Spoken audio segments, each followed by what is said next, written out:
Alright.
Let's go get ourselves some answers.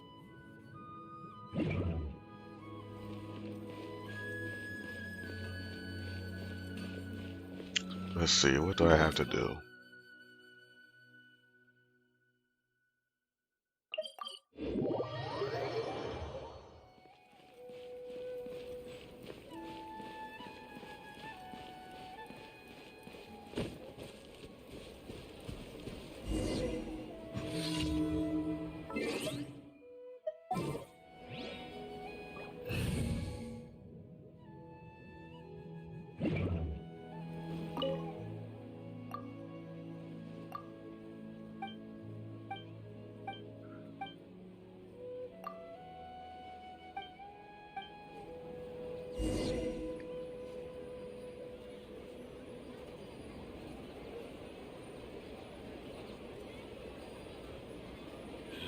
They say my condition's incurable. In which case, I might as well relax and have some fun. These are the only things that still need recording.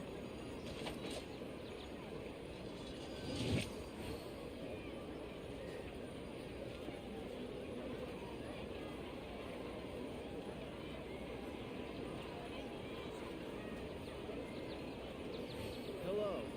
Do you need help with anything?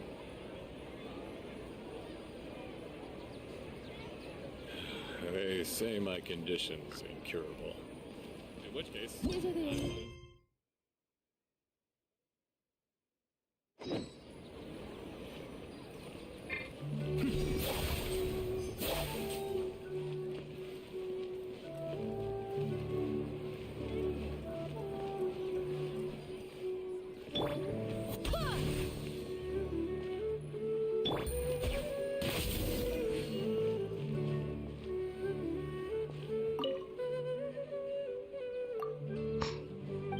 Hey, I don't know if you had to switch to a different location. That's why I posted that. YouTube is weird when it comes to that. I have to wait for the stream to end and then change the title and then restart.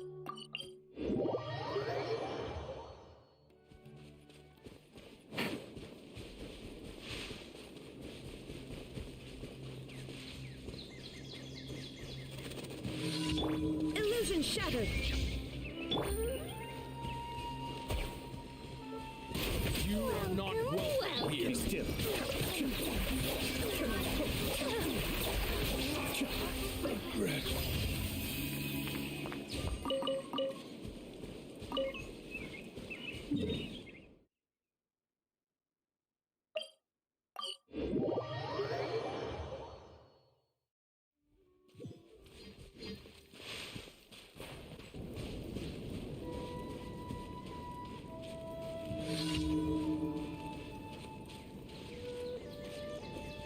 Oh, you had to switch. Oh, okay.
How many stories do I have to do? 3. Oh boy. Okay.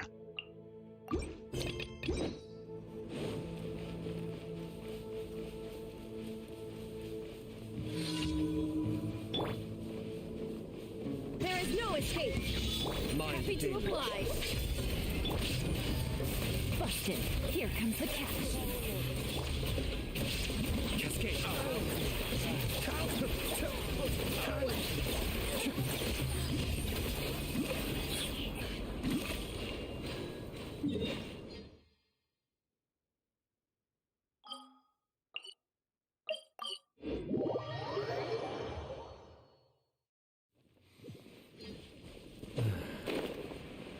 Opportunities to bask in the sunlight like this are few and far between. Wonder what that gate is up to. Add Astra.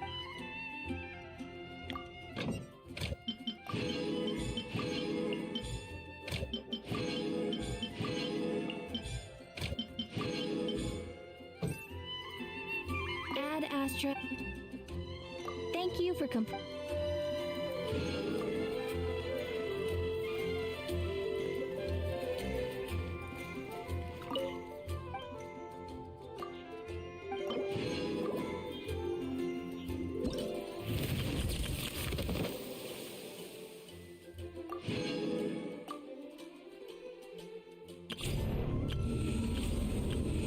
Oh, this reset too. I have 1 day for this.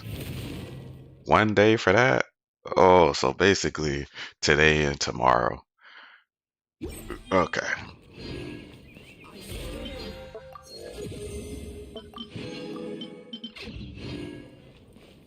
dandelions? Let's start Gaza's story.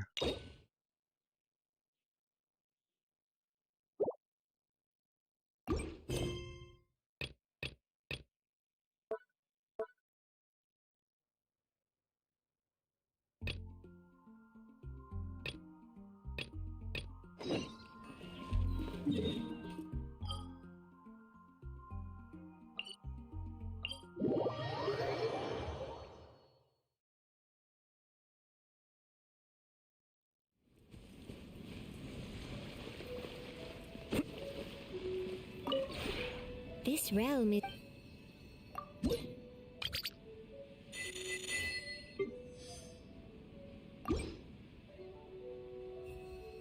If you ever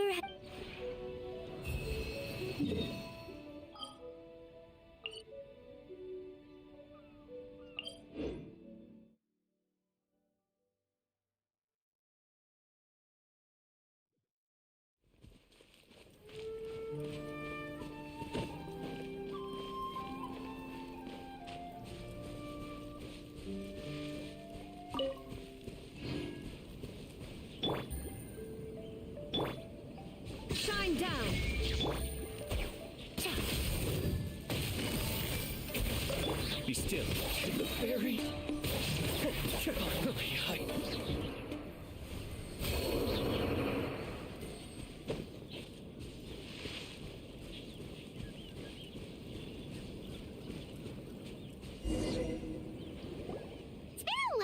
since we first set foot on Inazuma. So many things have happened since then. Yeah, we've definitely made some progress on our journey. So, where should we go today? Huh? What's up?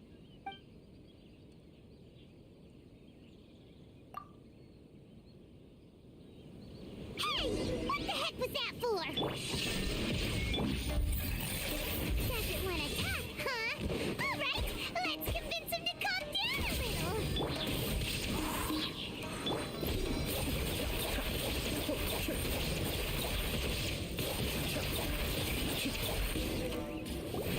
Huh?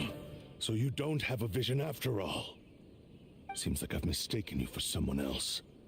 At the very least, you should make sure you've got the right person before you go attacking them. No, wait!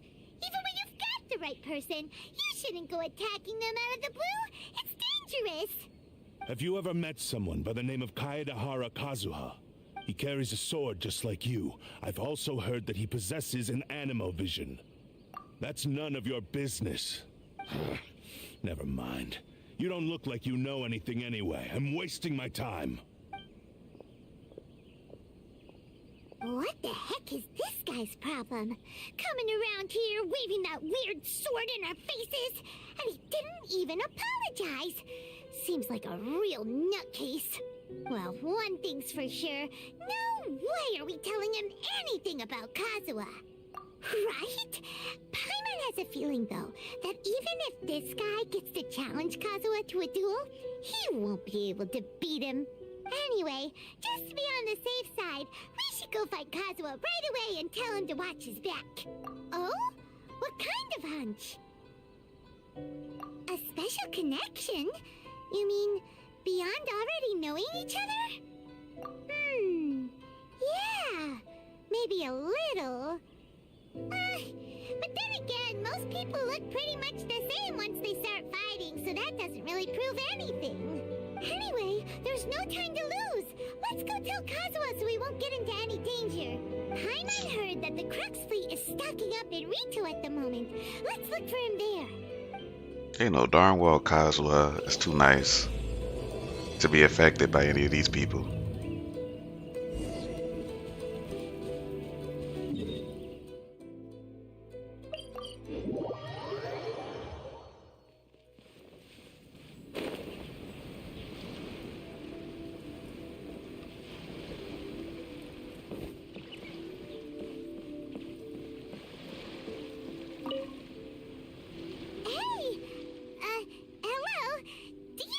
Kazuha is. You're looking for Kazuha too, huh? Guess he must have done something impressive after all. Well, we took the small vessels into Rito on a routine supply run, only this time, as soon as we entered the harbor, we ran into a huge crowd of Inazumans, all of them wanting to know about Kazuha. If it's because of that battle on Nizuchi Beach, Captain Beto had a great run there too, but I don't see her getting this kind of attention. Kazuha keeps to himself most of the time. In fact, there are times when he doesn't even listen to the captain, but she just laughs it off. Oh, so you still don't know what he did? I've heard bits and pieces. It's something about him blocking the Raiden Shogun's Muso no Hitotachi. Is it really as big a deal as everyone's making it out to be? Really? Wow. When you put it like that, it all makes sense. In that case, his newfound stardom is well deserved. He was called away earlier by some people from the Tenryou Commission. They said they had something important to discuss with him. I thought they'd come to arrest him at first. Turns out they couldn't have been friendlier to him. Seems like they really respect the guy. Just a little while ago, this would have been completely unimaginable. Thank you! Guess we'll go pay a visit to the Tenryou Commission. All right then. I'll just stay here and carry on trying to fend off the crowd.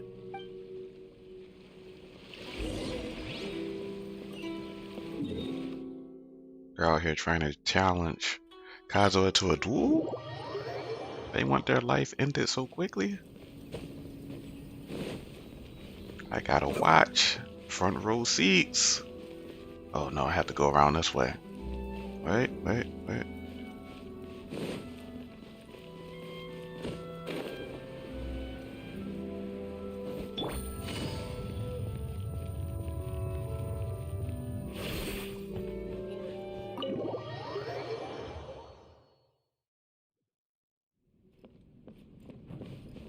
Hmm.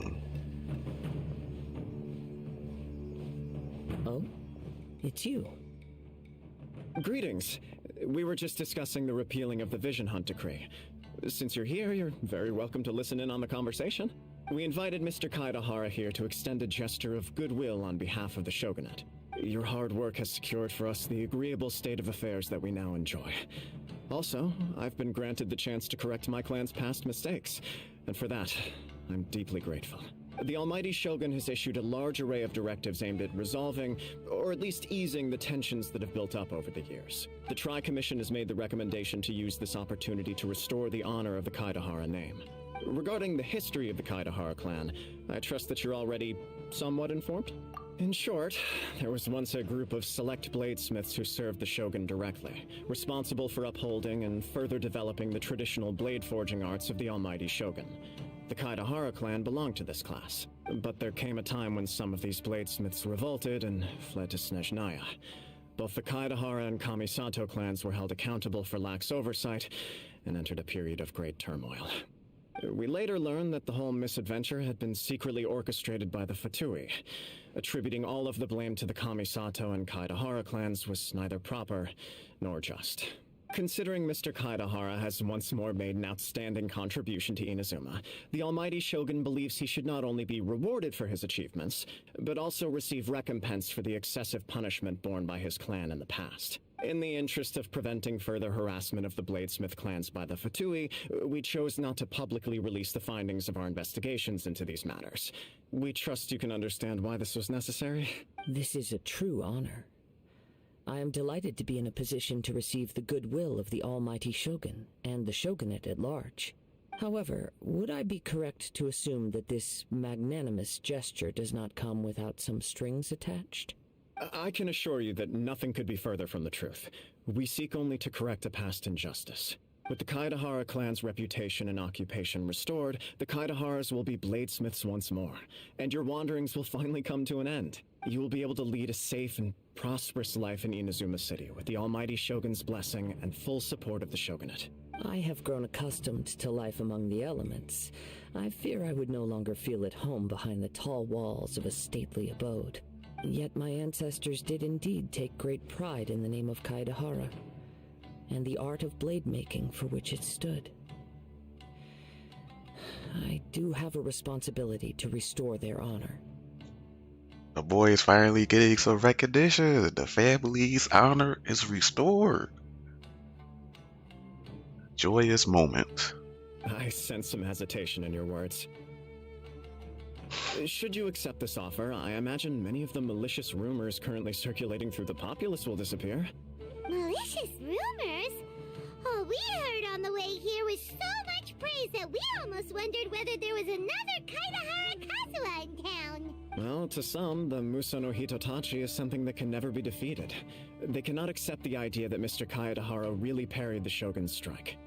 Also, eyewitnesses saw him using the power of Electro in addition to that of Animo. As a result, the falsehood that Kaidahara Kazuha was using a delusion began to spread. What? But that doesn't make sense. Using a delusion turns you old and frail, and Kazuha still looks fine. That is correct. However, to some people, the idea of a single person wielding two elements at once is a more inconceivable notion still. This is just one of many similar rumors. I am very uncomfortable with being the subject of public discussion, no matter whether it brings suspicion or stardom my way. Poor Kazuha. Just out here trying to do the right thing. But perhaps if the Shogunate is willing to publicly support me, this situation will blow over more quickly. This is precisely why I encourage you to give our offer some serious thought. It stands to benefit all of us. Please allow me some time to consider. In fact, let us put this discussion on hold for the moment. Well then, what brings the two of you here? Yikes! We nearly forgot about the most important thing! Why would such a dangerous individual be looking for me? No, this puzzles me as much as it does you. My fighting forms were taught to me by my family, based on techniques originally developed for blade testing. We undergo rigorous training to standardize every motion the blade is put through, so that each can be fairly assessed for quality. Over time, these techniques came to form something of a Kaedahara sword art, focused on blade testing, but with a full repertoire of combat forms. Those forms are quite different from the more practical ones typically used by samurai in battle. So it's hard to imagine that the similarity you speak of was coincidence alone. All the more reason to watch your back! This guy was a serious nutcase. Indeed. He sounds highly aggressive. Anyone he targets is at risk of serious injury, or worse. In that case, I will send some men out immediately to search for him. Thank you. I must say I am now very curious about this matter, and I will also need some time to consider your offer. I will first join the Traveler in investigating the one who attacked him, then give you a conclusive answer upon my return. Very well. Please stay safe. Come on. Let's go and track down your aggressor. The detective agency knows the most about what goes on in town. Let's see what Ryuji has to say. Let me warm up some dinner real quick, chat. 1 second.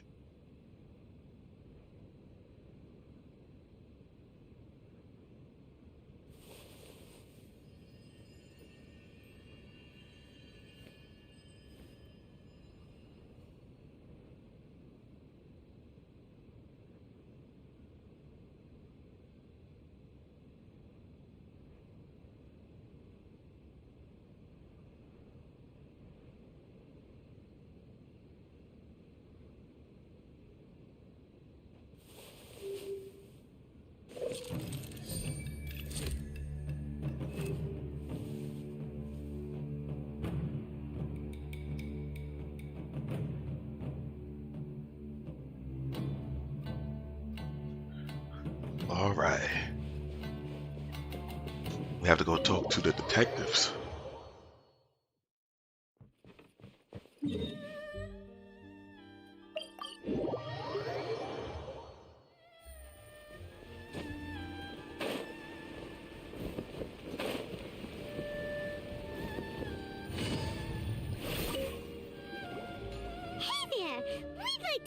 A quick question. Do you know if anyone around here has been looking for him?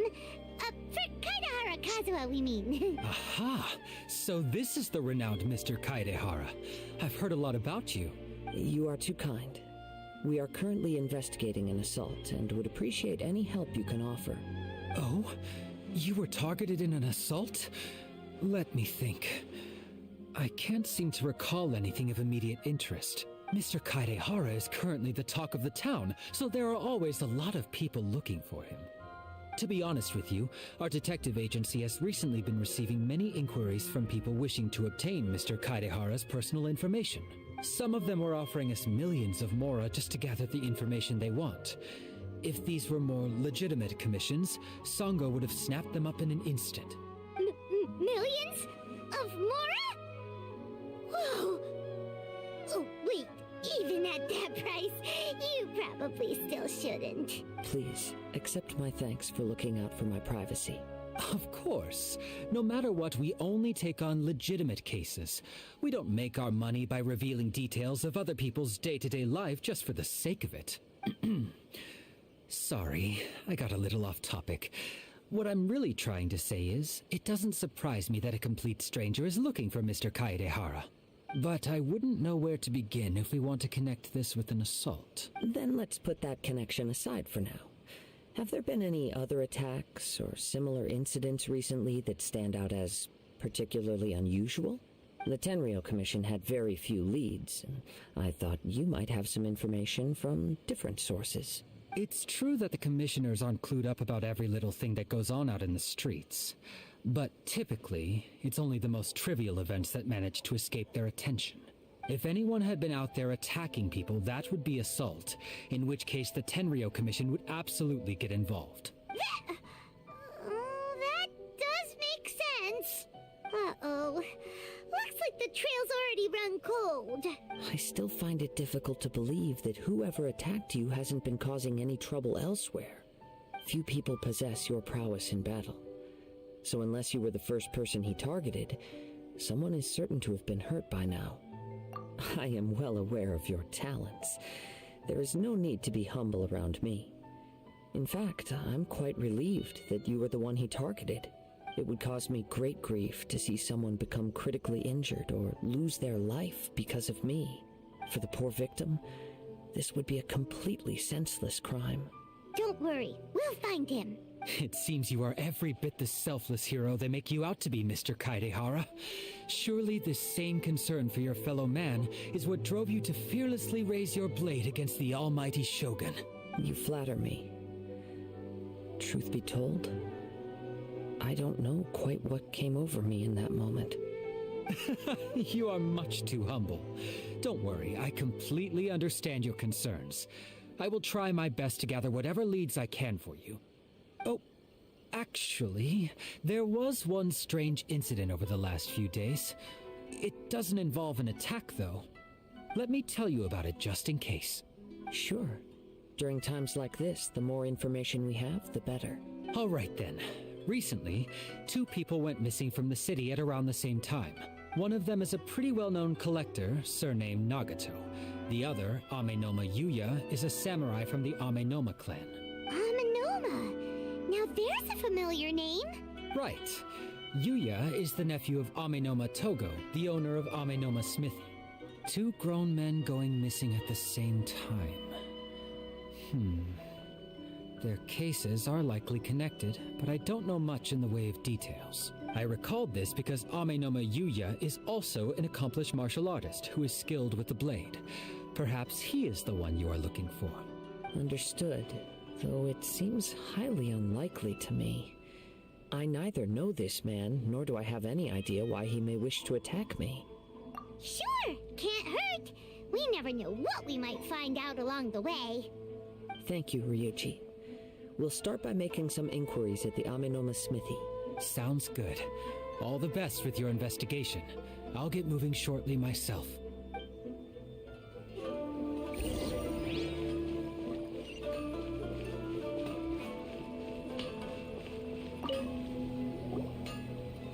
Ah, if it isn't Kaedehara Kazuha, what brings you here today? Ruh-roh. You two know each other? Yes, the Kaedehara and Amenoma clans were both members of the Raiden Gokaden. Historically, there have always been deep links between the 2 clans. After I returned to Inazuma, I visited Mr. Amenoma to pay my respects.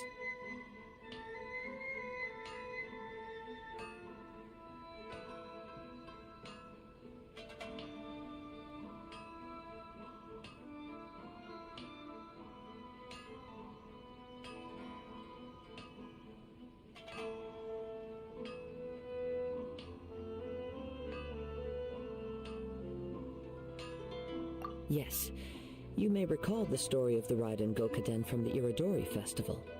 Though all bladesmiths trace their craft back to the same source, over time, each of us has arrived at a different blade-making philosophy, spawning the development of different branches of the same art. As an example, the Amenoma art strives to emulate the abiding patience and determination of water as it turns stone to sand. There is nothing mystical to our work. There is only practice, day in and day out, until both body and mind have memorized the craft, turning each motion of every technique into an intrinsic part of the bladesmith's life. As for the art of the Kaedehara clan, I believe it's called the Ishin art. That's right. Ishin art strives for complete harmony between blade and mind from the moment that forging begins. For only a blade thus forged can capture and convey its maker's thoughts and feelings, and eventually become an extension of its wielder's will. Indeed. Most samurai choose their blades, but an Ishin blade chooses its owner. You are, without a doubt, the most worthy wielder of an Ishin blade. It gladdens my heart to see that although the Kaedahara clan has fallen on hard times, its ideals and virtues are alive and well. You That's right. overestimate me. My actions are guided by my own personal sentiments, not by any noble aspirations on behalf of my clan. But let's get back on topic. The purpose of our visit today is to gather some information on your missing nephew. We hope to assist with the investigation. It may turn out that this case is connected to another we are pursuing. Ah, yes. My nephew. I reported the case to the Tenryo Commission, but I haven't heard anything back so far. He didn't say a word before he left, which is very unlike him. I'm still completely at a loss on what to make of it, but I've done what I can so far. Worrying is futile. All I can do now is wait for the news from the Tenryo Commission. We heard that there was a collector involved in the disappearance too. Know anything about that? Yes. On the morning that Yuya went missing, he gave me a very cryptic look and said that he was going to give me a great gift. I believe he went to collect the item from Mr. Nagato after that. The next thing I heard was that a fire had broken out at the warehouse, and neither of them came back. Yes, strange, isn't it? I wonder what could have caused it. Unfortunately, there was very little evidence left behind, so nobody knows what really happened. Do you have any thoughts on what Yuya may have wanted to give you? If I had to guess, it must have been some kind of rare weapon. Otherwise, there would have been no reason for him to get my hopes up. He's never been particularly interested in blade forging, but has always had a fondness for blade testing, and can sense even the most minute differences in blade quality. He is extraordinarily talented in martial arts, particularly when it comes to the art of the sword. Truth be told, we have some information that you may find to be objectionable. The person we are looking for, he attacked this friend of mine. Based on the evidence we have gathered so far, only Yuya seems to match the suspect's profile. What? No. Absolutely impossible. Yuya is not that kind of person. He is humble and kind. Even his training is done with the goal of calming his mind. He has never gotten into a fight before. Is that so? Yes. If there's one thing I can say for certain, it's that Yuya would never draw his blade without a very good reason. But, with that said, it's equally out of character for him to just disappear with neither farewell nor fair warning. I also cannot know what course of action he might be capable of if coerced or otherwise compelled by circumstances unbeknownst to me. Anyway, should you find him, please let me know as soon as possible. Don't worry. You have our word. From the sound of that, Paimon doesn't think Yuya was the one who attacked us as well. Yes. It sounds as if something happened when the two men met each other. Let's pay a visit to the Nagato household.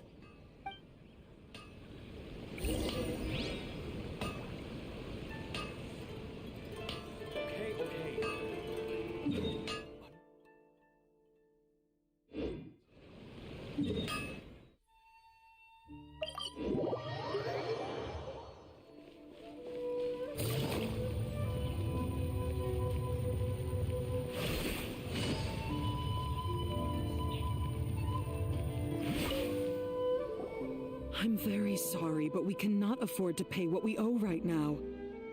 My husband has gone missing, and I'm still trying to find him. No, you misunderstand us. We are here to help with the investigation.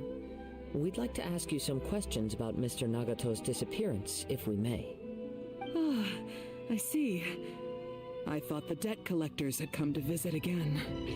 I'm sorry you have to see me in this dreadful state.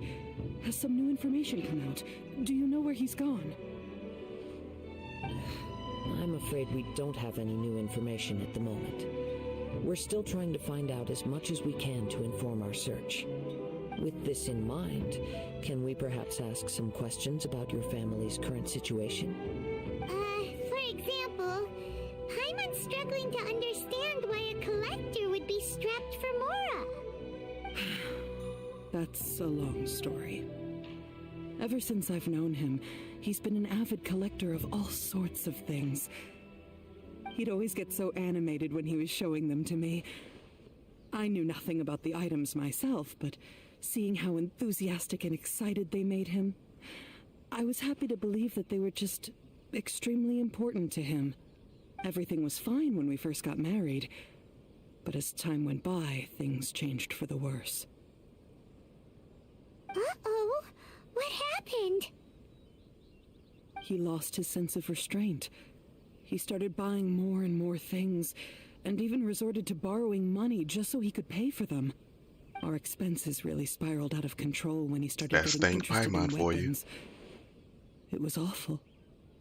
There were days when he'd spend hours down at the warehouse, admiring his weapons even as debt collectors were descending upon our house. He wouldn't sell them, wouldn't even touch them. Just sat there staring at them like he was in a trance. I'm happy he has a hobby, and I'm willing to support him. But making ends meet has to come first. I've tried talking to him about it so many times, but he never listens. On the last day that I saw him, I gave him an ultimatum. I said, if he refused to sell his collectibles and pay off his debts, I would divorce him and take the children with me. Whoa! And that led to an argument. Actually, it didn't. Generally, he's a quiet man who likes to go with the flow. On most things, he leaves the decision-making to me. You must understand, I never would have dreamed of threatening him with divorce if the debts hadn't pushed our family to the brink. After I said those words, he froze and was silent for a long time. When he finally spoke, he awkwardly mumbled that he would pick out a few items to sell. His voice was so meek and pitiful that I felt an urge to take everything back. But then what? If I didn't draw the line, what would happen to our family? Had I not indulged his bad habits, we wouldn't have found ourselves in such a predicament. And I also don't know if he had actually come to his senses, or if he was simply angry with me.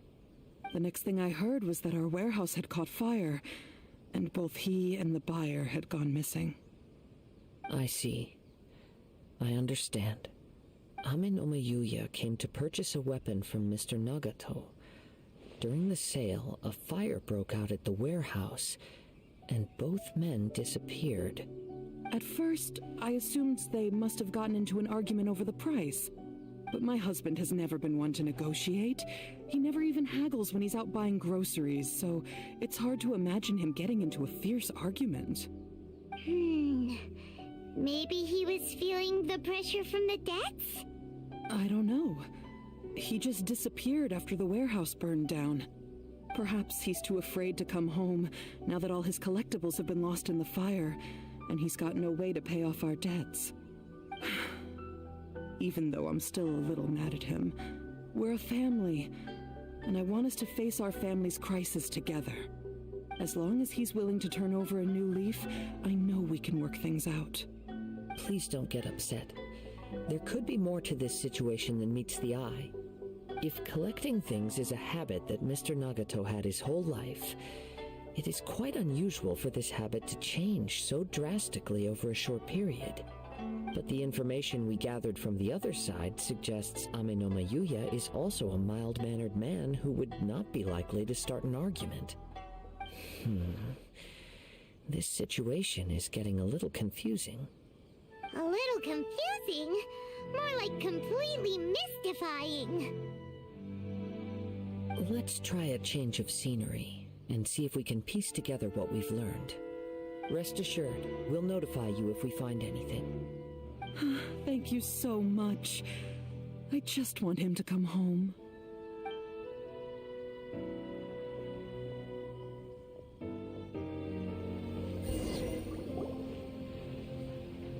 Based on the information we've gathered so far, I can only surmise that the sales meeting between the two men was somehow the catalyst for their disappearance. The fire at the warehouse likely played a part in how the situation unfolded, though its exact role is a mystery. Do you have any thoughts? Well, Paimon was thinking that maybe someone accidentally knocked over an oil lamp and, nope, never mind. Paimon's brain needs to rest for a while. Over to you.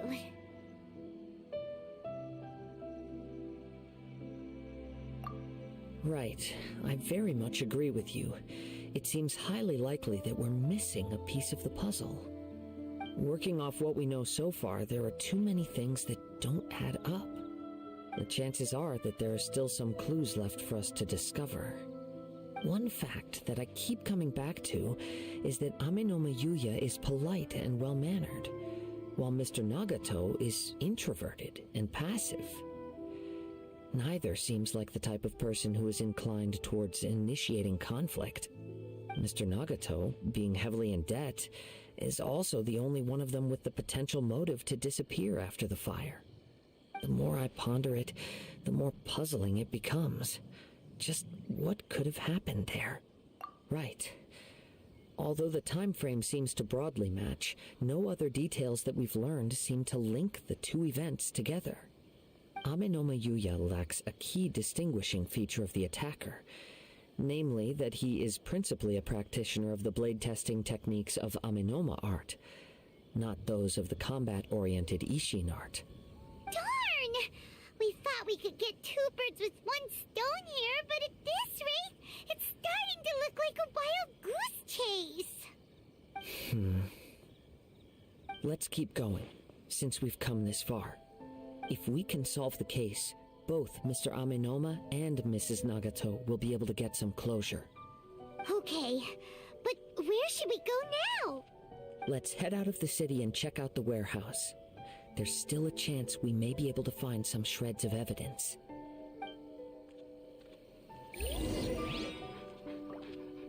She's never gonna do that. She keeps hiding the truth from everyone.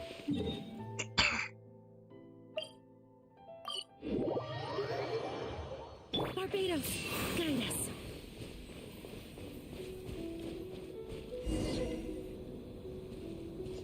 Wait. I hear something ominous in the wind. Oh! This must be another one of those sounds that only you can hear. As sketchy as that whole thing seems, you did put it to good use when we were chasing down that vision thief at Beto's tournament, so... Now I'm picking up a strong scent in addition to the sound. It's right around here somewhere. But there's nothing here. It's gone now, but I can still sense the direction it left in.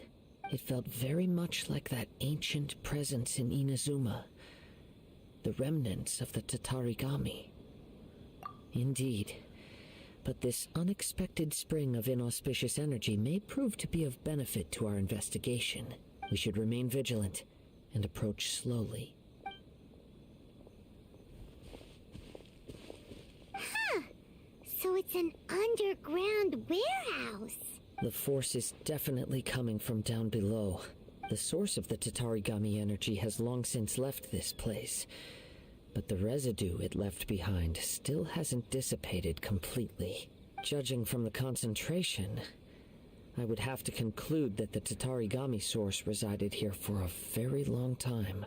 Mrs. Nagato said her husband used to hang around the warehouse by himself a lot. It could well be that he was already under the influence of Tatarigami energy at that time.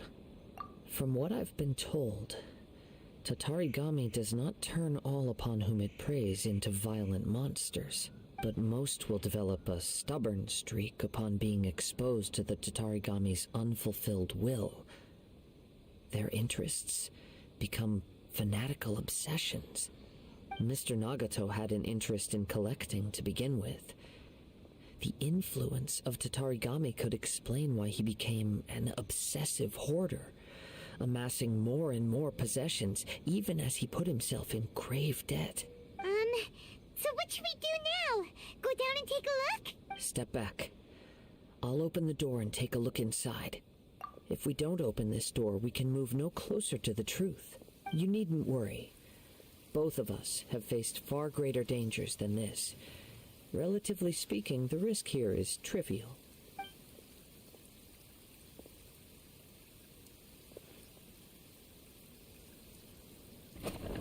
Huh. What's down there? Everything's buried in debris. I can't see anything. It looks like the fire caused a cave-in, reducing the entire warehouse to rubble. That was too scary! Paimon was so sure that the warehouse boogeyman was about to jump out at us! All we can do now is keep searching in the direction that the Tatarigami energy's source left this place. 2 ordinary humans, entangled with the Tatarigami. I fear much misfortune has already befallen them. Yes, let's go. If nothing else, it's vital that we find out where this Tatarigami energy is coming from. Quiet your mind and focus on what you sense around you. Perhaps you, too, will perceive its ominous presence in the wind.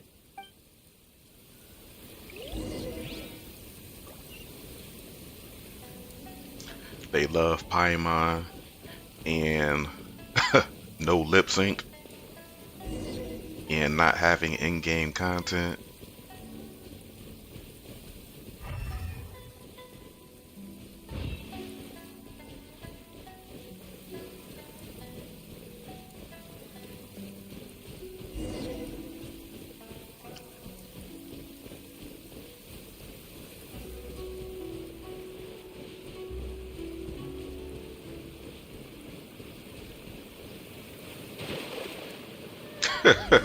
Will they talk bad about At this Paimon? point, the trail appears to split into 2. The main source of the Tatarigami energy continued on into the distance, but a small portion remained here, and seems to be dissipating slowly. Quite possibly. Let's search the area.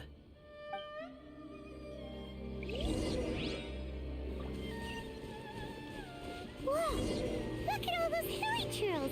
They're acting really strangely! Something seems to be drawing their attention. Let's take a closer look. Quiet now.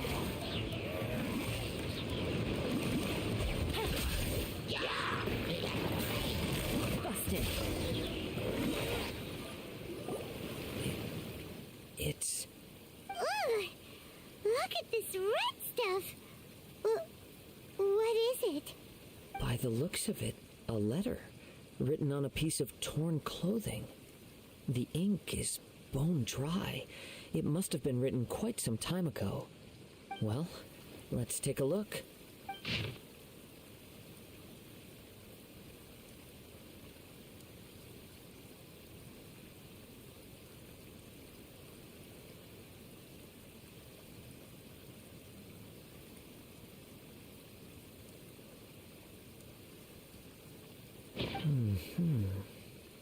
According to this letter, a conflict arose because Amenoma Yuya wanted to seize a blade belonging to Mr. Nagato. Yuya started the fire that destroyed the warehouse and wounded Mr. Nagato in the fight. Mr. Nagato kept chase as long as he could, eventually stopping here to write this letter when his strength gave out. So, where is he? He was not only mortally wounded, but also under the heavy influence of Tatarigami. Add to that the fact that its aura seems to have attracted a horde of monsters, and I'm afraid he may no longer be with us. Whatever traces there may have been of his fate beyond after this point, they've since been disturbed by the hilly churls. There's nothing more for us to find here. Yes, right now we need to uncover some more important truths. If Amenoma Yuya is attacking other people indiscriminately, then the longer we take to find him, the more people risk meeting the same tragic end. Right, so let's get moving. I wouldn't be surprised if he, too, fell prey to the influence of the Tatarigami. For a practitioner of the martial arts, the easiest desire to inflame would be their pursuit of further power and skill. All the clues that at first seemed disparate and disconnected, it seems that now we know the thread that runs between them. I have a hypothesis that, if it's correct, not only explains the series of events leading to the two men's disappearance, but also zeroes in on the attacker's identity. Wait, you figured it out? So these two cases are connected after all? I believe so. But it's something of an outlandish idea. I will only be able to confirm my suspicions once we've met him in person. On with the search. We must stay vigilant. At any point now, we may find ourselves in danger.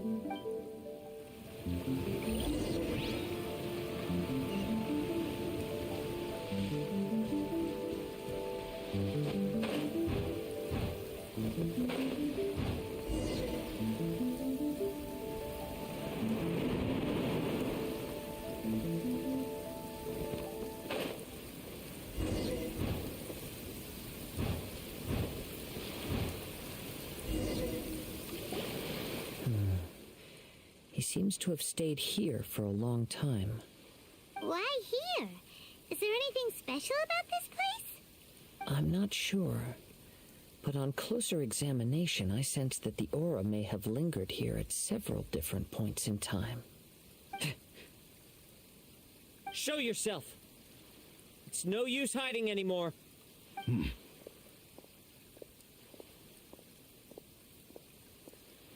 Kaedehara Kazuha. It's you, at last. Aha! So it is the same guy from before! What's your problem, huh? What could you possibly have against Kazuha? Indeed, there should be no enmity between us. If it is Ame no Meyuya that stands before us.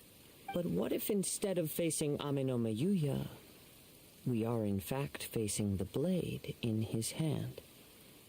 Now that you mention it, it is giving off a strange light.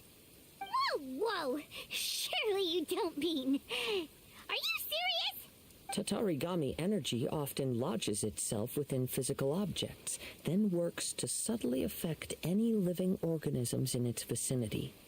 The blade has resided in Mr. Nagato's warehouse for many years, affecting his state of mind, and more recently using the sale as a means to affect, or rather as a means to occupy, Ame no Meyuya's body.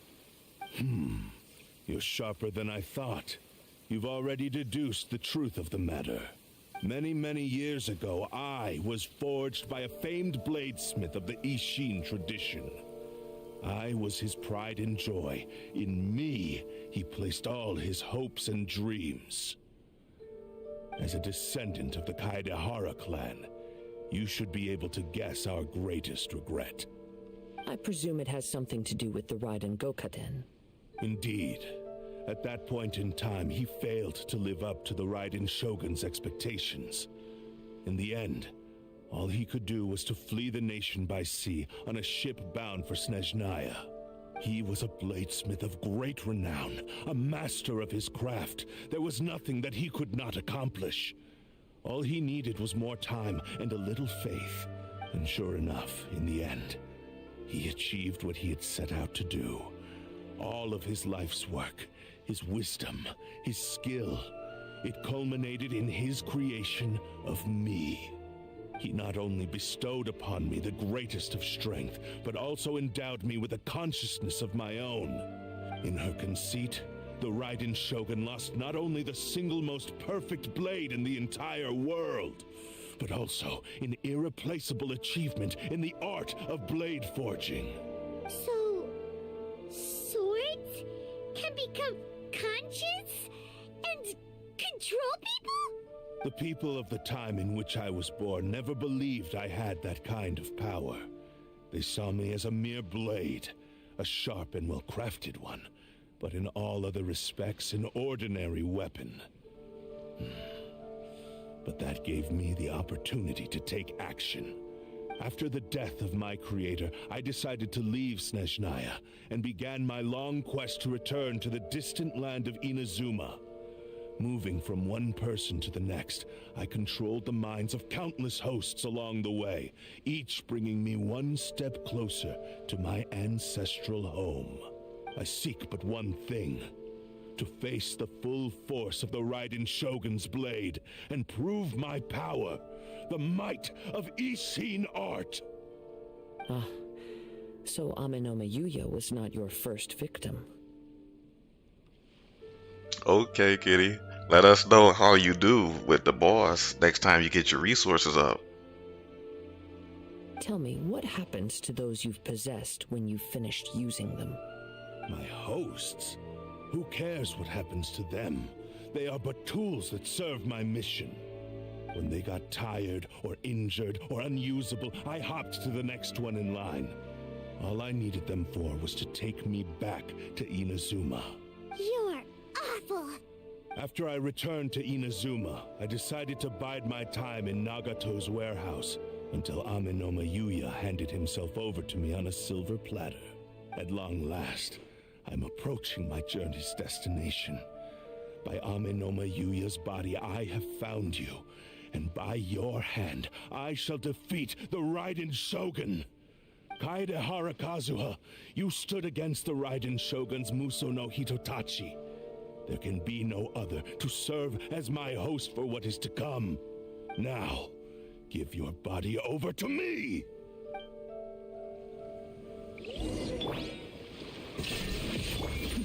The depths beckon.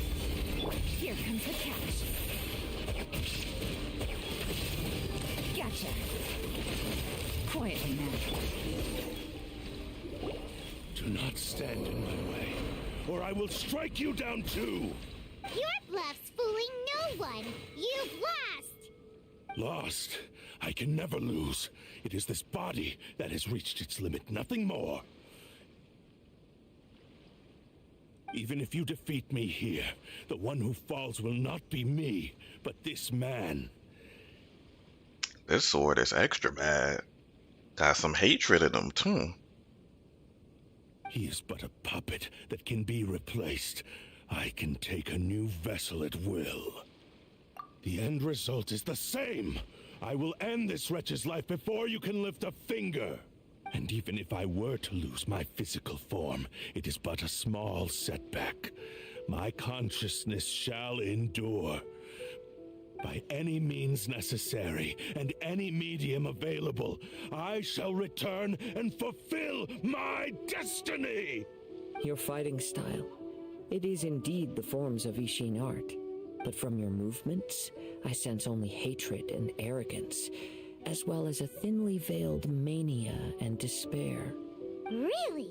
You can tell all that just from his moves? As I've mentioned before, the forms of Ishin art convey the user's thoughts and feelings. Since the blade is currently possessing Amenoma Yuya's body, its movements express the innermost thoughts of the blade. If you ask me, the mania is probably due to your desperate, single-minded ambition. You believe I am your only hope. Are you trying to claim that I am helpless without you? On his deathbed, he passed to me all of Ishin Art's secrets. The little that you know barely scratches the surface. In that regard, why would I ever need your help? Because all of that is in the past. I've been wondering why you've not caused more trouble in all the years that you've been in Inazuma. If you are indeed a cursed blade that can possess its owner. Now that I've seen inside your mind, everything finally makes sense. You weren't biding your time. You were trapped. After all the time that's passed, you have grown weak. To the point that you are now unable to acquire a new host without making physical contact. Oh, that's right. Paimon remembers now. Mr. Nagato had a habit of never touching his collectibles. Only when Mr. Nagato witnessed his wife's distress and decided to sell his collectibles did you finally have an opportunity to reach out to Amenome Yuya and make your escape. And what of it? Well, that brings me to my second point. There's a despair in you that is so strong it threatens to overwhelm you. You were determined to fulfill your maker's ambition, whatever the cost. But this ambition is too grand and too heavy for you to bear. Each step you have taken has come at a great cost. I think you realized your limitations long ago. The more you clenched your teeth and pressed forward, the greater your fear of losing everything you had achieved grew, and the more you wished to run from the truth. But the way I see it, what began as an ambition has long since become a delusional fantasy. What would you know about any of this? I'm just one step away from achieving my goal. You returned to Inazuma to prove the unparalleled brilliance of Ishin art. But to make this arduous journey, you committed countless atrocities and showed a blatant disregard for human life.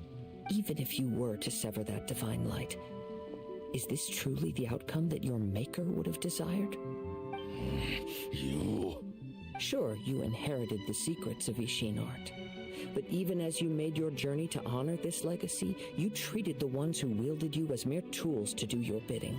How could you possibly unleash the full potential of Ishin art when you act in perfect discordance with the principle of harmony between a blade and its bearer?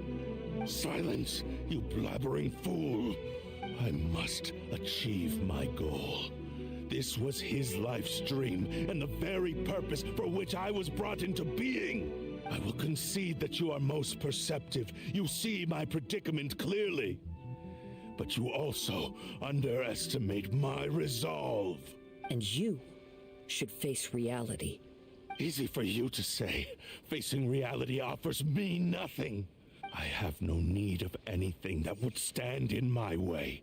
Not hesitation, not self-reflection, and certainly not your so-called reality. It is pointless to argue further, descendant of the Kaedahara clan. If you wish to save this man, then offer me your body in exchange. How stubbornly you stick to your wayward path. I do not believe for a second that you can challenge the almighty Shogun in your current state. So let us make a bet, and I will put your strength to the test. What? Surely you're not planning to agree to his demands. Very well. Then find yourself some enemies with whom you wish to cross blades. A taste of my power will more than convince you. Once we have dealt with them, we shall proceed to Tenshukaku. And as for your end of the bargain, if you lose, you must release Amenome Yuya from your control. I accept. Don't do this, Kazuha! This is the only way to save Amenome Yuya. If we don't do this, he'll forever be the Blade's puppet. The Cursed Blade's strength is currently very weak, and I sense he's hesitating. This suggests his heart is still not completely devoid of honor.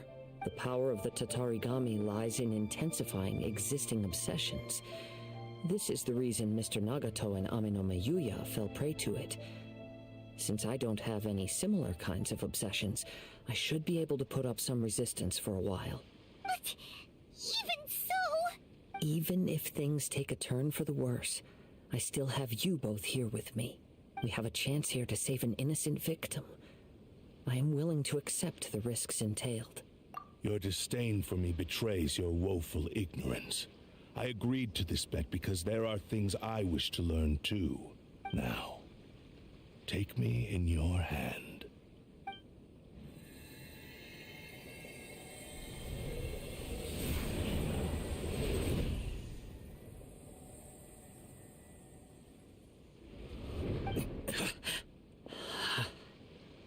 Kazuha? I'm okay. I felt a little dizzy at first, but only for a moment. It's all right. So far, this was as I expected. I will. Thank you. What What should we do next? Have you got a plan, Kazuha? We find some enemies. Although this blade has endured much turmoil, it probably hasn't experienced many real fights.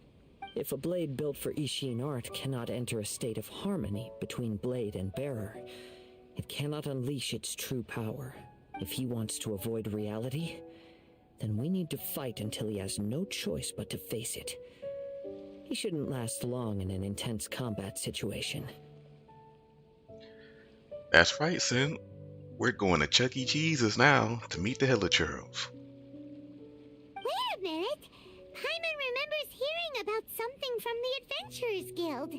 Since the Takatsukasa clan abandoned that secret base, it's been held by Ronin ever since. All right. Please lead the way. What about Ameno Mayuya? What should we do with him? The blade says he'll let Amenome Yuya trail us silently. Although he hasn't regained his own consciousness yet, he is not in any immediate danger. Are we sure this is a good idea? It's a pretty treacherous journey. Okay, fine. Just be careful. Paimon acts like she's gonna help and carry this man. Just let the people work.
All right, let's head off. Let's use Kazuha himself. Excuse me, himself. The streamer guy, the streamer character. From all the support coming from you guys, that I was able to even get him. Is his cloak wrapped around his arm? That has to be a bug. That's cool. You're gonna have to go to the bathroom. Leave everything on this journey to me.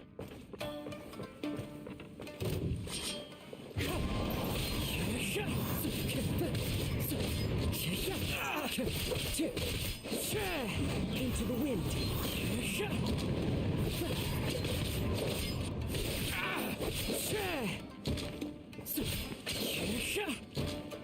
There's one with nature.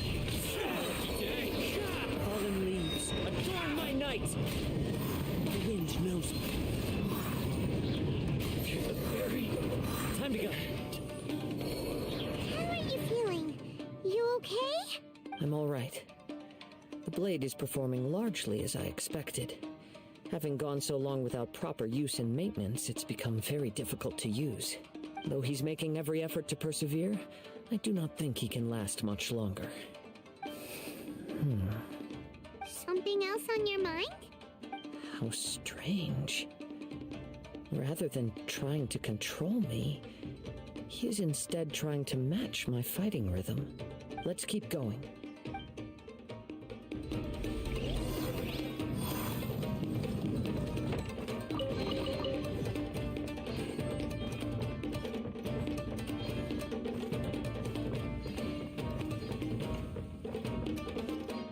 Let's get down to business. Into the wind.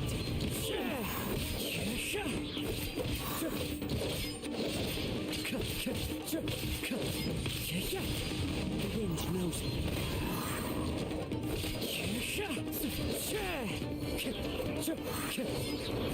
Finally. Let's get down to business. One with nature, as one with wind and cloud. Into the wind. Whoa, something's up with the blade. I can sense that his strength is slowly fading away. The blade is becoming more and more difficult for me to wield. He cannot hold out much longer. If he keeps persisting, he will likely break apart at any moment. But what would that do to Amanome Yuya? I will be careful with it. He also says he does not have any plans to give up easily. He's still trying to achieve his goal.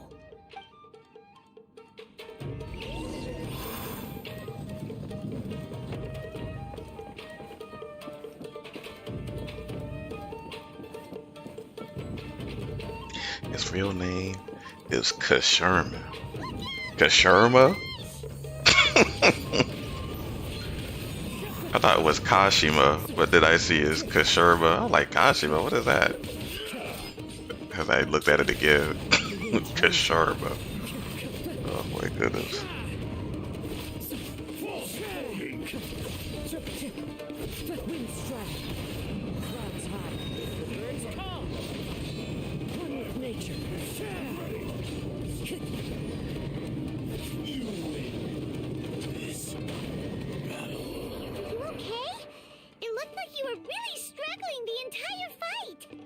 Yes. And it looks like he's reached his limit. The sheen's grown a bit dimmer again. It doesn't look anywhere near as impressive as it did at the start. Perhaps this time we'll finally have a chance to see his true form. True form?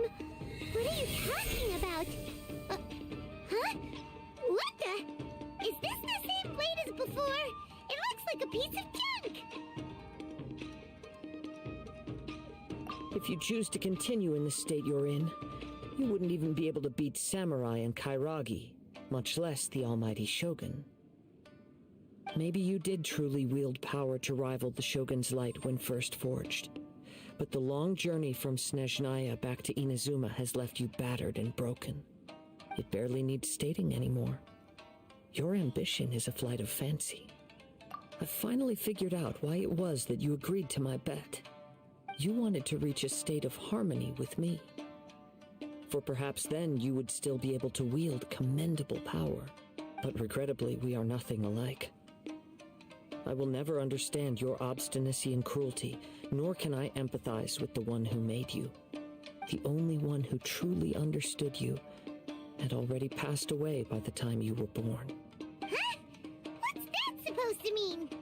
Here they are! Take them down! Where do they keep coming from? Yup, we can help this time. Don't worry. I'll use my own blade. It's just more of the same. It's my lucky range nosy. That hurts! Into the wind.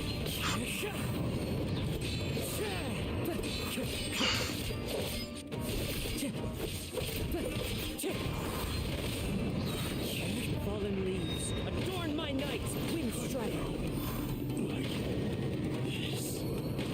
You fought way better with your own sword.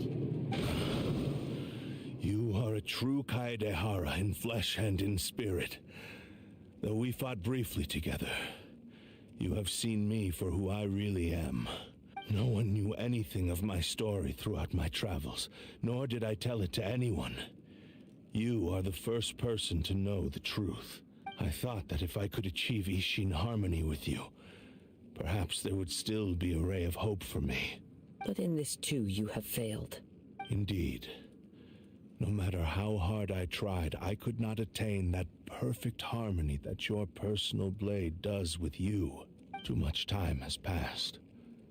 My physical state is poor, and without proper maintenance, I can only disguise my true appearance behind an outer sheen. Yours is the blade that took on the Muso no Hitotachi. And what a magnificent blade it is. Perhaps I shall never reach that level of glory. Actually, This is just a generic blade that I picked up during my travels in Liyue. What? Forging and maintenance are both important for a blade, but they are not everything. This blade has traveled the land with me for many years, and we have formed a close bond during that time. Plus, in the moment that I most needed it, I received aid from another power: skill, blade, determination, and desire. All these must be aligned in the practice of Ishin art. There is something else I must tell you.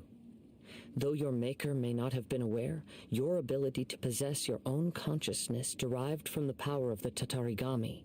Tatarigami is a malevolence from the ancient past. It is the source of your mania and savagery.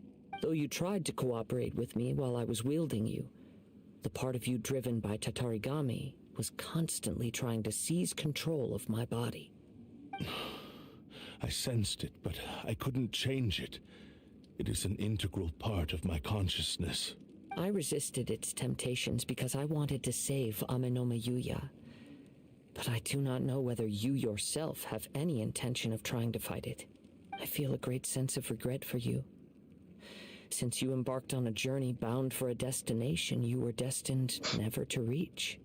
The moment you embarked on this journey, you lost the only person who could have ever unleashed your true potential.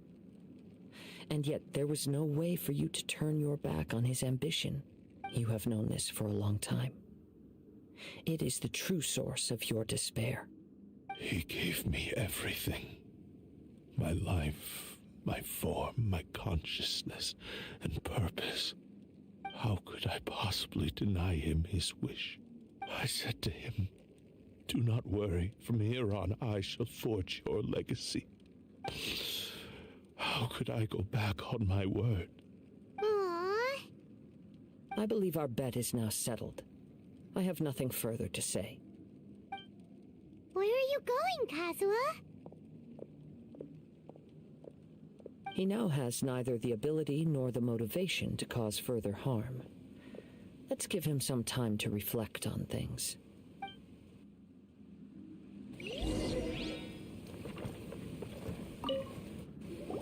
When I touched the hilt for the first time, it's as if I was transported to a strange dimension.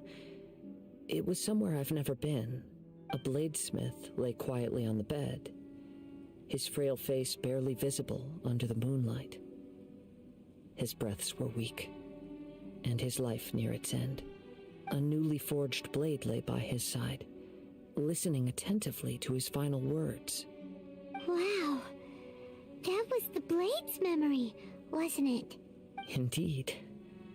While in exile in Snezhnaya, the bladesmith eventually learned the truth behind everything that had happened.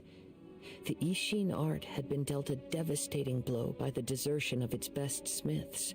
He spent the rest of his life in the forge, not to vent his frustration and hatred, but to atone for his actions. He felt intense regret at being tricked by the Fatui, but he could never again return to his homeland. His sole wish was to one day return his single, proudest creation back to the land of his birth. So he instructed this sentient blade to find a way back to Inazuma, no matter how long or how hard the journey. But he never wished to rival the gods. All he wanted to show was that they once shone brilliantly as blade and smith, that they were still worthy of being trusted. So that's the true story. But after that, the blacksmith's intentions were worked by the Tatarigami, slowly turning his proud creation into the cursed blade of today. Right. I believe the bladesmith might never have known that the power he worked with was that of the Tatarigami. The hatred within that power is what sent the blade down its ill-fated path. This blade has committed unforgivable atrocities, but only because it lost its original master. No one was there to correct its errors when it was losing its way. Shame it's too late now. Yes, it is too late. time would not wait or stop because of his determination. While the world moved on, his ambition remained stubbornly stuck at that fleeting moment at the dawn of his journey. He seems to have calmed down, though. Let's go and check in.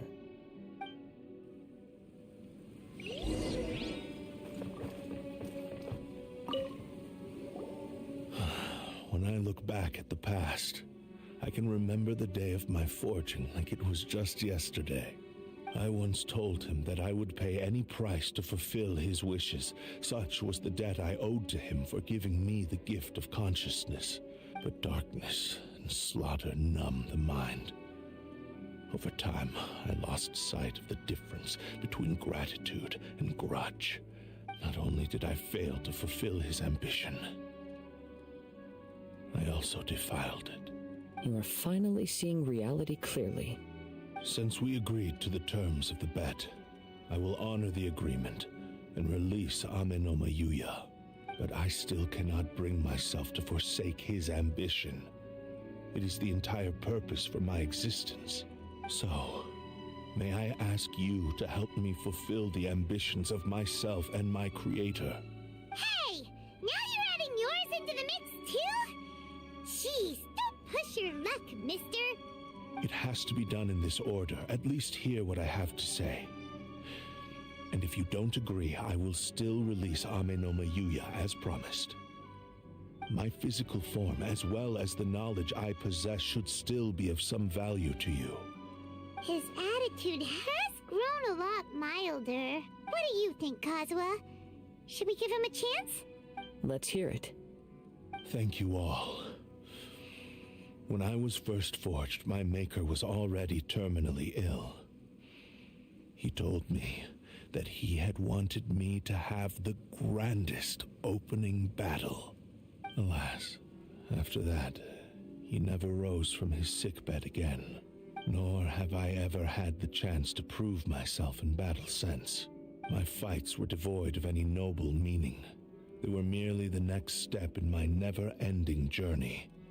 The next in a long line of transgressions. You are a fine warrior. I would like to request your hand in battle and experience a true duel between samurai. Oh? And who would be the opponent? I will release Amenoma Yuya and restore his consciousness. Perhaps after that, you can convince him to commit to a fight with you. You must have plenty of reasons to both hate me and desire a good fight. Understood. Then let's start by waking him up and seeing if he has the stamina and will to fight. I see.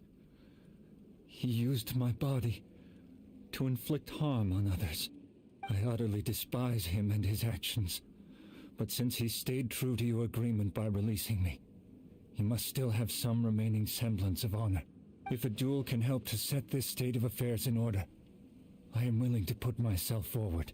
I do not wish to be a mere victim in this story. There's no need to worry. We'll vouch for your innocence to the Tenryu Commission. Thanks for your help. Who knows how this would have ended without your intervention. All right, then let's move on. More Ronin could appear at any moment. We can't stay here. In any case, for a final duel, I think we should aim for a greater sense of ceremony.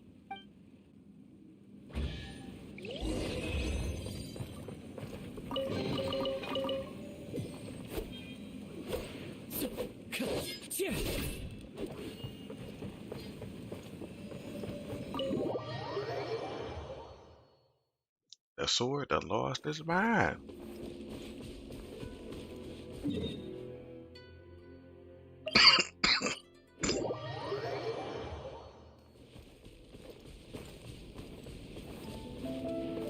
All right, here we go.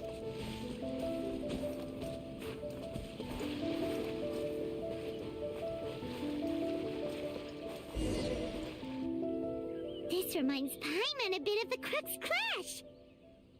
Yep, we still can't let our guard down. Even now, Paimon has a sneaking suspicion that Blade hasn't told us everything. Still, even if he's way past the point of redemption, it's hard not to feel a teensy bit sorry for him. Are you ready? Ready? Okay. All right then. Successor of Ishin art, Kaedahara Kazuha. Successor of Amenoma art, Amenome Yuya. Honored to cross blades with you. It is my honor also.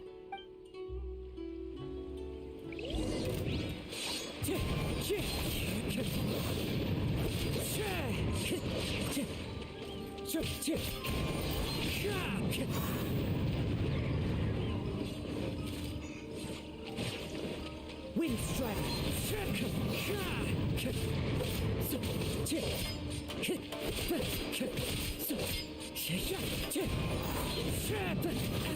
Time to go.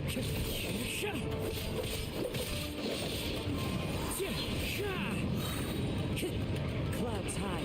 The birds call. Wind strike.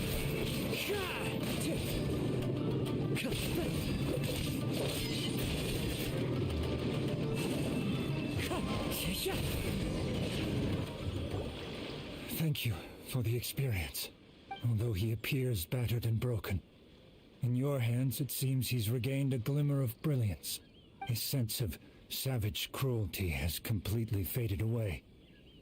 But that same sense of determination remains strong. You also fought well. I'm sure he relished the experience. There are a few things that I shall leave him to tell you himself. I must apologize to you for all that has transpired.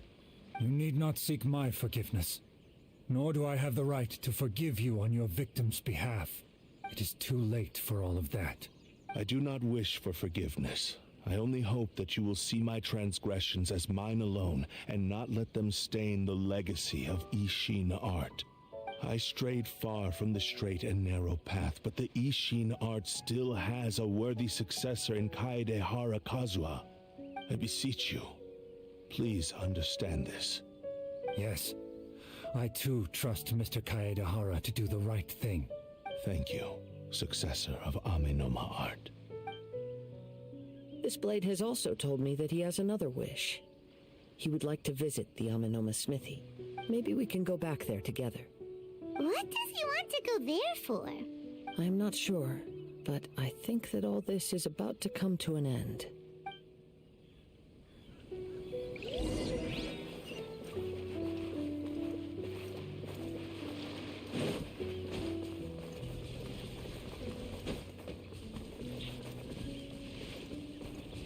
The Kazuha stories are always interesting. The life of a samurai. They're kind of like bittersweet. They're never truly happy.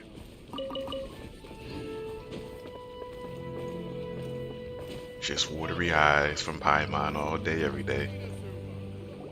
Oh, it's Yuya! You have returned! I am sorry to have troubled you. It's all thanks to them that I was able to return safely. A prized Ishin blade, turned weapon that controls the human mind. Considering their forging philosophy, this was indeed within the realm of possibility. This is a great pity. But I have some good news as well. Ryuji from the Bonton Sango Detective Agency tells me that they've found the missing Mr. Nagato. Really? Is he okay? Yes. Badly wounded, but he will live. And now that Yuya is back, it seems like the final ending to this story is a happy one after all. I think I know what you want to do. What's wrong, Kazuha? Is the blade whispering in your ear again? Yes. He said he wants to take control of me for a brief moment. What? No way! Hasn't it learned its lesson? He tells me that he's thought of another way to fulfill his maker's wish. And he assures me that he won't use my body for anything nefarious. I have decided to let him do it.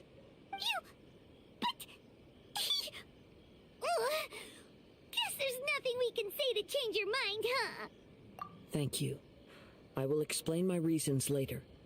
Okay. I am ready. Let us begin. Please, stay true to your promise.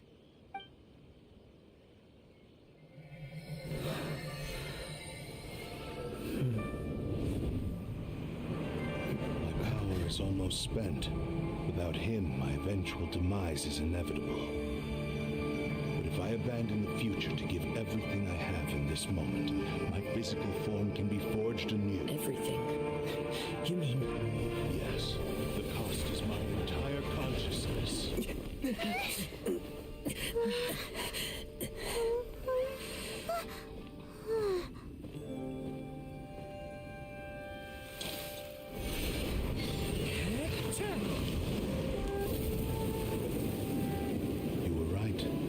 Nothing that I can accomplish now. But there's still a chance for Ishin art. Once remade, I will be a valuable resource for your studies. Ishin lives on, and its finest hour is yet to come. Even if I am not the one to prove its might to the Shogun, as long as it is an Ishin blade, crafted by Kaedehara hands, it will still fulfill his wish. Thank you, son of the Kaedehara clan. Over the years, my real name has been forgotten by all, and shame to utter it, yet it remains strong in my mind. Kagotsurube Ishin. This name is now yours to keep. Ooh. Rest in peace. Rebuilt. Reforged. So, that's why he said it had to be done in that order. His consciousness will disappear forever after fulfilling the bladesmith's wish. Kagotsurube Ishin. It was the first time I ever heard his name. It seems like deep down he disapproved of his own actions, and thus chose to bury this name deep within his heart. Only in the final moments, before his consciousness faded, was he willing to entrust it to another. Seems like he really wanted to fulfill his maker's wish. The same fervent ambition that gave him the motivation to keep going forward also fueled the stubborn determination that blinded him to the path ahead. Speaking for myself, I'd rather see him recognize and atone for his mistakes than see him punished for them. I understand. Perhaps this is a flaw in my personality. I've always been captivated by grand aspirations. Hearing his wish to rival the divine light touched something inside of me, just as the sight of those who fought to repeal the Vision Hunt decree did. Your quest to face the gods and trace your sibling inspires me in the same way. After everything I've seen, perhaps these pursuits fascinate me a little more than they should. Oh, Kazuha. I will continue to support you from this point on. Know that you will have my assistance whenever you need it. Wait! Shouldn't we also go update Kujo Kamaji? Oh, you're right. We need to tell him about the findings of our investigation, and it's also time to give him a response to the offer he made me.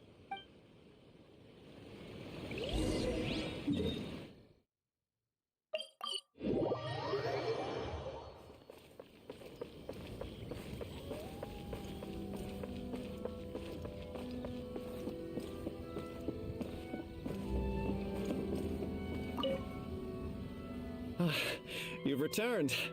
I hear that the issue has been resolved. Though this was a treacherous investigation indeed, we're most fortunate that no lives were lost.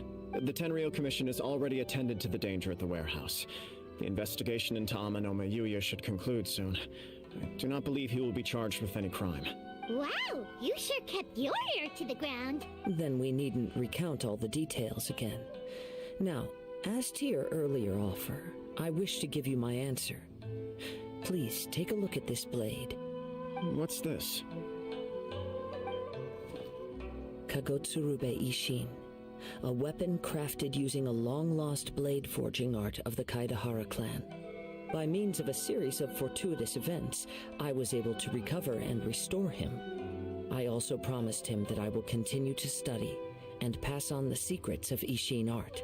And so, it looks like I will likely continue with my journey across the nations, learning more about this blade as I go. I see. I understand. The Kaidahara clan has always been a family of bladesmiths, so it is only proper for me to continue on this path. Were I to accept your goodwill, I may find myself embroiled in conflicts between the shogunate and Sangonomiya. That would not suit me. You misunderstand. That was most certainly not our intent. I am aware, but I still desire to continue walking my own path. Very well, I can understand. Then let's pretend this offer was never raised. However, if you should ever change your mind or find yourself in need of the shogunate's assistance, please do not hesitate to inform me. Great. Thank you for your generosity. Where will you travel to next, Kazuha? I'll probably take to the seas with Captain Beto again for now. As for my next destination, let's see where the wind takes me.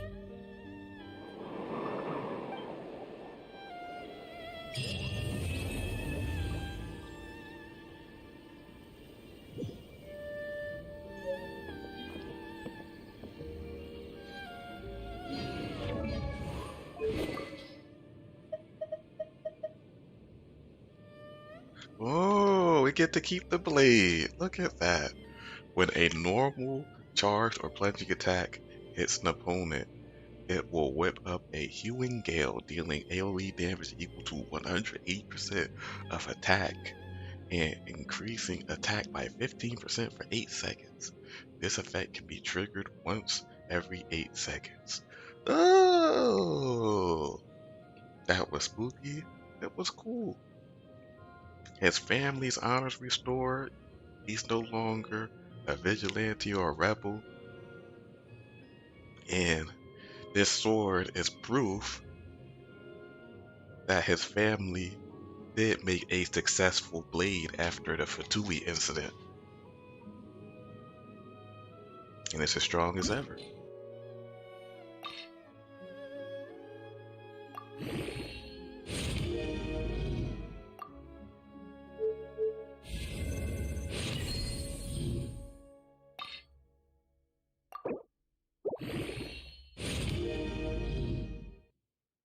I'll level up just because this is the streamer man's sword. This is his sword. Other than his 5-star sword. This is his family sword.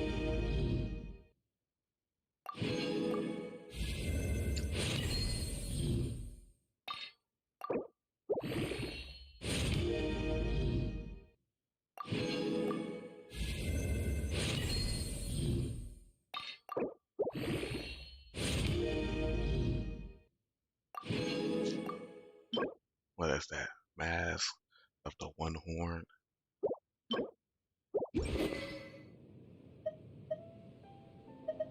Let's at least get it to 80.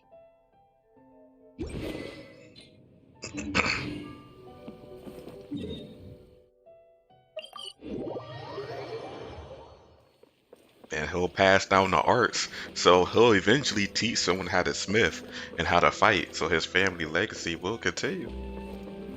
He's all good.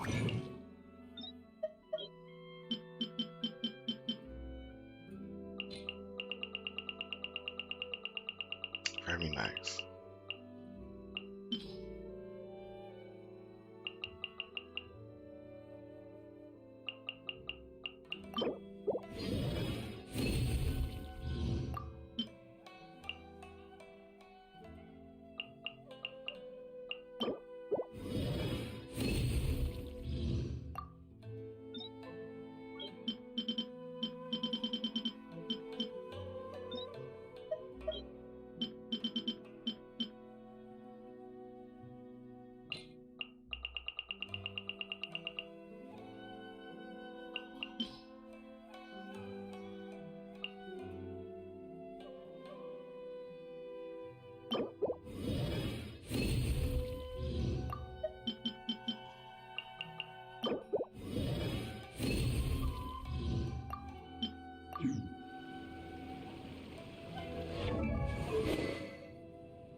This sword is actually pretty good.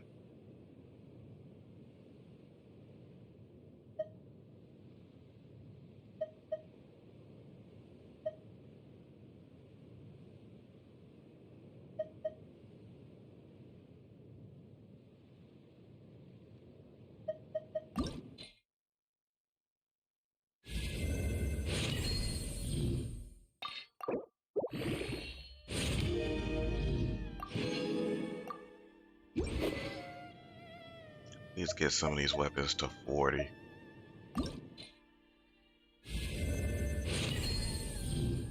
Now we can do the other story quests.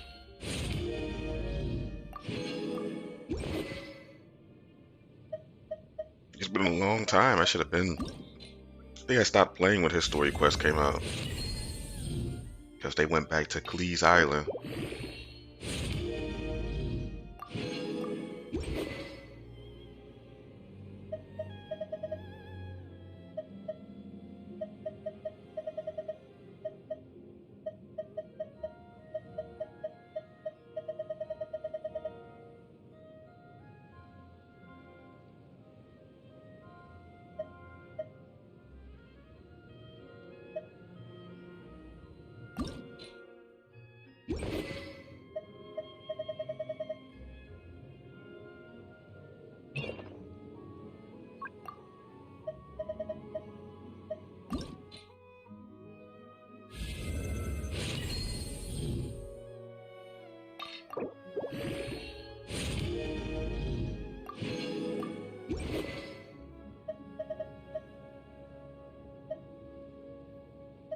Sort by level. The flute has the flute. Chi-Chi's using the flute. Okay.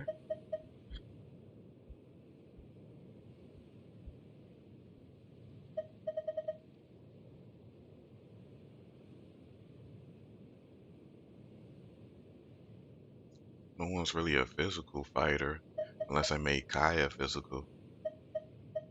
So this sword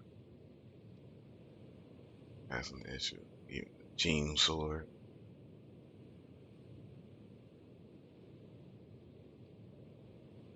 Attack is increased by 25%.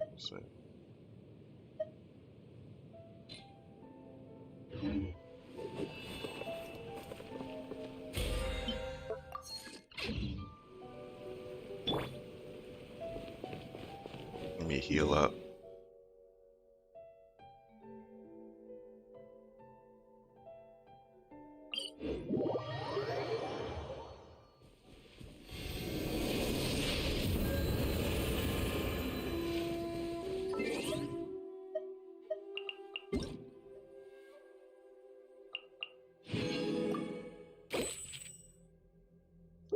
Nilo's birthday.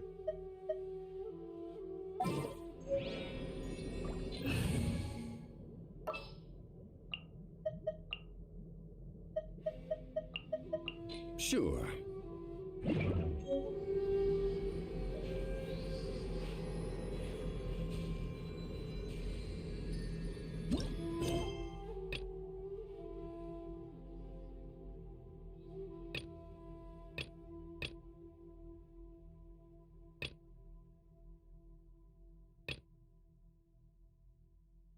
It's time to move on.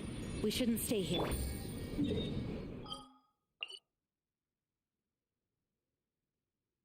Now we are going to do Sino's story.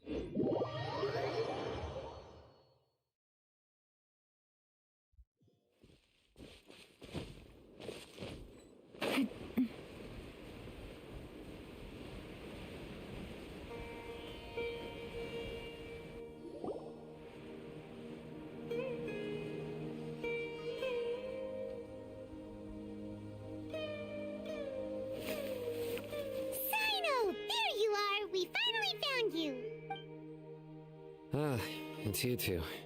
I knew I sensed a familiar presence, but I'm very busy at the moment. We'll have to chat some other time. That's right. Nabil asked us to come and check on the situation. So Nabil told you about this? Divulging my location without authorization. I'll let it slide for now. This isn't the time for that. I see. Well, the situation might be more problematic than you anticipated.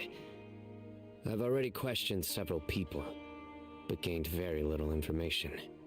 Long story short, I was able to learn of the secret location where the canned knowledge is being sold. You're welcome to accompany me if you're interested. Whoa, sounds pretty complicated, but having a chance to catch bad guys with Sino, it's like we're a part of the mantra. All right, sign us up!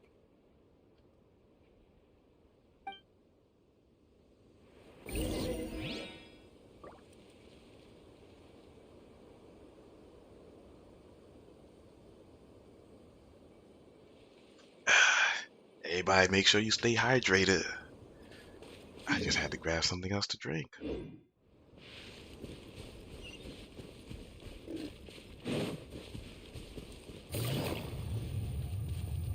Uh-oh.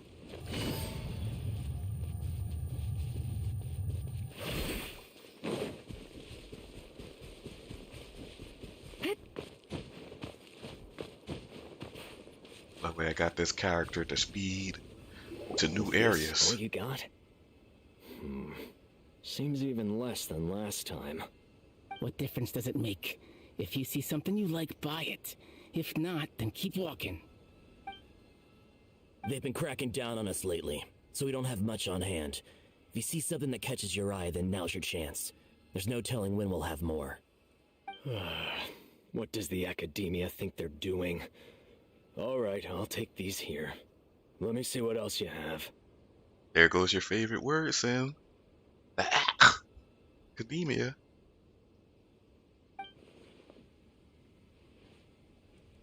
I don't see any real gems in this batch. It's all pretty ordinary stuff. Whatever, how much do I owe you? 150K. Show us the Mora, and you'll get the goods. Put the Mora down and your hands up. It's Sino! When's he ever gonna let up? Hey, forget the goods! Let's split! It zoomed in on Sino's face twice. But don't forget the Mora!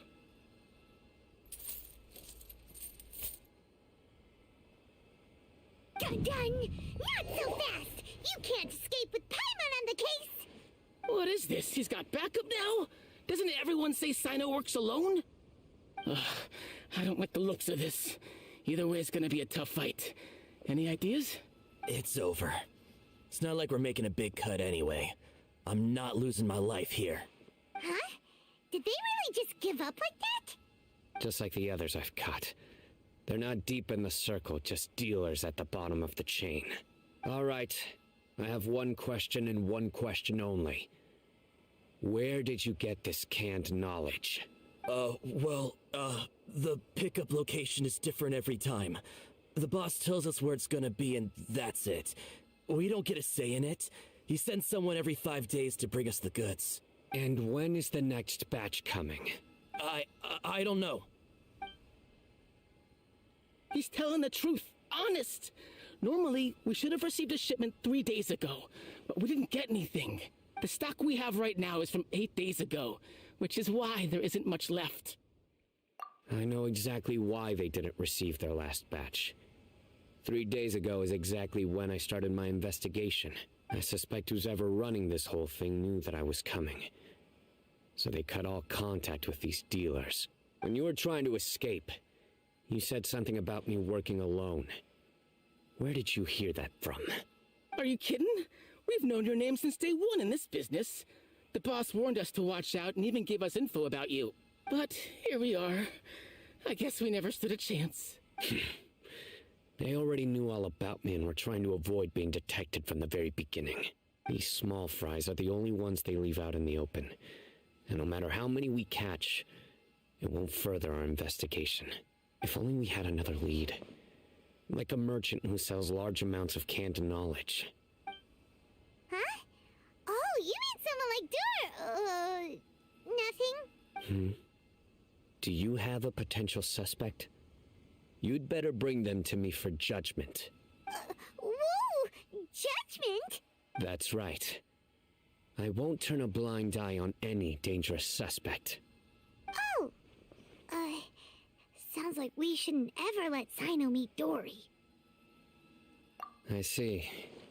Anyway, I'll think of a way to deal with these two and then continue gathering information.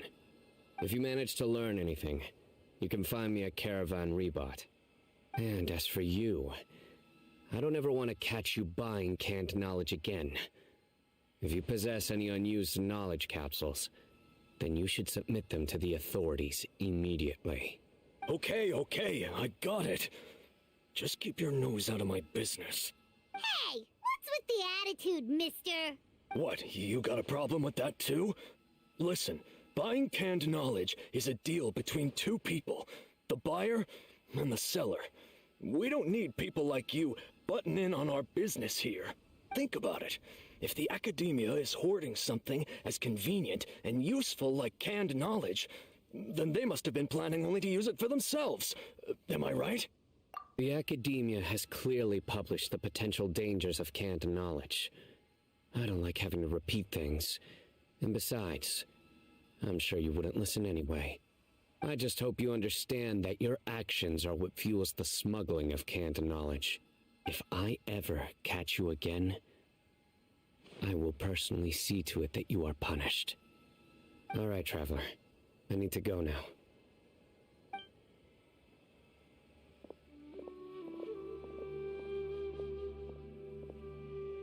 Ha! You think you can scare me?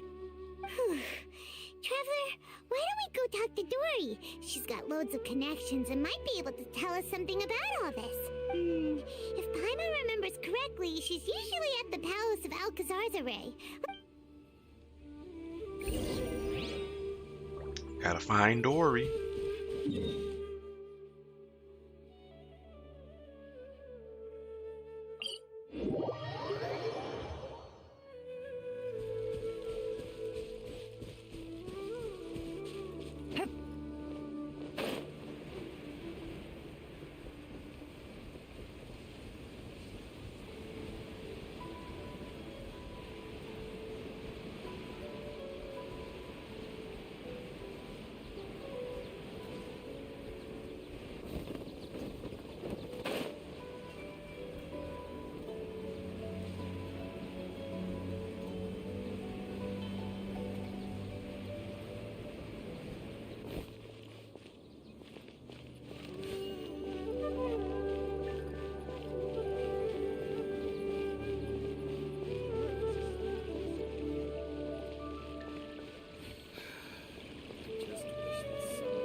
I see.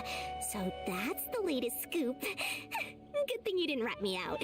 Otherwise, who knows where I'd have to be hiding to avoid attention. No idea. Sorry. I've already cashed out of the canned knowledge business. Huh? You mean you stopped selling it? That's right.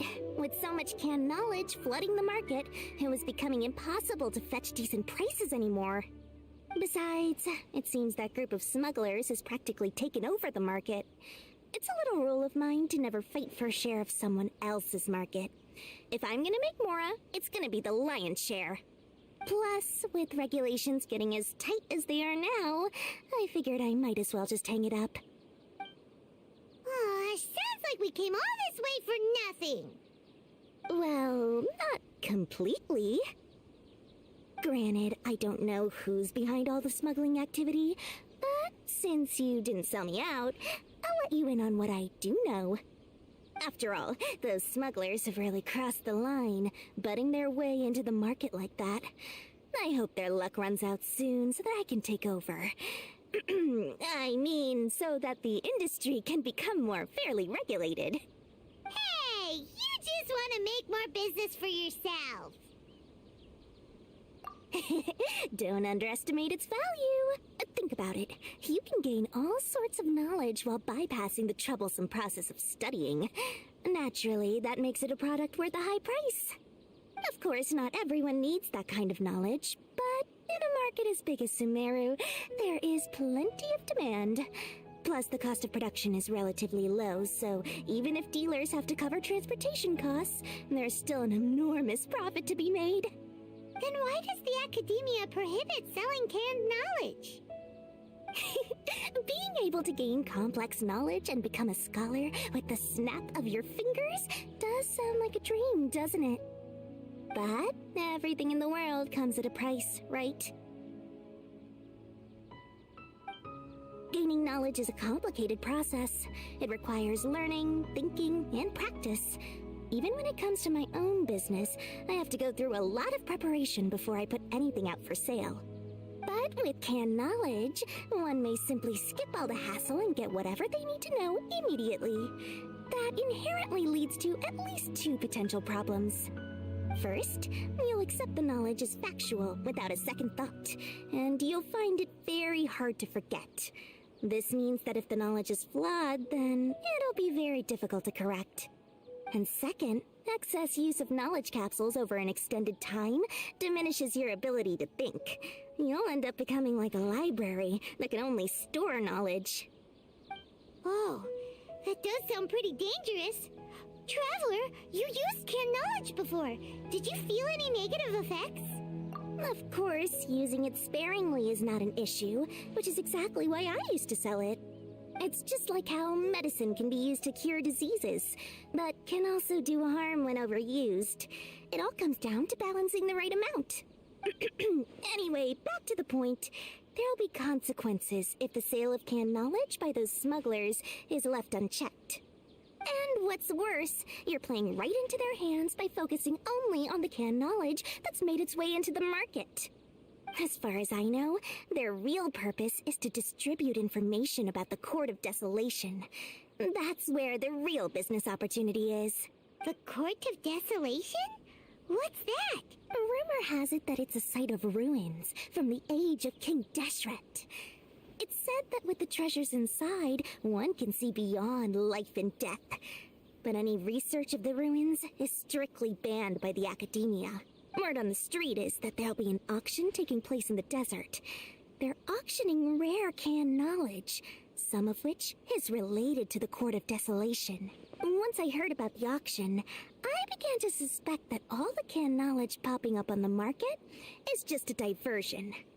I'd wager that their real target is the Court of Desolation.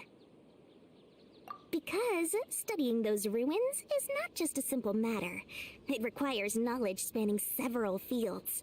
So, if they're aiming to quickly assemble a research team, canned knowledge would be the best solution.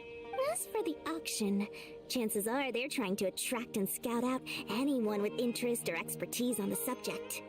On the other hand, no one can say for sure that they will ever succeed in finding the Court of Desolation.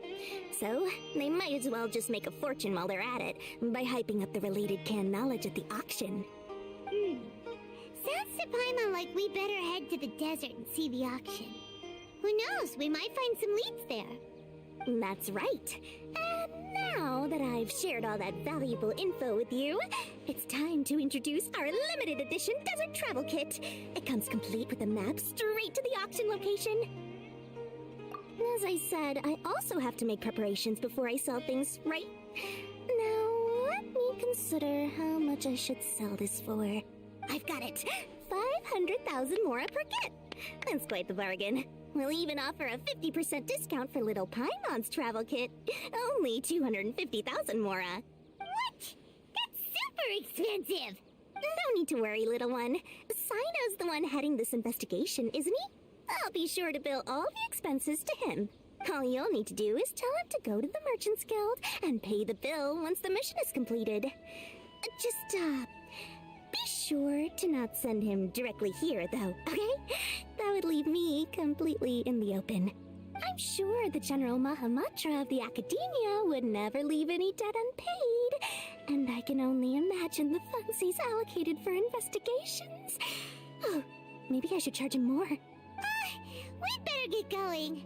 If Dory keeps at it, we'll be out of mora.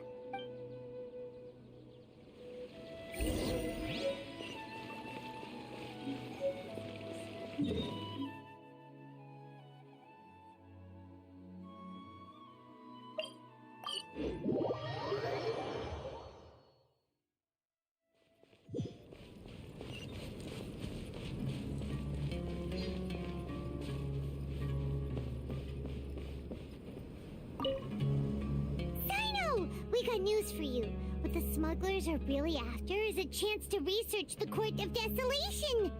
They are hosting an auction in the desert to sell canned knowledge about those ruins.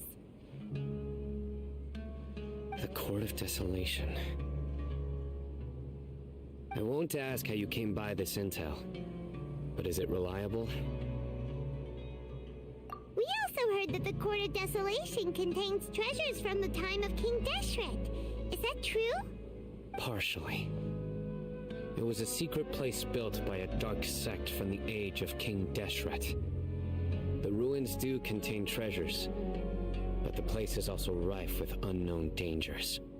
According to past research, one must forfeit their life as the price of entering. They are not some ordinary ruins, so the academia has strictly prohibited any related research. However, if they are using the canned knowledge as a way to move information and recruit researchers, then I suppose your conclusion does hold some validity. Regardless, we need to go into the desert. Less in recent years, but there are always those who attempt to do so, both inside and outside the academia. After all, legends claim that whoever obtains the treasures inside can see beyond life and death, or even resurrect the dead. Death is often the greatest grievance for many people. Though they're fully aware that the chance of these rumors being true are slim, they hold tight to such fantasies and pursue them regardless. That's why some continue to research it, regardless of it being a restricted subject. On top of that, it's hard to track the source of information contained in canned knowledge. Do you know where the auction is taking place? Good. We'll go investigate. But before that, we'll have to get rid of these people tailing us. Huh? People tailing us? That's right. Let's begin to leave town and see what happens. I'm sure they'll reveal themselves as soon as we make a move. Don't worry. I'll make short work of them. That's Sino for you. But we can lend a hand too, you know.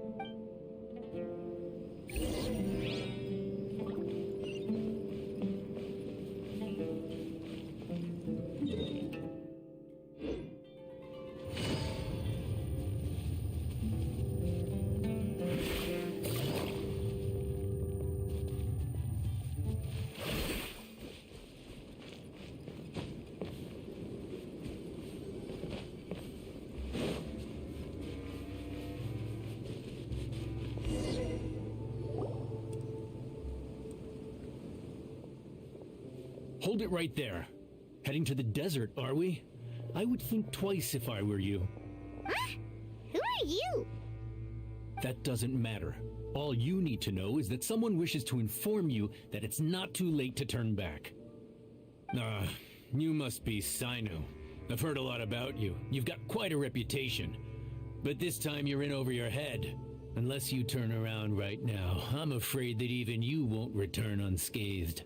And as for you two, why bother sticking your noses in trouble that doesn't even concern you? That's right! We won't just sit back and do nothing! Ha! Have you really thought it through? You're not just doing this for recognition, are you, Sino? My employer said that he's willing to compromise as long as you just walk away. He could, for example, reduce the amount of canned knowledge on the market. I'm sure that would help your investigation appear to be successful enough. On top of that, he's willing to give you a cut of the profit. So you see, you get both Mora and a boost to your reputation. I can't think of a reason why you would pass that up. Is that so? Well, I can't think of a reason why I'd accept. I've heard enough. Get out of my way. Sorry, no can do. We're getting paid to ensure you disappear. Since you won't turn back willingly, then we're gonna have to make you go back. That's blowing up. New stabilize. Busted. Gotcha. Game's up. Fun's over.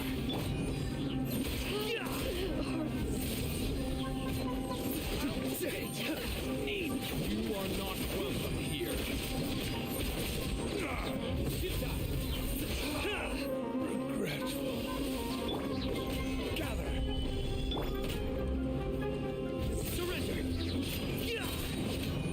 sins weigh upon your soul.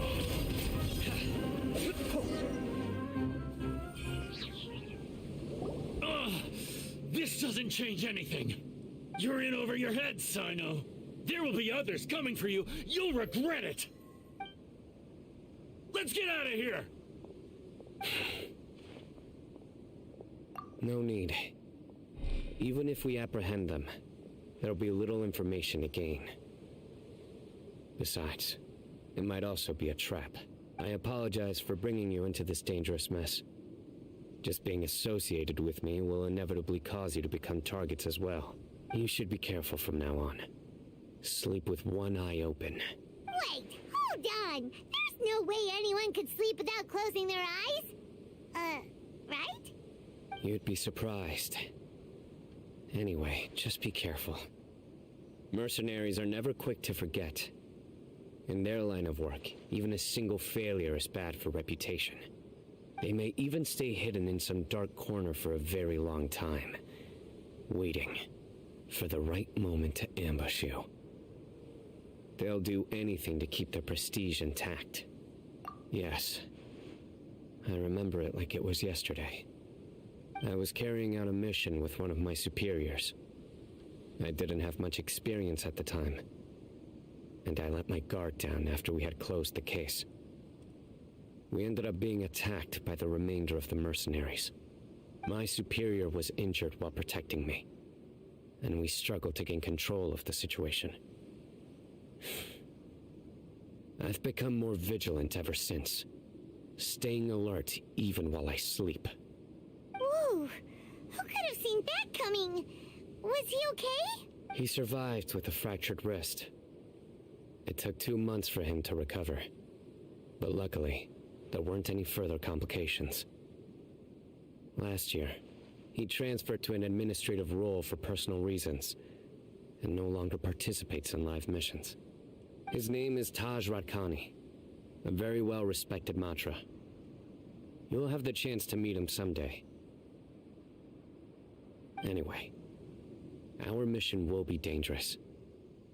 I'm already used to such grueling conditions, but I don't want to see you two get hurt. Don't worry, Paimon will stay alert. We'll see danger coming a mile away. Good. Don't worry. It won't be long till we're at the bottom of this. And once this is all over, I'll sweep away any other hidden dangers.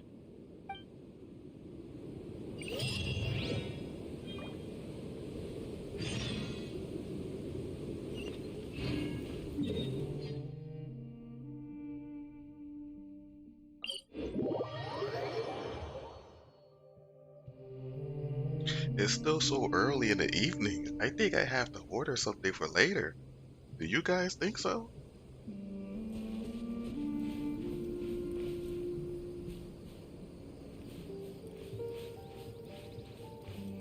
I feel like I'm good for the rest of the day, but it's only 7. I guess I have to get something just in case. Oh, since that, yes. Yeah, I guess I'll have to get something.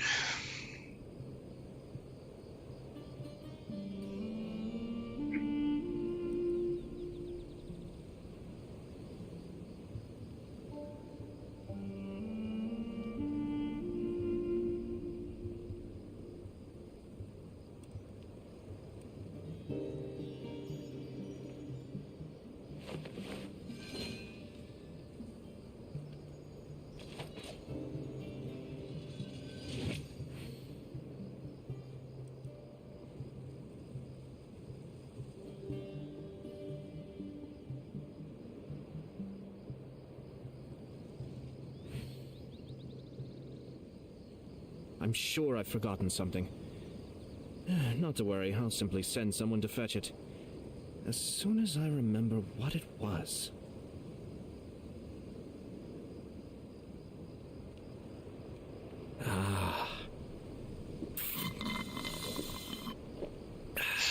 Just doing it right now.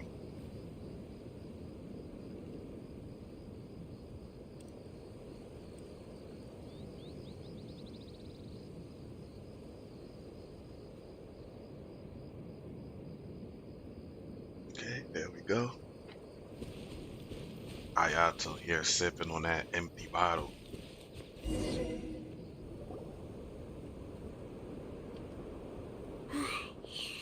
So hot. If only there was some shade for us to cool off under.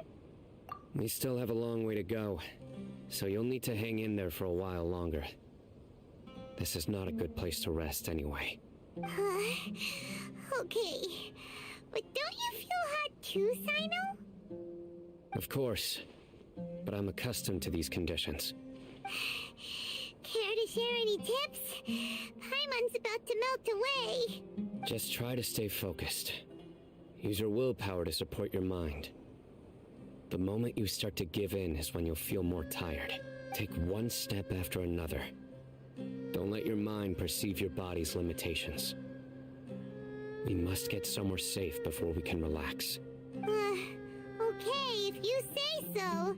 But where would be a more safe place to rest? Paimon thinks this is a perfectly safe place to stop. Just look around, it's just sand and desert. There aren't any monsters for miles around. Whoa! Where did these scorpions come from? Watch out. Something's not right about them. Solidify! Kamisato Ari. Suiyu!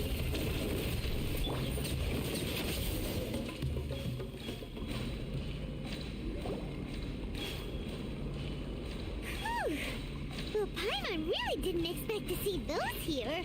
Those weren't just normal scorpions. See?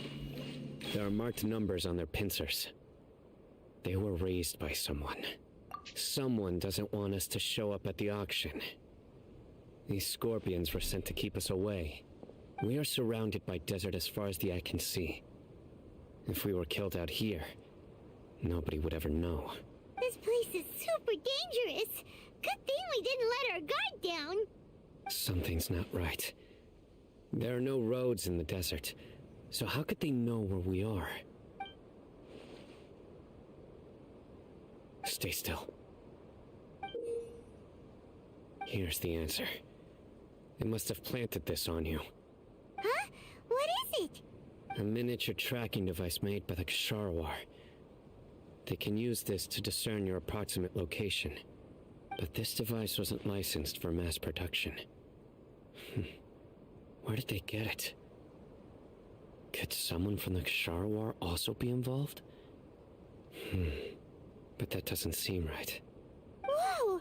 Paimon never knew that kind of thing even existed! Why would it be on him?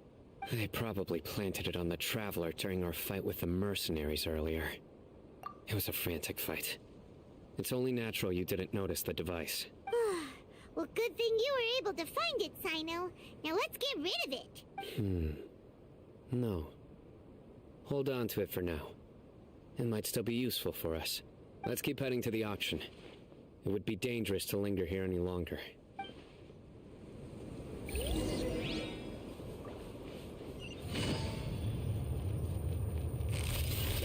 Quietly now.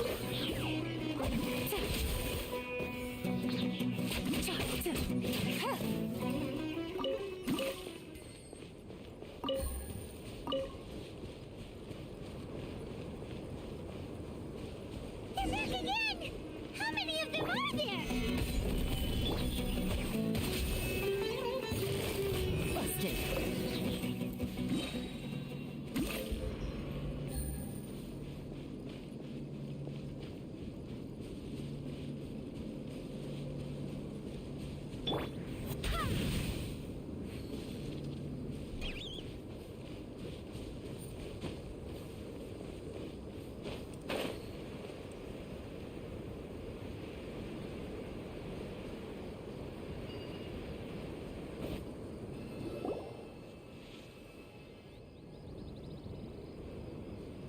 Weird. Is this where the auction is? Yeah, not a single soul. Maybe they're on break right now or something. We didn't waste any time getting here after we defeated those mercenaries. They shouldn't have been able to give any warning of our arrival, but even so, they still knew we were coming. Someone here must have been watching the tracker. and warned everyone to clear out. Aw, what should we do now? We searched the area.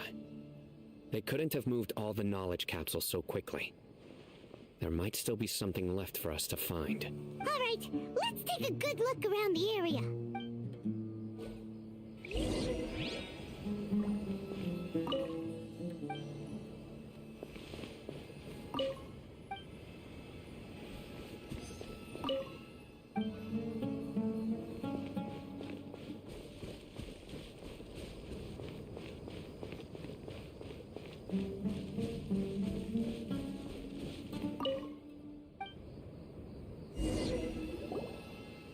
Did you find anything?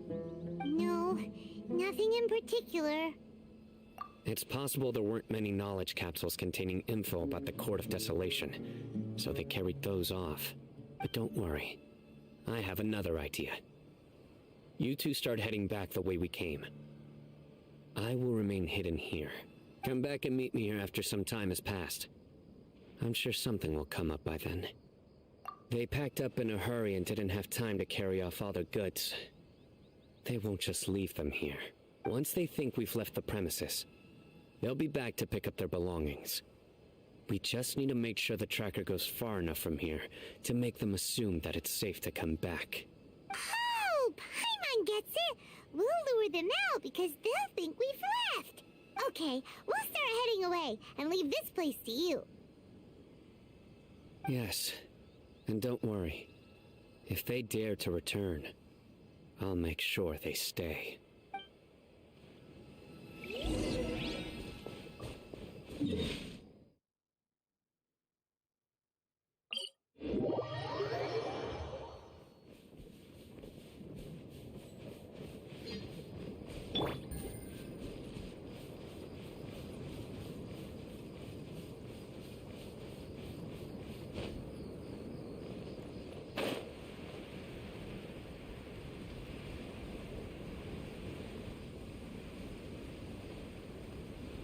Sino has that razor color hair. Both of the electro males have white hair. Isn't that right?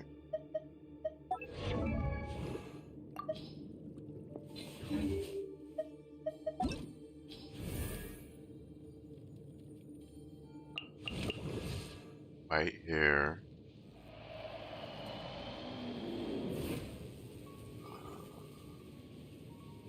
There's only 2 male electro characters.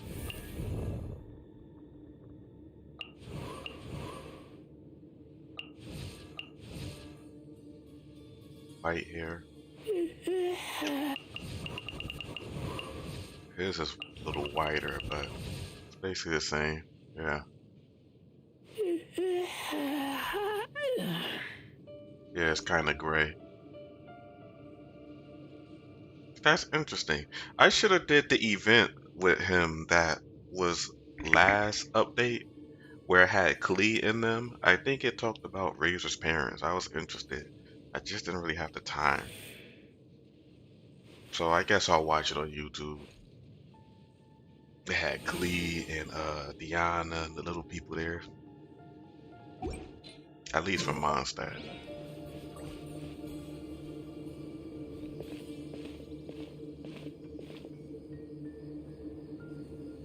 Ugh, so tired. We've probably gone far enough now, right? Yay. Let's rest for a little while before we go back to find Sino.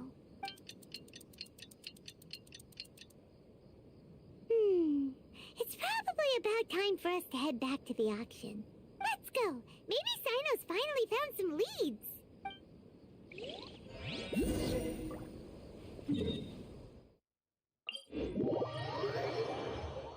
Dwayne, the Watson.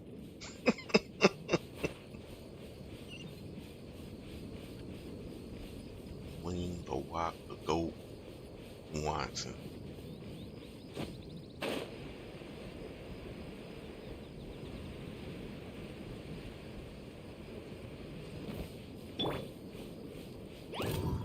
Right!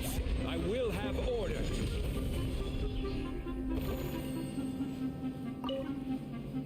crumble!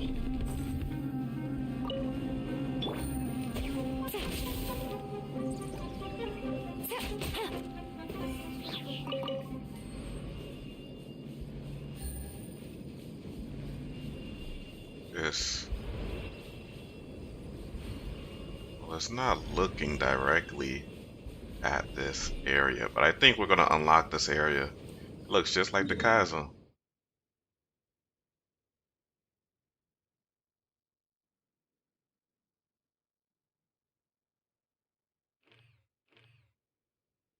Yep. What is it over there?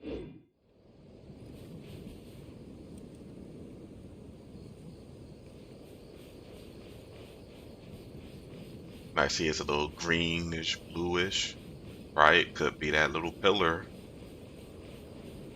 That's what I'm thinking.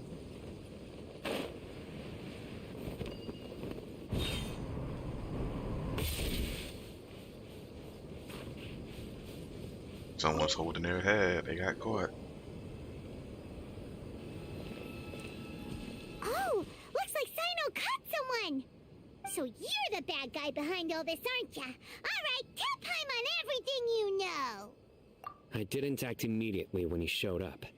Rather, I laid low and observed for a while instead. He is not the primary instigator, but he is most likely one of the more important dealers here. Am I right? Yes, impressive. You certainly live up to your reputation, Sino. If I had any idea you were still around, I wouldn't have gotten so greedy. Huh? Greedy? What do you mean by that? Once everyone knew you were coming, all the canned knowledge dealers abandoned their goods and fled at once. Obviously, there wasn't time to pack up everything. Since all the goods were just left here unsupervised, I thought I'd use the opportunity to come back and take what I could. You know, free merchandise is good business, but I suppose there's no use explaining it now. You must know who's manufacturing and selling the canned knowledge, correct? Will you tell us willingly, or do I need to make you talk? No, I'll talk. But before that, perhaps we can take the conversation elsewhere? If we stay here, chances are that someone will see me with you. That would put both me and my family in danger. All right. Where do you suggest we go? How about my home in Aru Village? It should be safe there. Fine. Let's head out. You can throw away the tracker now, Traveler. Listen, buddy, you better not try to trick us. Come on now. Do you really think I'd try to pull anything under Sino's watch? Seriously, what can I even do?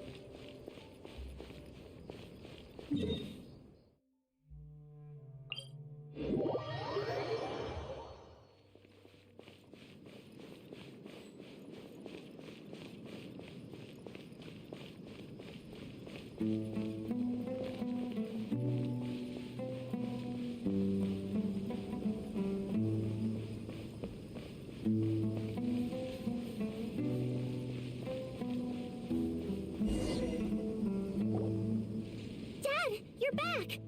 Oh, we have guests? Hi there. This is my daughter, Seemin. She can be a little shy of strangers. Why don't you run along now, dear? Dad needs to talk with our guests. Oh, okay. Everyone knows Sino in our business, but let me ask, who are you two? Paimon is Paimon, and this is the Traveler. To be honest, I really didn't expect to see Sino, the lone operator, working with any partners. When I saw the tracker start moving away, I assumed you had decided to just go back empty-handed. But even though you caught me, I'd still urge you to stop while you still can. You should abandon this investigation. Why is that? Everything from the manufacturing of canned knowledge to the sales and even splitting the profits. Every step of the process involves dozens, if not hundreds of people. Massive profits have brought everyone together in this business. Everyone will try their best to defend this industry that we've worked to build. It will be a long and difficult fight, even for you, Sino. And even if you manage to win in the end, no one will thank you. If anything, you yourself might even feel remorse. Why are you so bent on putting us out of business? Everyone has their own reasons for what they do. I don't have to explain mine.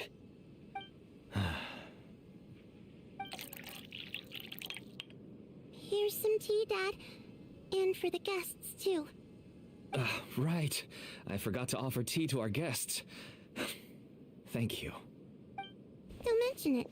And, I should tell you that our tea tastes kind of bitter, but I put some sugar in to make it a little tastier. That's my girl. Do we still have any sugar left? If not, I'll buy some more next time. Yes, we do. Okay. I'm gonna go have a rest now. Didn't you say that everyone's in it for the massive profits? That sure doesn't seem to be the case for you. Actually, that's what I wanted to talk to you about. I was hoping to ask you for a favor. My daughter was born with a chronic disease, so she has a relatively weak heart and lungs. Even slightly strenuous exercise can cause her to faint and prove to be a life-threatening risk. That's why she never really had any friends to play with, and why she locks herself up in her room most of the time. She has to take lots of medicine, and it doesn't come cheap. As for me, I was just an average merchant. I would wake up early and travel all around to make a profit. But the Mora was still nowhere near enough. I could only watch my daughter's health deteriorate day by day. Until one day, someone reached out and showed me a way to really make a profit. Selling canned knowledge? That's right. With all the Mora I made, I could finally afford medical treatment for my daughter. Nothing made me happier than seeing her get better. There are many others like me. Smuggling canned knowledge might seem like an unforgivable crime to you, but to us, it's a means of survival. I wanted to tell you all this so that maybe you could understand and change your mind. Please, stay out of this, Sino. Give us a way to survive. Oh no. That means that if we prevent the sale of canned knowledge, his daughter will... I must get to the truth. I can find someone to help treat your child, but I cannot turn a blind eye to the smuggling. These are two completely different issues. I somehow knew you would say that, but having your word to help my daughter is enough for me. Since you insist on continuing the investigation, you should have a look around the back of my home. You'll find some goods I received just recently. I think everything will become clear to you once you see them. Whoa! Look at all of this! Yes, all neatly packed away and organized in boxes. To think that this is only one dealer's worth. Small producers can impossibly support such a large quantity of goods. Could the academia have a hand in this? But such a volume of goods wouldn't be able to slip through inspection. Uh-oh, there goes your favorite word again, Sin. It's back. Huh? Look! These seem different from the other knowledge capsules we've seen. Maybe they contain knowledge about the Court of Desolation. Yes, that would make sense. Wait, what's this? Yes, it's a Matra seal, indicating that the goods have passed Matra inspection. I started to suspect that someone in the academia might be involved when I found the tracker earlier. But how they could ship so much canned knowledge out of the academia was still a mystery. The pieces have now all fallen into place. With this Matra seal, goods can leave the academia without undergoing a second inspection. Watch the perpetrator be Sino's former superior. That Taj guy he was talking about, that retired to the administration side. It's probably him. No wonder they don't want me to investigate. It turns out that a mantra is behind this. Even I find it hard to believe. Could I ask you for a favor, Traveler? Since all this canned knowledge came from the academia, then it's highly likely that the knowledge regarding the Court of Desolation originated from research files stored within the academia. If we can enter the repository, we can find out who accessed these files. But, considering my current status, if I suddenly show up at the academia now, it will only draw unnecessary attention. You'll need to be the one who checks the records. I'll write a letter to Nabil, and he'll take you there. Sure thing! Leave it to us! I'll also keep working here in the meantime. Although our leads are all currently pointing to someone within the academia, it's obvious that they also have power outside of it. We can get more information on other dealers from Bahari. I'll stay here and make some preparations. You can come find me anytime if you uncover more info.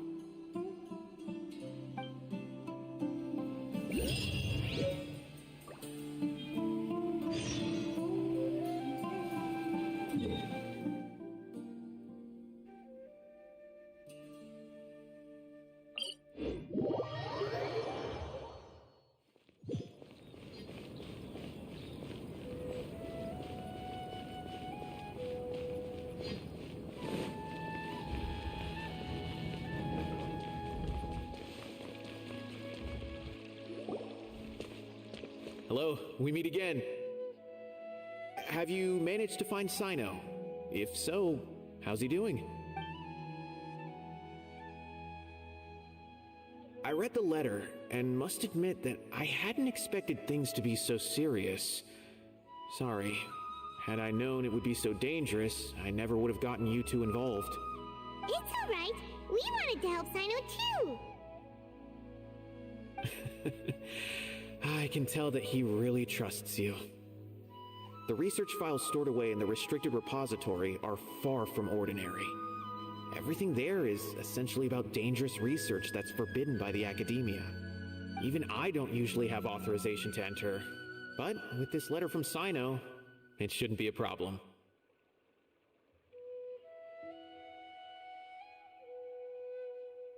That's right. Granted, the academia is very supportive when it comes to research. They encourage scholars to conduct all kinds of studies. However, some forms of research have proven to be so dangerous that the Matra have to step in and put a stop to them. Normally, after some particular research becomes prohibited, the majority of the related files will be destroyed. But some information may be retained as a record to warn later researchers. Such information is kept in the restricted repository, which is heavily guarded. Follow me, I'll show you. Hopefully we'll find the answers that Sino is looking for. The restricted repository. Sounds kinda dangerous. We'd better keep an eye out.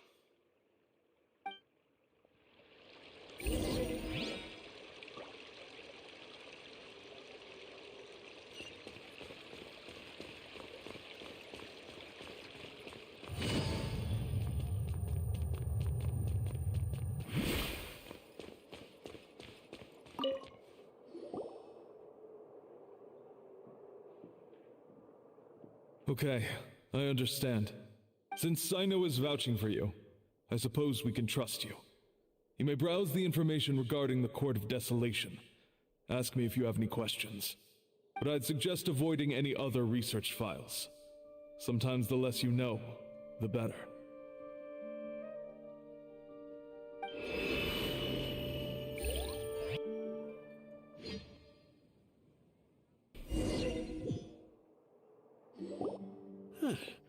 So this is the restricted repository. I never thought I'd see the inside of it.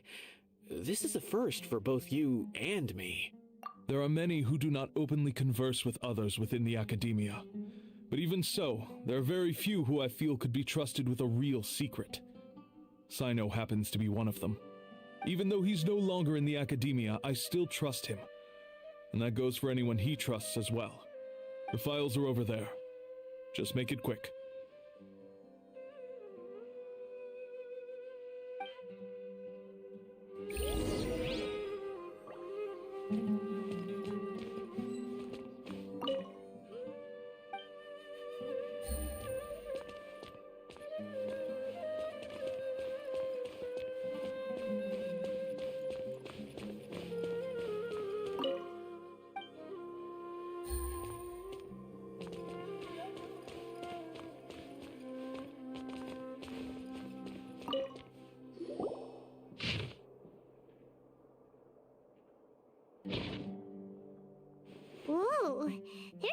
to read here.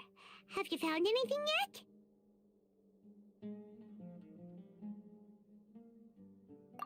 Huh. It reminds Paimon of Sino's former partner. His former partner? That would be Taj Radkani. But you're not far off. Mortada Radkani was Taj's only son. What? Taj's son went to prison for researching the Court of Desolation? Why do you sound so surprised? You're a Matra, aren't you? It's just that they arrested him in secret, so it was never publicly known. All I knew was that Taj's son was taken to prison. It's not just me. I bet even Sino didn't know about it. No. Unfortunately, there isn't. He took his own life not long after he went to prison. You've heard about Taj, right? I know Nabil has.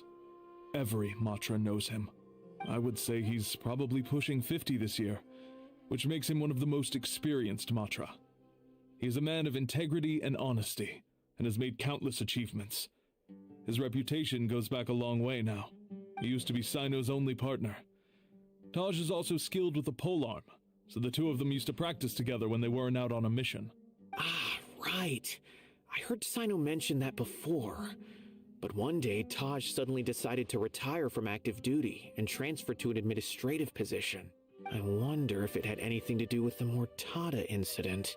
Taj was already very well known by the time Mortada was born. So when Mortada came to study at the academia, everyone had high expectations of him.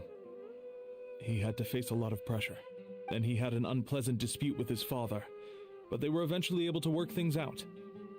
Not long after they had reconciled, Mortada was caught studying the Court of Desolation, which is in violation of academia rules. Taj arrested his son and put him behind bars. He begged for leniency, but Taj wouldn't agree.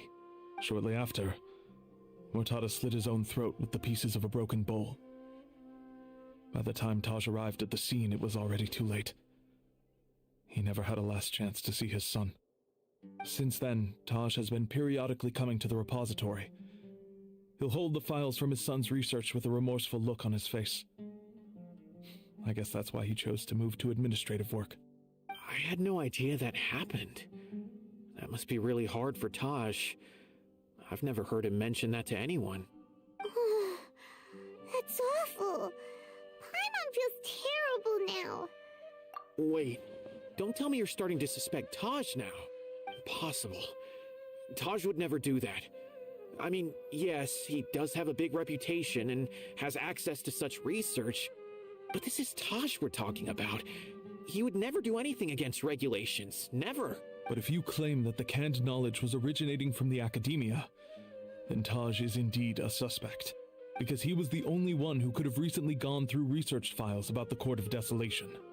There are so many files about those ruins that it would be difficult to restart any research, since the 7 original researchers were put behind bars.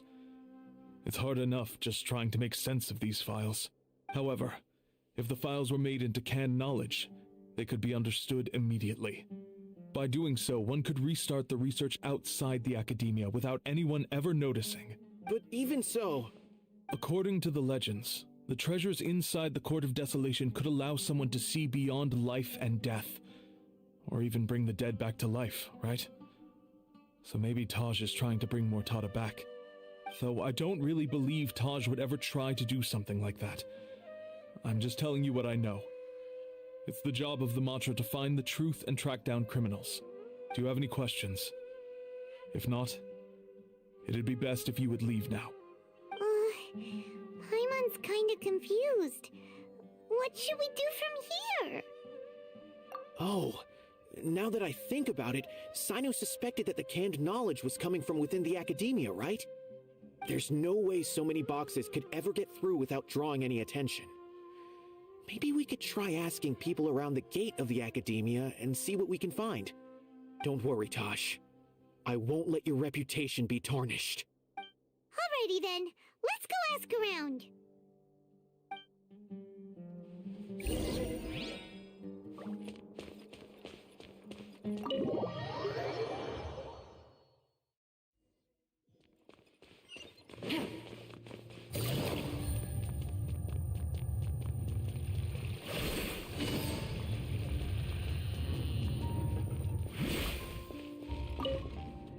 Excuse me. Have you seen any large shipments of goods leaving the academia recently? Huh. Well, yes, but isn't that pretty normal? The academia consumes so many resources each day, everything from cooking ingredients, raw materials, even equipment for experiments. It's normal for goods to be coming in and out. Right, but we're looking for shipments with a Matra seal. Have you seen any like that? That I'm not too sure of. I normally wouldn't notice whether the goods have any seals or not. Maybe you should ask someone else.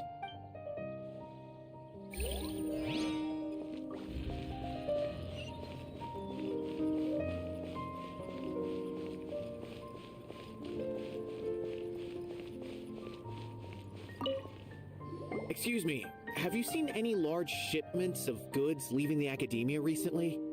No, not that I'm aware of. Perhaps you could ask someone else?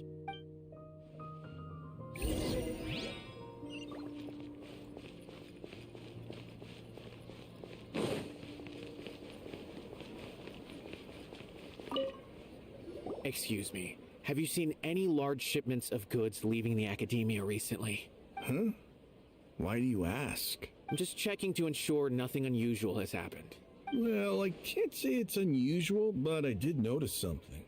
There's a Kashar Rawar researcher who's been making frequent shipments recently. Dozen of large boxes each time, if not more. When I asked him about it, he said they just contained a bunch of old worn-out machines. The Kashar Rawar used to often sell scrap machines to traveling merchants, so I didn't really think anything of it. But he's been making a lot of shipments lately. There weren't ever so many outdated machines before. And you didn't find that suspicious? Why didn't you report it for inspection? Well, the boxes were stamped with a Matra seal. Why should I bother? Of course, I did start to wonder about the seal once, thinking that maybe they forged it or something. But you know what happened? A man named Taj came here and told me that he'd already inspected the goods personally and ordered me to leave the researcher alone. I couldn't question his word, could I? Impossible. There must be some sort of mistake. There's no way Taj would ever... No, I won't believe it. Taj is an honorable man. Someone must be trying to frame him. Wait, I know another Matra who works with Taj. I can ask him to let us speak with Taj.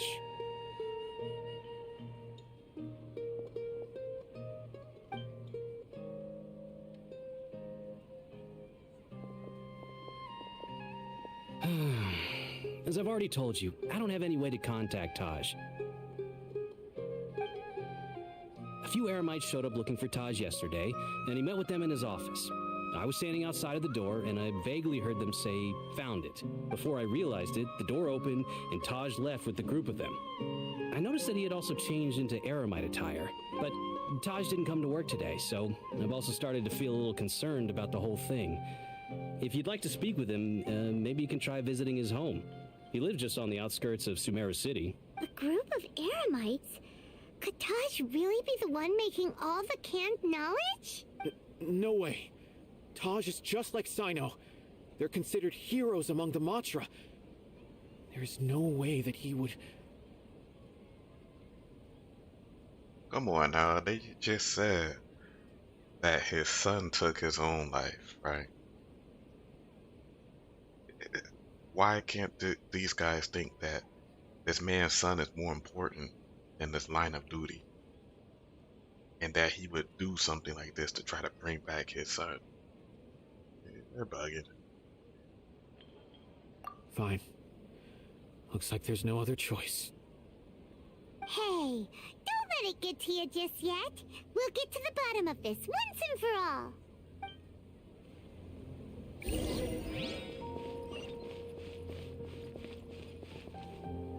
The question I have is, why was his son looking up those forbidden files or trying to study them? Does it have something to do with their heritage? It's interesting. Probably something to do with their argument. He wanted to look into some things. Who knows? So, this is Taj's place. There doesn't seem to be anyone here. Well, what should we do then? Do we break in? No. Wait, the door's unlocked. Did Taj leave in a hurry? Well, anyway, we're still not sure if he's the real culprit. Probably not a good idea to go in without permission. You're right. Even if we apply for a warrant now, we won't be able to do anything until tomorrow at the earliest. This is an emergency. I just hope Taj doesn't mind. What's this? It's a paper full of names written on it. Oh, and a map. Nabil, can you make any sense of this? Yes, this is definitely Taj's handwriting. These papers look like records. These are the transactions between Taj and some other people. From the look of the numbers, the scale of this smuggling case is absolutely massive. The whole operation involves more than 300 people, including dozens of celebrities. These are famous scholars, merchants, mercenaries. I have a feeling that Sino might be unaware of what he's up against. There's no way anyone could face such a large organization on their own. You're right, that's just who he is. As for the map, it appears to indicate the location of the Court of Desolation. Let's take it to Sino and let him decide how to proceed.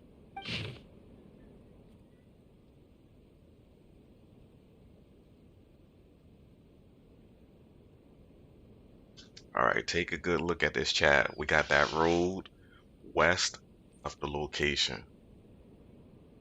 And then there are some ruins above. That could be Aru Village or some other ruins. So let's keep an eye out for that. And I see there's a little oasis spot. I think I know where this is. If Taj really has turned on his honor and committed these terrible acts, then I suspect that he might already be at the Court of Desolation as we speak. I don't want to suspect him, but I also don't know him very well. Maybe Sino will know what to do. All right, we'll give these to Sino and see. Let's go!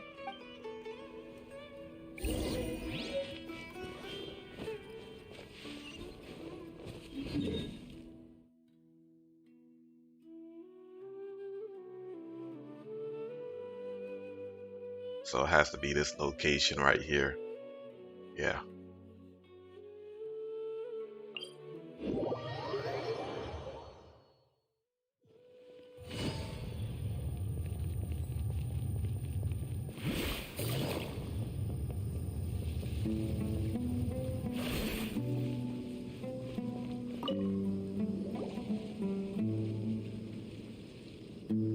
Well, Sino, what do you make of it? Taj. It's been a while since I last saw him. From what I remember, he is a straight-laced man. Although he would resort to extreme measures from time to time, he would never do anything against his beliefs. So do you think he's the one behind all this? I'm still not sure. I cannot imagine how devastating the incident with Mortada was for him. Nor can I deny the possibility that people can change. Whether it's out of love for his son or for other reasons, we have to see for ourselves to judge him. Or rather, the person he's become. That's right. It's clear that he had a hand in this case, yet he made no report of it. There's no doubting that. That's also why I need to see him. I must ask his reasoning and judge him myself. Time is ticking. Let's go.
elements: electro, dendro. All right, let's use some electro and dendro. I've been waiting for you for ages.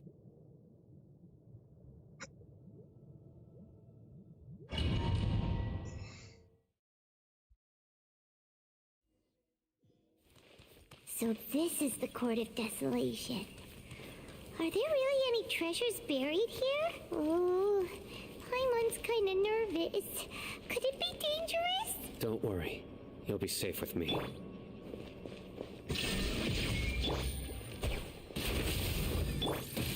Nowhere to run!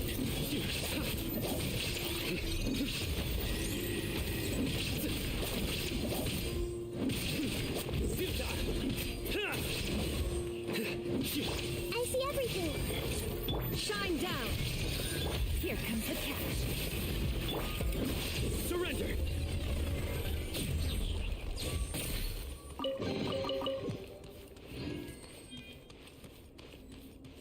Look, these walls have definitely seen better days.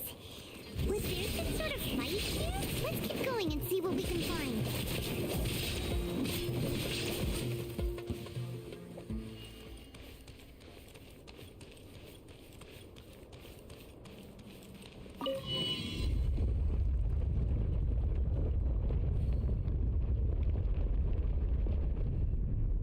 Whoa, is it just Paimon? Or did that passageway just rotate? It's not gonna start moving again, is it? Either way, we should be careful.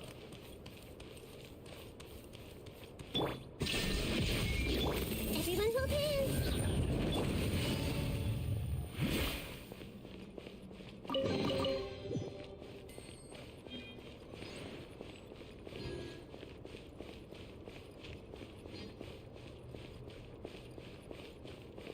Illusion shattered.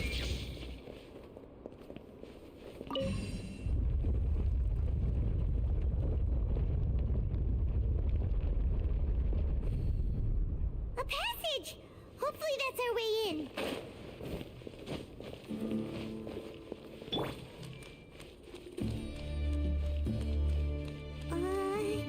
That eye seems to be staring right at us. This place gives Paimon the creeps. You go first.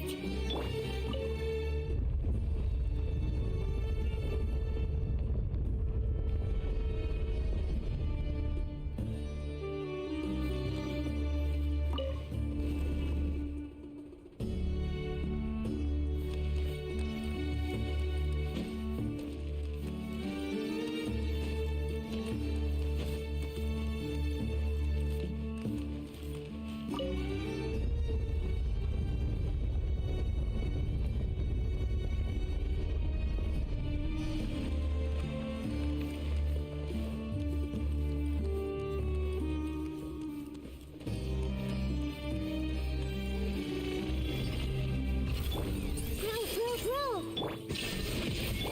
Quietly now. Gotcha.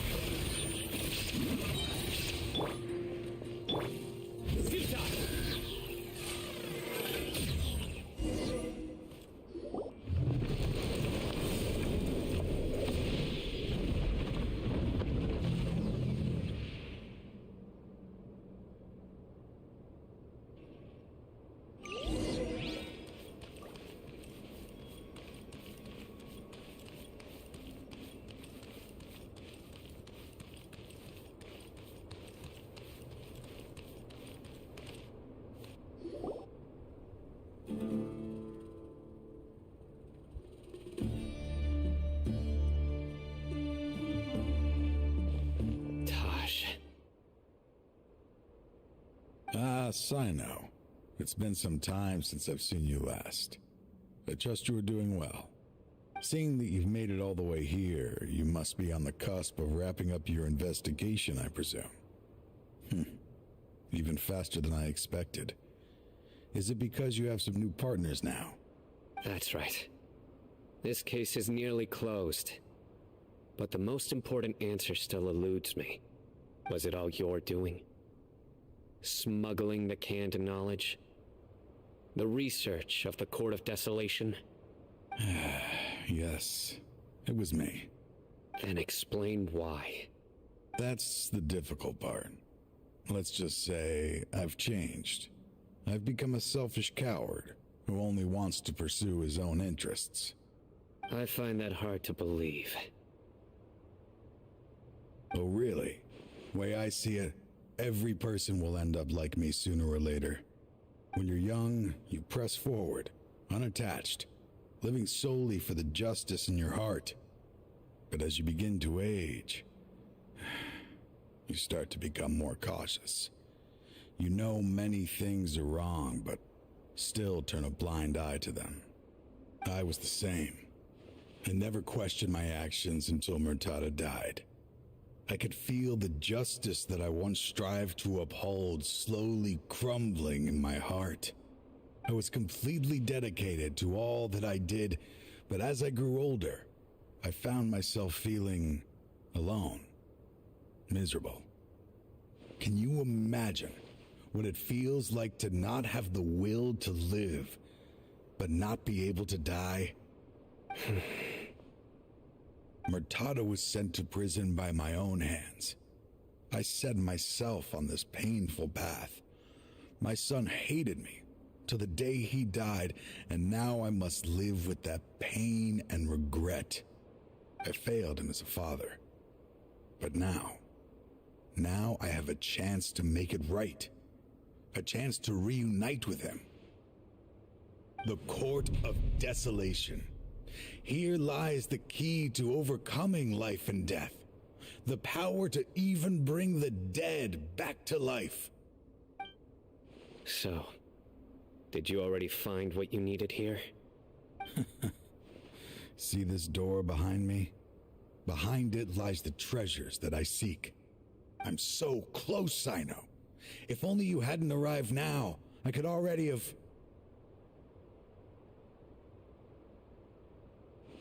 Enough conjecture. What has happened is already part of the past. You cannot bring the dead back to life. In the end, the treasures you seek are nothing but myths and legend. Since you're so sure, why don't you just let me open the door and see then? No. I sense danger behind that door. There will be dire consequences the moment you open it.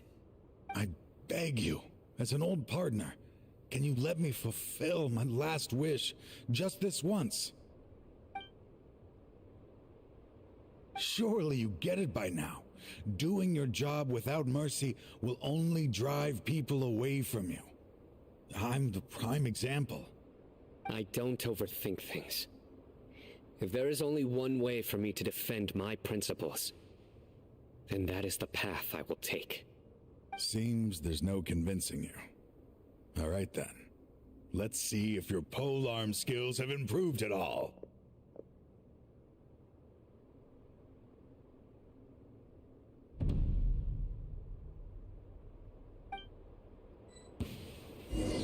This power is mine. I see everything. I will set things right no matter. Share my knowledge. Nowhere to run. Judgment is upon you. As I thought. Your strength. What's up with these random bots? I guess hiding them means banning them. I just did that. These bots are crazy.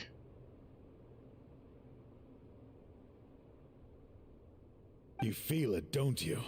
I'm stronger than you remember. I gained new power when I entered the Court of Desolation.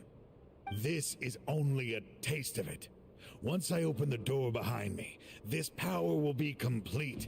Even life and death will have no grip on me. Uh-oh. We have to stop this guy! I won't let you open that door. I wouldn't be so sure. I'm afraid it won't be easy to stop me now that you're injured. Or are you ready to sacrifice your life for this? I'll do what I have to. I still remember when we first became partners. You were always charging forward and putting your life on the line, just like now. Even after all this time, you still haven't changed. You haven't changed either. You left that list of names and map in your house on purpose, didn't you? You wanted me to be able to find you here. All of this was just part of the act you were putting on. What happened just now was also part of your plan.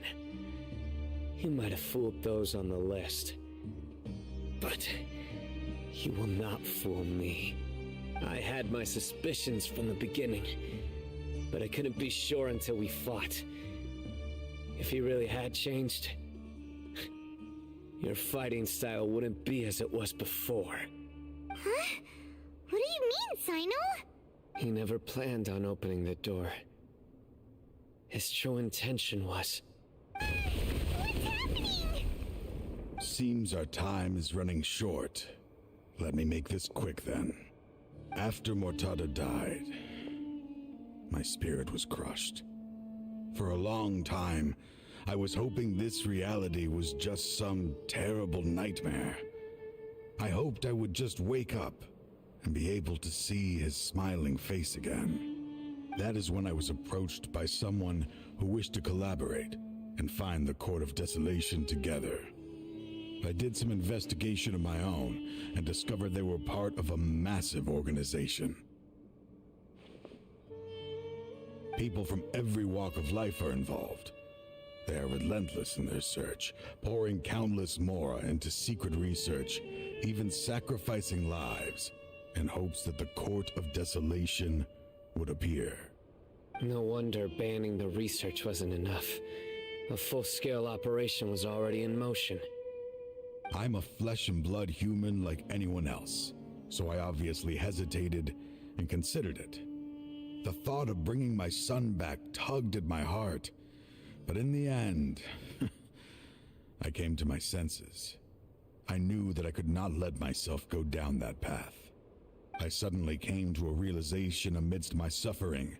The Court of Desolation, a place that once drove people to tragedy, was still doing so even centuries later. As long as this place exists, people will recklessly seek it out, just as Mortada did, generation after generation, regardless of the cost. Let it be buried beneath the sand forever. Once the Court of Desolation is gone, there will no longer be anyone obsessed with seeking it out. That's right. I acted as if I had abandoned my convictions just so that they would cooperate without raising any suspicion. This was the only way I could find and destroy this place. But that wasn't enough. I needed someone I could trust to bring the organization to justice. The Academia forbids the research of the Court of Desolation, so they would never approve my plan in the first place. To add to the problem, the organization is so powerful that they even have members working within the Academia. If I wished to destroy the organization, I couldn't just count on the Academia alone. There goes your favorite word, son. Da. It's always involved in Sumeru. So, you pretended to be the one behind all this as a test for me. Yes. I'm sorry, but now I am assured. You haven't changed at all. You are still as you always were, fearless and making no compromise. Anyway, this place is collapsing. You must leave now. Wait! Aren't you leaving too? There are still loads of bad guys to catch outside! His fate is already sealed. There is no life left inside him. He is like a candle with no more wick to burn. You planned it all from the very beginning, didn't you? Risking being treated as a traitor to collaborate with them. Sacrificing your own life to open and destroy the Court of Desolation. Regardless, I made a grave mistake by allowing the smuggling and the research of this place. Let this be the final judgment on myself.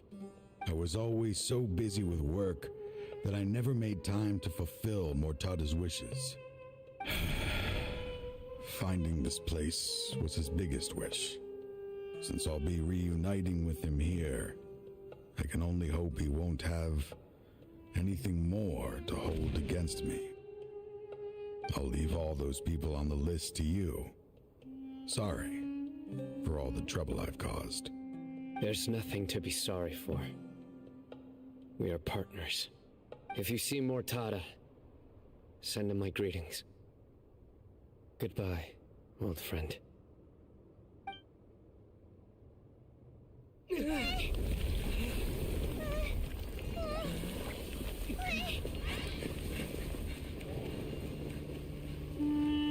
Dad, why are they so strict with me? I'm always the only one who gets in trouble. Just leave me alone! Don't worry, I won't damage your precious reputation. All right, Dad. Let's start over. By the way, I finally found an area of research I wish to pursue. Why can't you show even a little leniency? Why? Because we are Matra.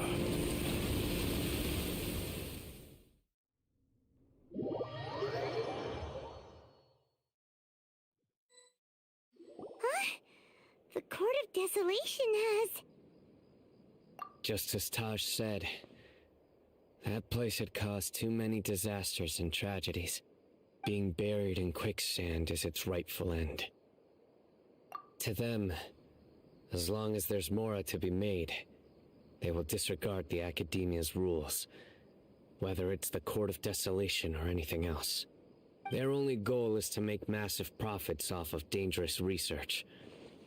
Taj may have set them back with the Court of Desolation, but it won't be long before they continue searching for another target. That's an opportunity that I will not let them have. We'll help too. Thank you, but you've already done enough. Just leave the rest to me. I will bring them to justice myself. Besides, I promised you that I would sweep away any potential danger. So, that's what I'm going to do. Wait for me at Caravan Rebob 4 days from now.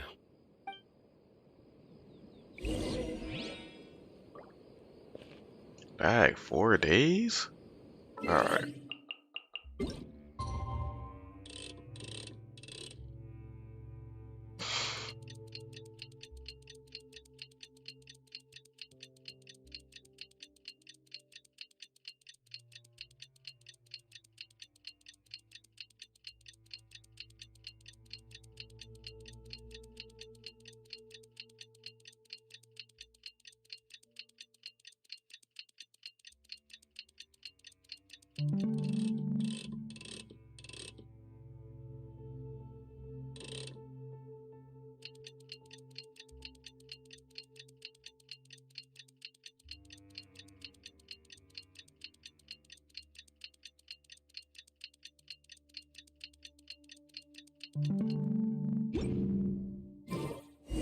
All the world holds dear is but a back.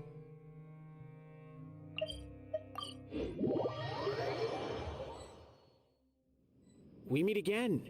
Thank you so much for all your help. Nabil, what are you doing here? Convicts from the desert are being escorted through Caravan Ribad, so I'm here to keep an eye on things. This should be the last group of them, so I'll be heading back to the Academia once they're cleared. The last few days have been quite the ride, but fortunately, I can say with confidence that this case is finally coming to an end. At first, the mercenary groups on the list were putting up quite a fight. They made several desperate attempts to cover up the truth. However, Sino crossed the desert and took out their main camp overnight. After that, people on the list started to put pressure on the higher-ups within the Academia. Everyone was on edge, and the case came to a standstill. And? Then what happened? Well, then we received word that Taj Rudkani had sacrificed himself on the case. The news really stirred up the members of our ranks. The Matra then moved together against the enemy. We cleared out the traitors from within the academia and arrested all the researchers on the list. Some of them managed to get out of the academia, but still failed to escape. The scattered criminals were captured by Sino all across Sumeru. I even heard that someone was about to escape to Fontaine, but was still apprehended just at the border. Having more than 300 prisoners apprehended for interrogation has definitely shaken things up recently. Is Sino alright? He didn't get injured, did he? He seems fine, but nobody knows the real situation. He brought over 300 suspects to judgment all on his own. Among them were even some of our former colleagues. Not just the criminals are afraid of him. Even we start feeling a little nervous when he's around now. But even if we start feeling all self-conscious, thinking if we've done anything wrong, we're still always honored to have Sino around. By the way, are you guys here to see Sino? I think I just saw him walking in that direction when I was on watch nearby. He was walking with someone I didn't recognize, and then before I knew it, they were nowhere to be seen. If you happen to see him, please send my regards. Sure thing, Nibule. You be careful too. Don't let any of those bad guys escape. Don't worry about me. If anything happens, you can find me at the Academia anytime. Farewell then.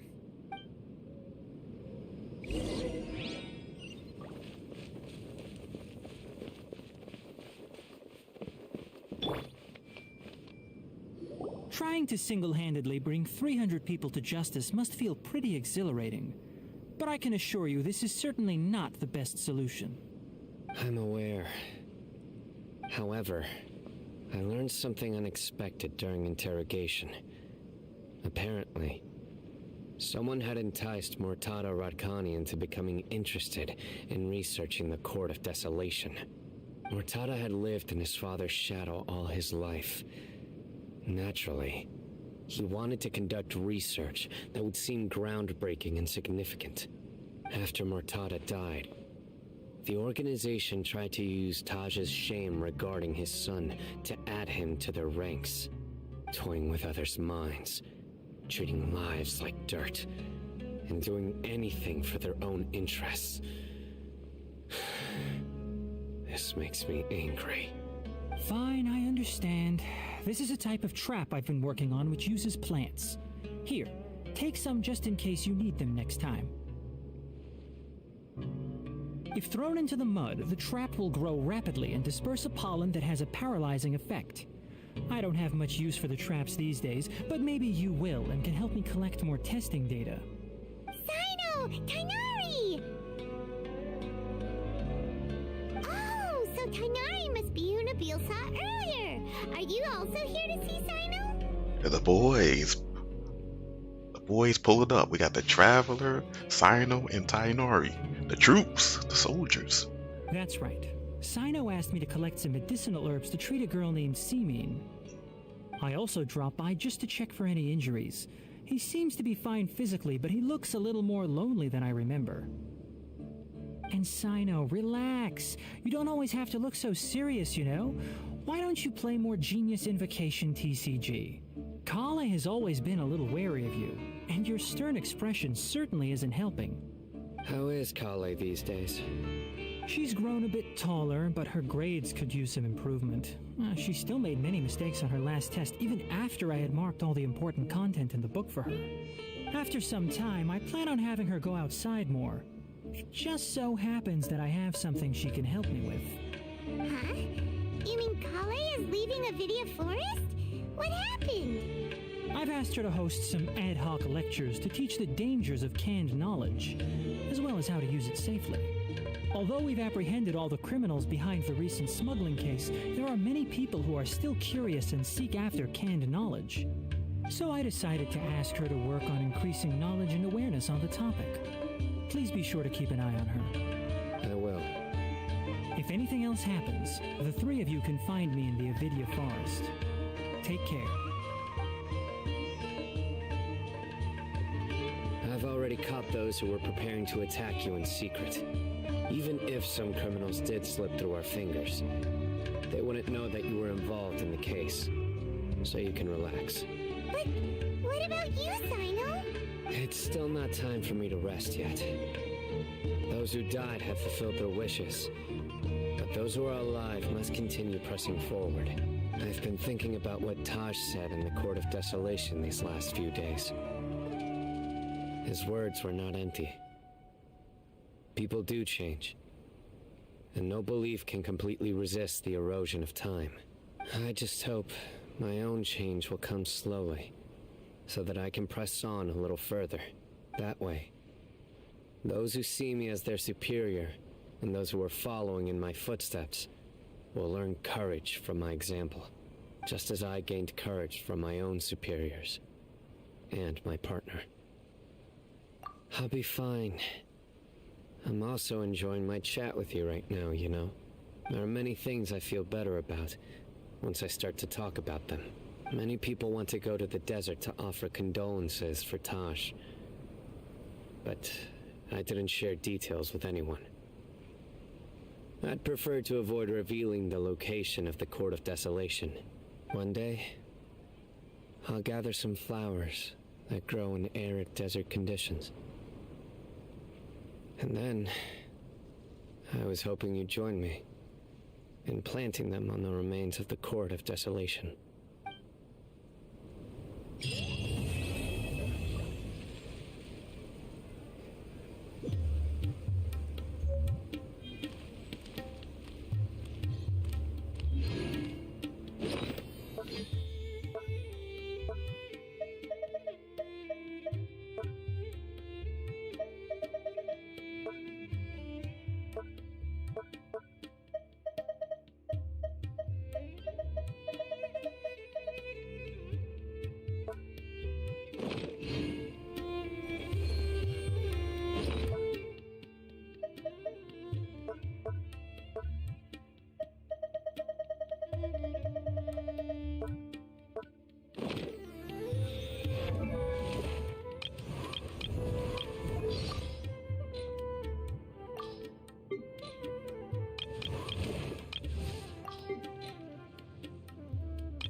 Very well.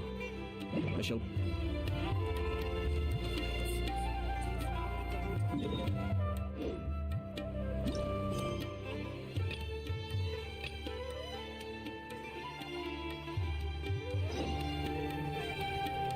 Alright, let's finish the last story quest.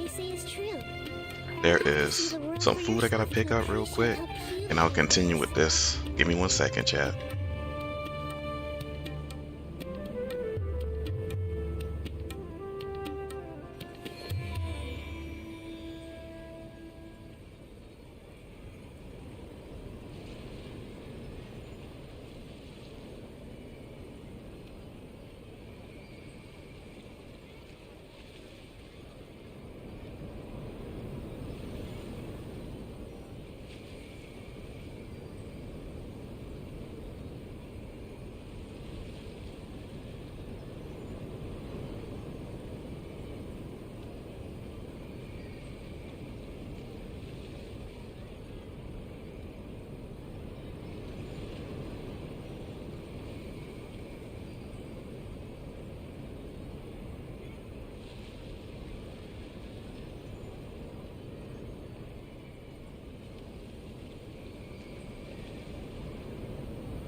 Okay, I'm back. Alright, looks like there's no more crazy bot activity. I thought we banned these bots before.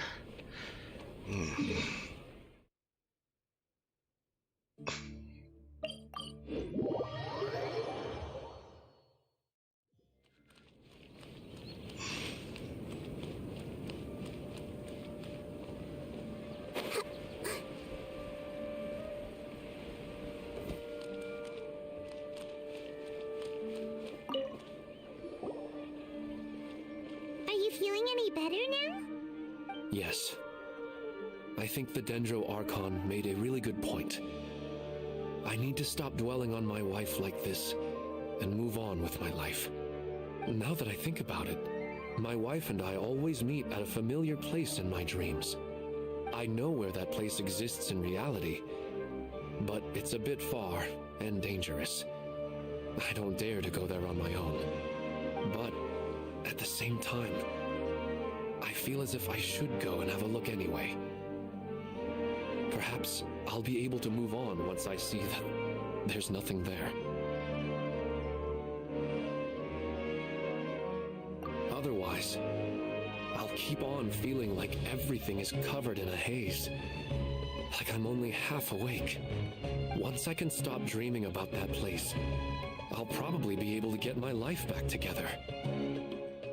Actually, you two are adventurers, right? If it's okay with you, could you escort me to that place? Yeah, it might also be a good chance for us to unwind. Even if you can't see your wife there, taking in some nice scenery will definitely help cheer you up. Yeah, I hope so too. All right, go ahead and get yourself ready then.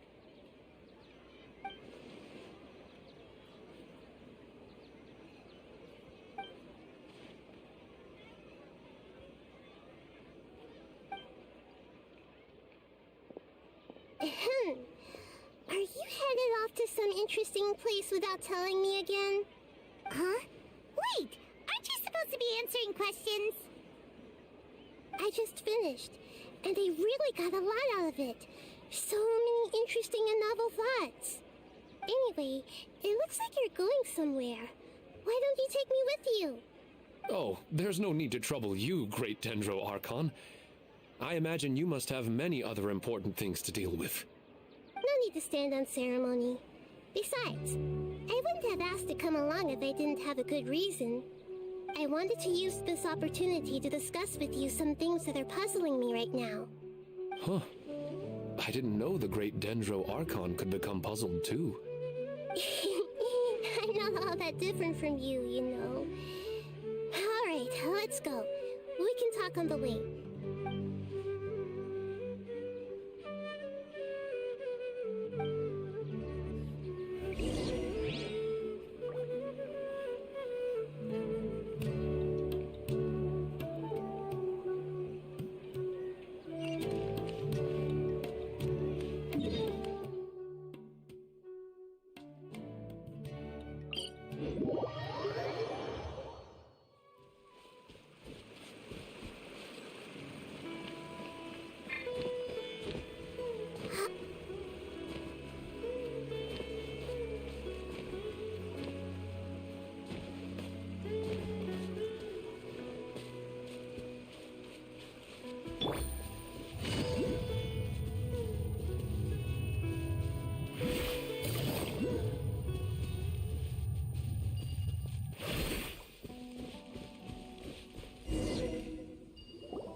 This should be the last story mission. It's always nice to go for a leisurely stroll.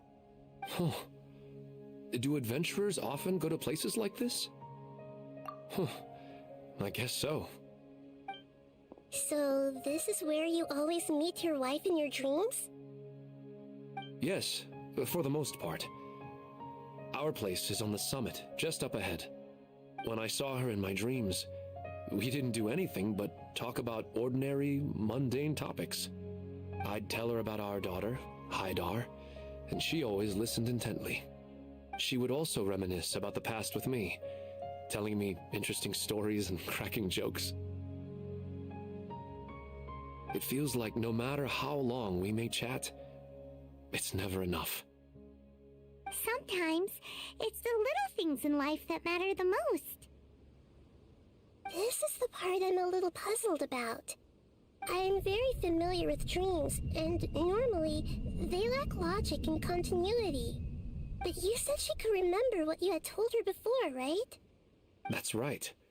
She always listened to me carefully in real life, and now, she's doing the same in my dreams. She always surprises me with some details from our lives in the real world.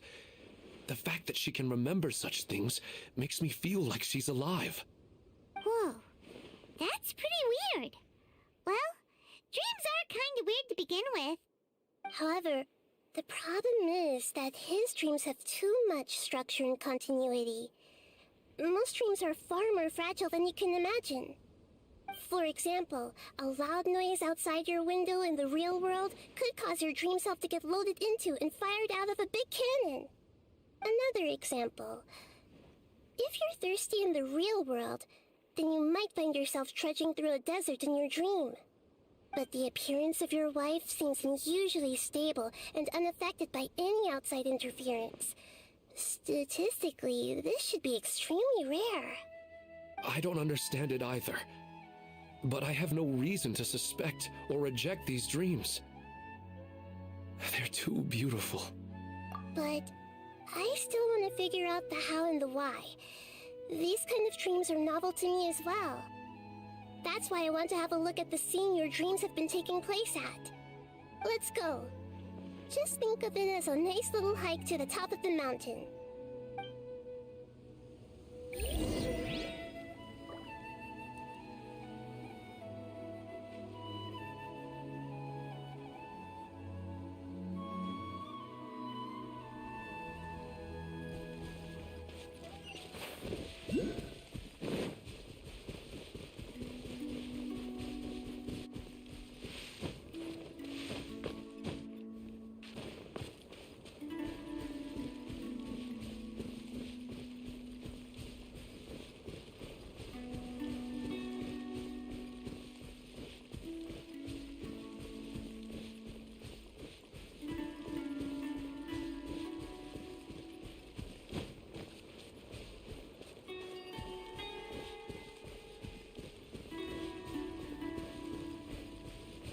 Take it easy.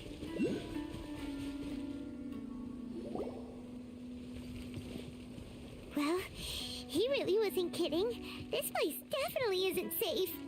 No matter. We'll just finish them quickly. Huh? Are you going to fight too, Nahida? Of course. This is all part of our little trip.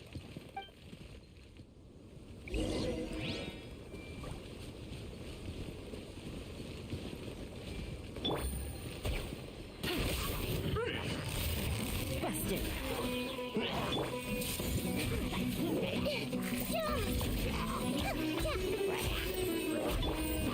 Gotcha.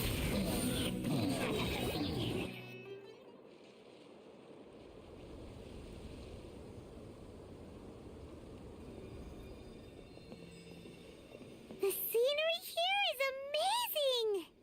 It also seems like a great spot for eating snacks and taking a nap. Paimon wouldn't mind spending some time here every day either. I've yet to see anything strange about this place. I do not plan to deny the power of longing. Such an intense but unquantifiable emotion could indeed have the power to organize dreams. His wife must be a really amazing person.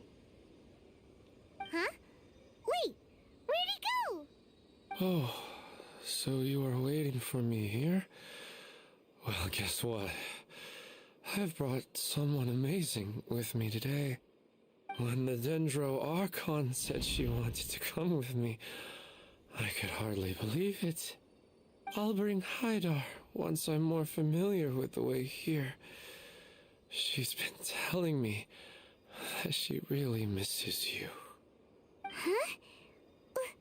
What's wrong with him? There's nobody there. Wait, Minar. Don't go that way. It's dangerous. Uh-oh, he's gonna fall. Catch him!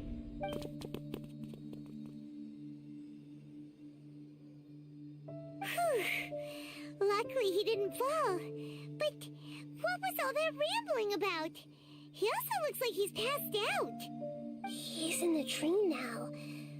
What he said just now matches almost perfectly with the dreams he's described to us earlier. Oh, so he fell asleep and started to have the same dream? I find it a little strange as well. But we mustn't awaken someone while they're sleepwalking. All we can do is sit here and wait. Huh? Minar. Where's Minar? Oh, good! You're finally awake! What happened? Huh? Sleepwalking? Oh, right. It was all just a dream. The moment I reached the summit, I saw my wife, Minar, sitting there, and walked over to her. After I introduced her to you, she seemed a little flustered and started walking away. I told her to stop because of the cliff, and then she seemed to suddenly disappear. A strong wind started to blow around me and the sky grew dark. When I realized something wasn't right, I woke up. That sounds pretty wild.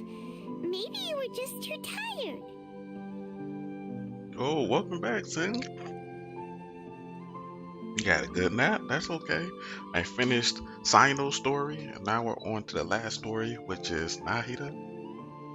It's hot. It's hot where you are. They put on the fan or the AC. I don't think so. I slept a lot yesterday, and I don't feel very sleepy now. Maybe we've affected the way his subconscious constructs dreams by following him here. Anyway, all that matters is that you woke up safe and sound. I think I know what happened now. I'm sorry. If it weren't for you, I would have fallen. Let's head back now. Don't come back to this place again for the time being. Oh, okay. Nahida, what's on your mind? Paimon's a little worried now. We still don't have enough evidence to work off of, so it's hard to draw any reliable conclusions yet. But I'm concerned that Ilmon's case may not be unique to him. Oh, right! Come to think of it, there were lots of people from the event who had vivid memories of their dreams. Right. And not only at a moment of dreams, there may be people like this all across Sumeru. We need to understand what's happening and the rate of its development as soon as possible. Then there's no time to lose. Let's head back. Stop standing there, Ilmon. Let's go.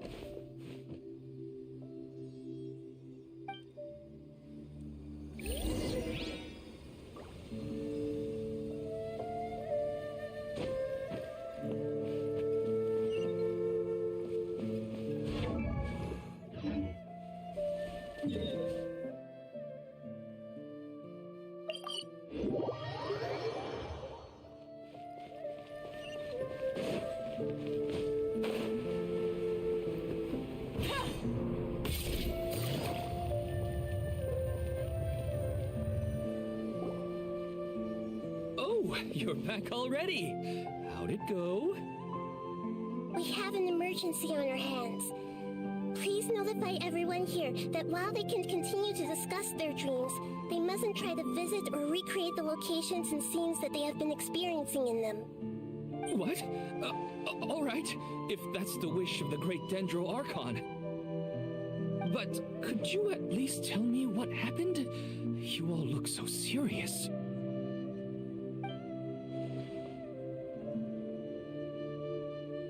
I see. I never knew even a dream could be so dangerous. Don't worry. I'll be sure to notify all the event participants and inform the other staff members about what has happened. Using the event registration list, I should be able to contact more people that were interested in dreams and warn them about the situation. Thank you. That would be very helpful. Let me confirm if all of today's participants are still here. Atta has already left. It seemed that he was on his way to make a hammer, so that shouldn't be a problem. Oh, wait a second.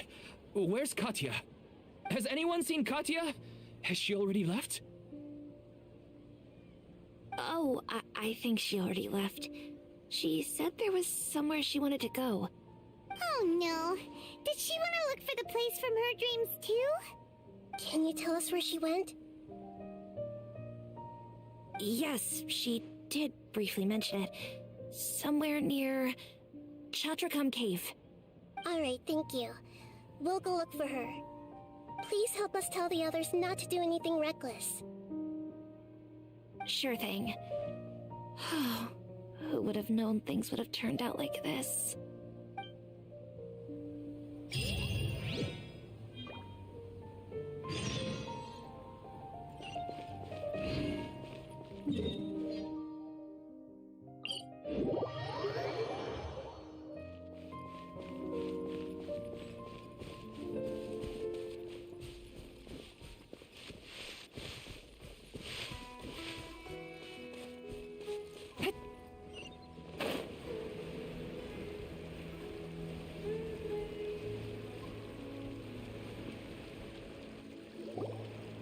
Look!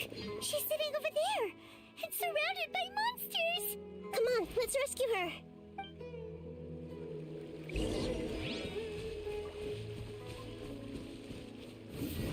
Here comes the catch.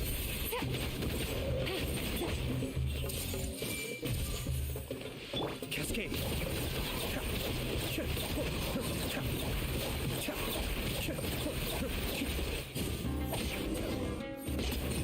She seems to be in the same condition as Ilman earlier. Yes, but luckily she hasn't been injured or jolted awake yet.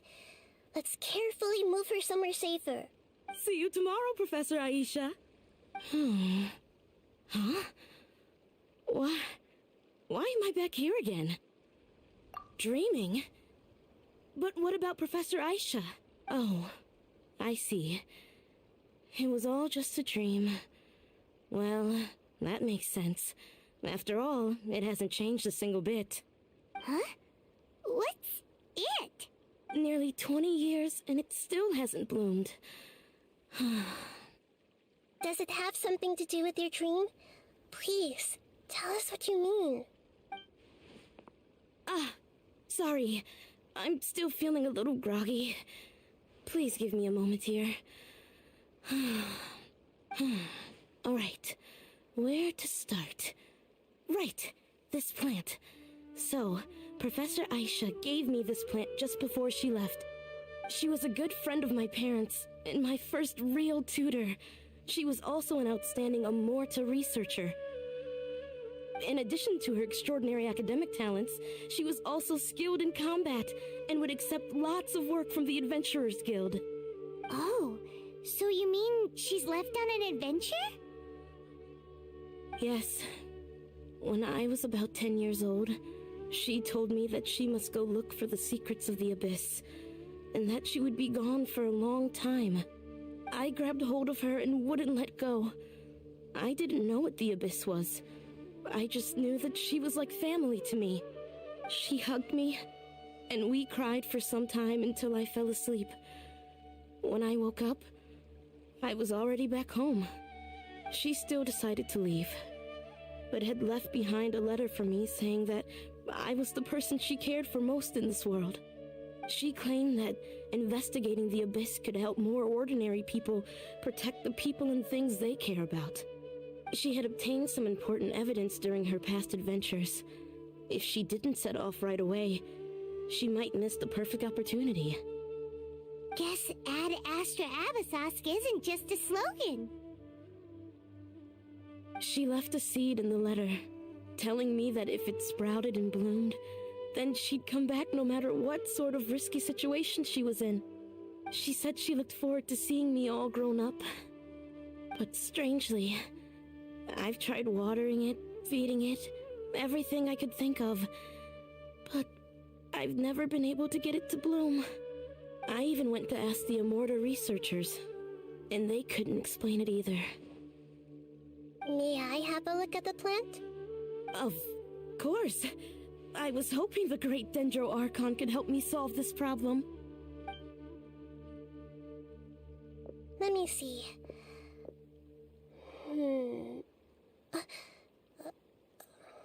Oh. Huh? We've never seen that look on Nahida's face before.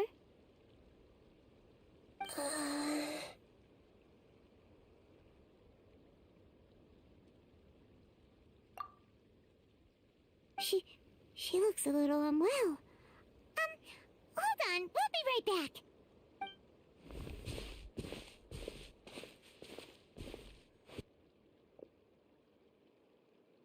What's wrong, Nita? You can't tell what's wrong with the plant either? No, I immediately understood what's happening with that plant. I'm just not sure if I should say it. This plant is not known to the academic world. It's a new species that our teacher managed to cultivate by some special means. Judging by its features, I can tell from the moment it sprouted it'll never be able to bloom. It can't be. It means that this Professor Aisha she keeps mentioning might have foreseen the danger and was prepared to never return. From my experience observing people, she would undoubtedly regard this as a brutal revelation. When forced to confront such brutal truths, people may break down into tears, talk nonsense, or lose their tempers. What's going on, EMP? How you doing?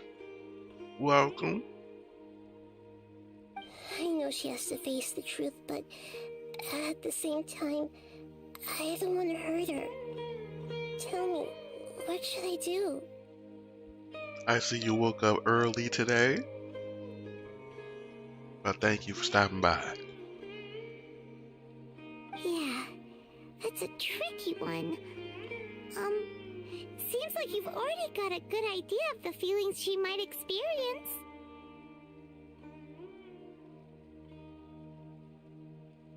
But wouldn't that mean I'm just pushing it all on you? What if she just gets angry at you instead? It's all right.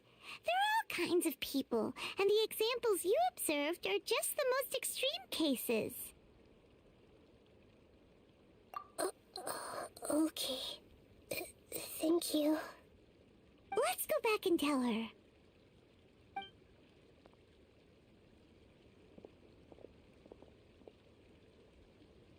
Huh? It'll never bloom? But how's that possible? If a plant is unable to bloom, doesn't that mean it can't reproduce either? All that's left for it to do is slowly wither away. Are you saying she never intended to return?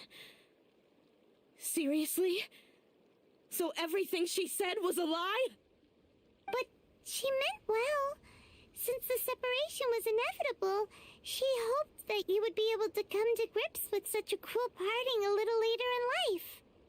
Yeah, her love, care, and attention to you, all those warm moments were real. I guess she had hoped that you could understand and respect her choice after learning the truth. I see. Sorry, I don't want to sound ungrateful, but it's just so much to take in. The dreams are so beautiful, yet reality is heartlessly cold. I really thought she had come back. I had so much to tell her. These dreams may not be as pure and beautiful as they seem. Some kind of power may be exploiting your feelings. Really? Yes. So with that in mind, until our investigation is completed, please return to the event and ignore any further temptations from your dreams. I see. Thank you for rescuing me, and sorry for the trouble. Luckily, the plant didn't get hurt either. Otherwise, I wouldn't have anything left to remember her by. Thanks, Traveler and Paimon. She seems to have finally accepted the truth, but I think she'll still need a long time to come to terms with her feelings. I saw her waver the moment you mentioned love. It was almost like a gentle rain, arriving just in time to put out a fire that was about to spread. It's because people have something called empathy. EMP, you must be getting ready for The Sims 5, huh? Pixar's Presents. Empathy? I see. This is valuable knowledge indeed. By the way, you said there may be something that's trying to exploit their feelings. Any idea what that might be? Yes. What's common between Ilmon and Katya's cases is that they've both lost someone dear to them. And now, they get to meet the people they cherish in their dreams again, and the people feel more real than anything a regular dream could hope to create. Instead of interpreting it as a result of their longing, I have to consider a more antagonistic explanation. Someone is taking advantage of their longing. Yeah, they're just causing these people to dream. What are they after? This is exactly what we need to investigate. Anyway, let's pay another visit to a moment of dreams. I have a bad feeling about all this. I hope things haven't gotten any worse. You play The Sims on PC? Why is the frame rate so bad? It's not. So you know for sure this is not an issue with the hardware, right? Your hardware. Is this a common issue with the game?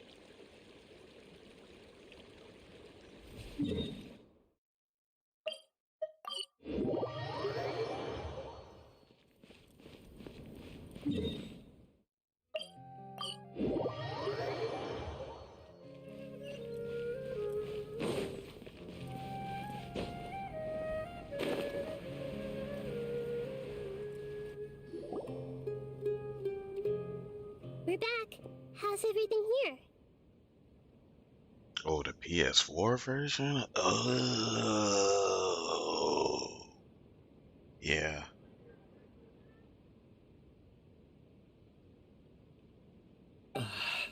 I am so sorry, Great Dendro Archon.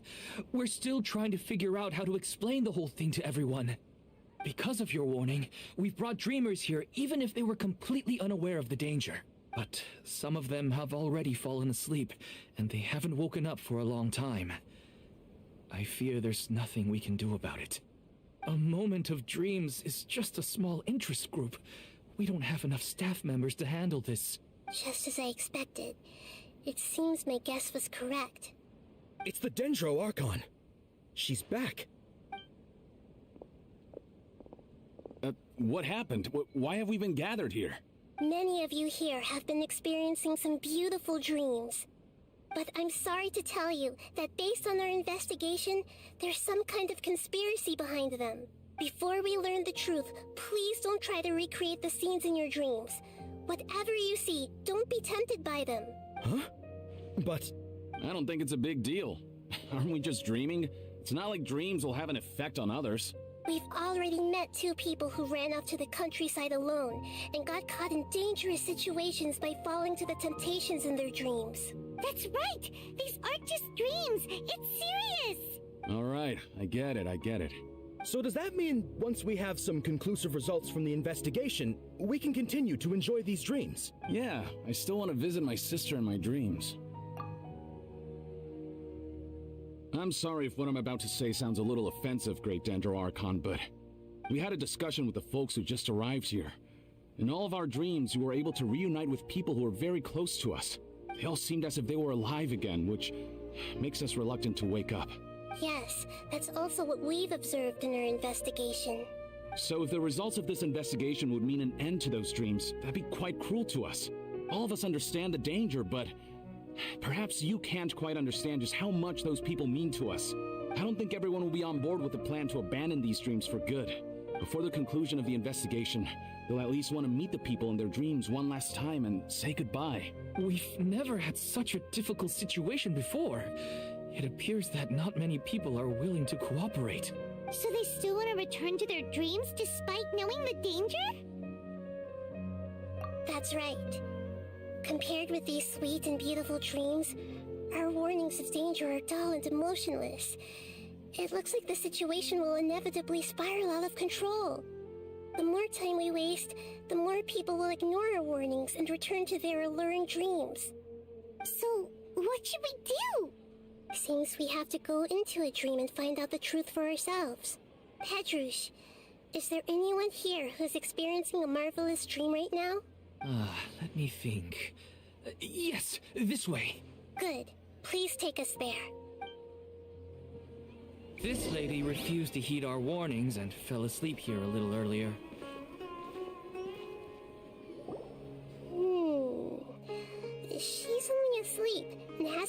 sleepwalking.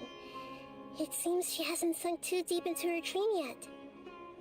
EMP, man, I'm telling you, the Goof Troop NPCs, the Goof Troop randoms, sounds familiar. Do we also need to fall asleep if we want to go into her dream? Don't worry about that. I'm Lesser Lord Kusanali after all. Now, don't be nervous. Just close your eyes. Imagine yourselves as waves gradually rolling onto the beach. You slowly wash over the shore and sink into the sand.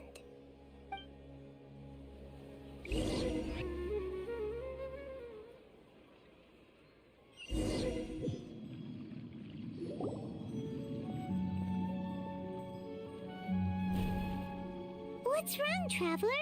You look a little disoriented. Oh, okay. Just remember that Paimon is always here for you. Anyway, seems like we've made it into the dream. I thought we would arrive at some familiar scene, but we seem to have landed in a completely unfamiliar place. Whoa! So many giant plants! Even in the sky! Amazing. Theoretically, we should have gone straight into Debbie's dream. Things do seem to have gone a bit sideways here. Anyway, let's see if we can find any leads.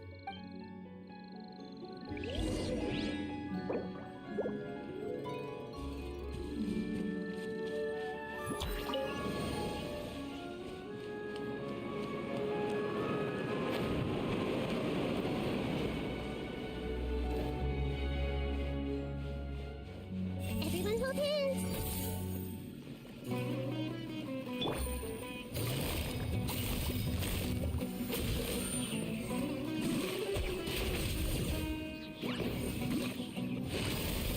Busted. I see everything. Ah! Game's up. Fun's over. Yeah.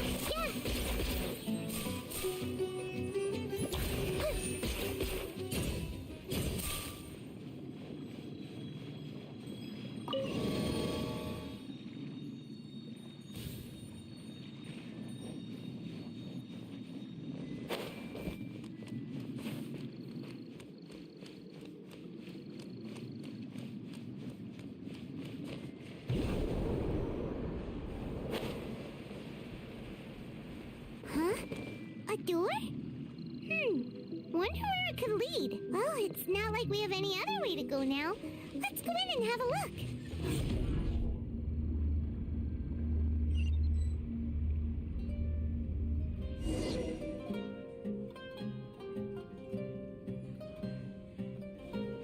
Oh, that's your favorite place, EMP. The tavern. Playing that theme. Familiar? Isn't it Puspa Cafe? Oh, Paimon sees Debbie. She's right over there. Looks like we've come to the right place. These alluring dreams often portray a scene from real life, which concurs with our previous findings. Really? But what about that space we were in just now? You can't mean this is another collective dream? Yes. Given that so many people have been experiencing these beautiful dreams, I would say it's very likely that they're interconnected. Compared to an interconnected dream, independent individual dreams would be much harder to manage and manipulate. Ah, Paimon gets it now. Well, let's go talk with Debbie. Oh, but there are some other people next to her. Are they dreaming too?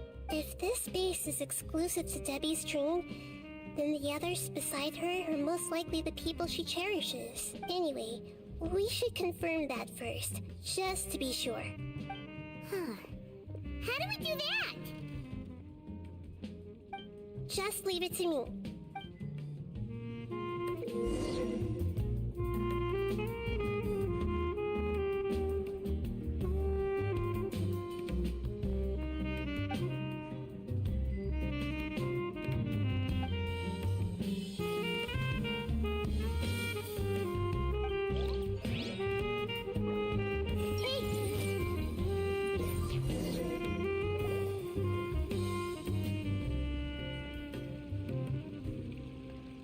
Huh. How could they be? Well, I guess it doesn't matter. Huh? She sounds a little hesitant. I've confirmed that this dream belongs only to Debbie, because I'm unable to hear the thoughts of the other two people with her. So, this is the power of the Dendro Archon? Paimon had better watch her thoughts from now on.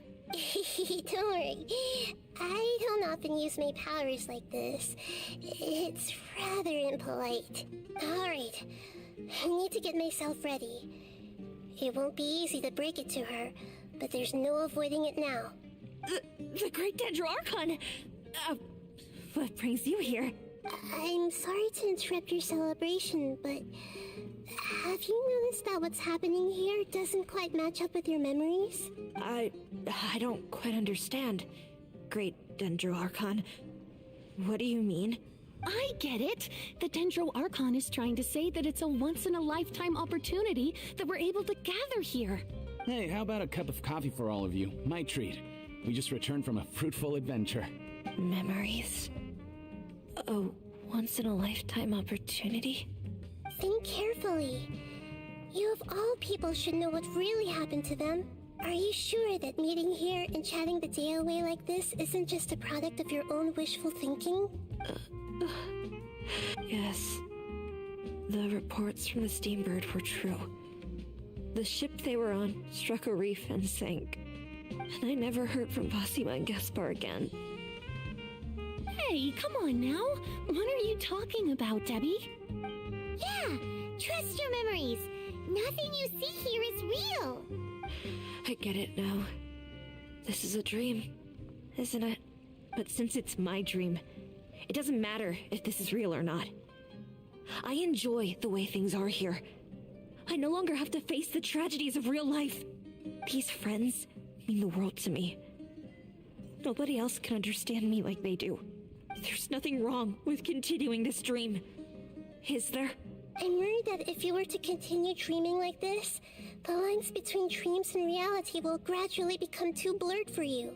These dreams will always give you what you want, while reality remains full of pain and difficult situations. If you're not careful, you can get hurt. Don't worry. I still have control. I won't let it go that far. Are you sure? Hey, how about we put all this troublesome stuff aside and get back to our coffee and snacks, Whether it's just a dream or real life, you should be happy. You can't just brush off something like this. We don't even know how you people got here or where you even came from. Sorry. Paimon didn't mean to upset anyone. No, it's all right. I understand that you're just trying to look out for me. It seems that for now, this place is still relatively harmless for you. But I wonder if there's any way to go deeper into the dream. Huh. Now that you mention it, I once heard a strange voice tell me that there's an entrance here. I'm not interested in checking it out at the moment, but maybe I'll go in and have a look later. Okay, thanks for your help. Just as I expected, we're only on the surface of this dream. Let's go.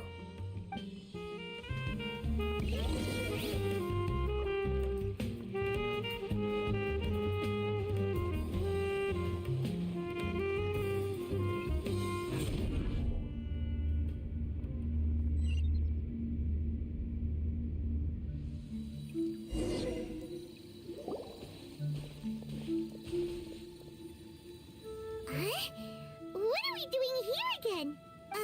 Wait a second. We were just up there. No, down there? Did we go up or down? Don't panic. This is how dreams work. We've left Debbie's dream, but the dream is still continuing onward. I'm not sure where it'll lead us. This dream has the If it weren't for what we just saw, Paimon might still find that a bit hard to believe. I have a guess. If these dreams are connected, then there should be some sort of order to them.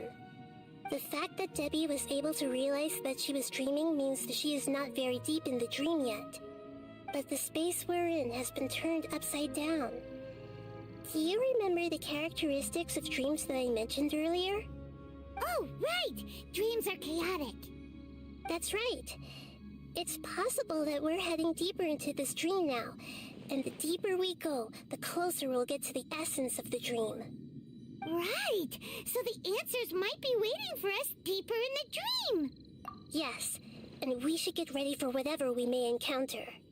Oh, you can't remember the name of the show? That's interesting. There was something I've seen, or I think my family was watching, and never found out the name, where I guess it was a movie, where this guy could touch people and he could see what happens to them in the future, like how they're gonna die. So there was a brother and a sister, and he saw the brother had some type of condition and he needed surgery, but he needed a matching blood type for the surgery, or to replace like the failure. I guess it was a liver or something like that. But he needed a matching, a compatible one, and there weren't any. And he was kind of, for himself, he considered himself a piece of crap, wasn't very noble or righteous person. But his sister was, and he respected her, loved her, and the guy who could touch people and see death knew both of them. So he saw that the sister was gonna die, and she was in a car accident. So if he saved her, then a bunch of kids in a school bus would die. So he had to choose between saving all the kids or saving the girl, the friend, the sister.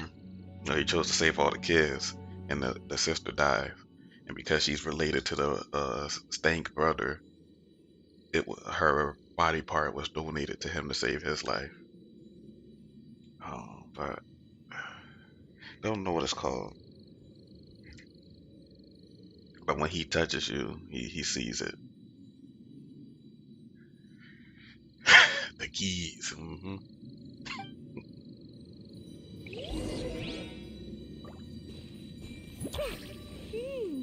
It looks like we may need to put something inside there.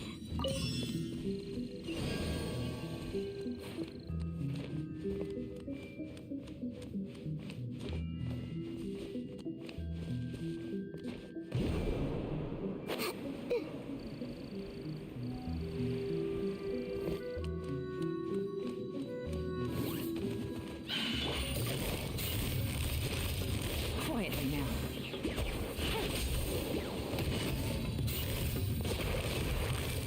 Gotcha.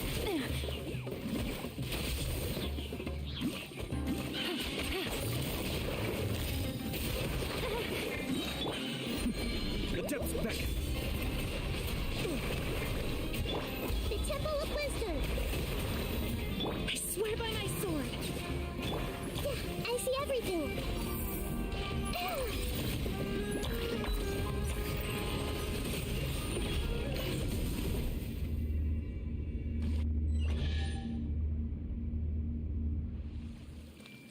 Whoa!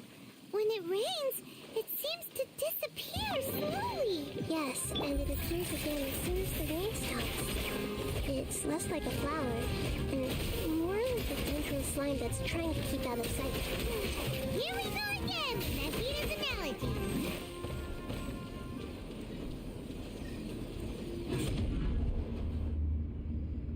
Huh? Are we back up here again? Wait. Paimon's confused. Are we up here or down there?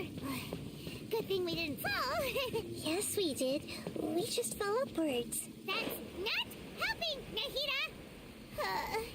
Paimon has no clue what's going on anymore.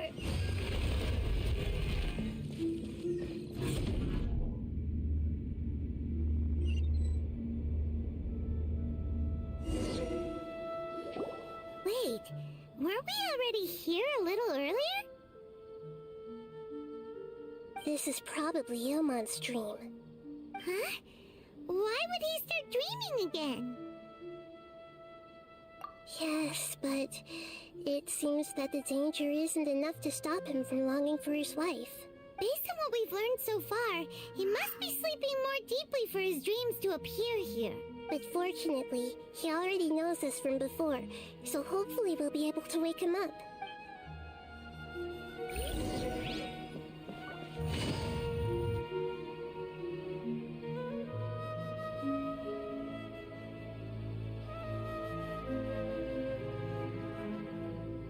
Ilman!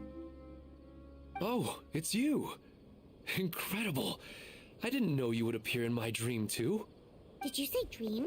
Wait, so you know this is a dream? Of course.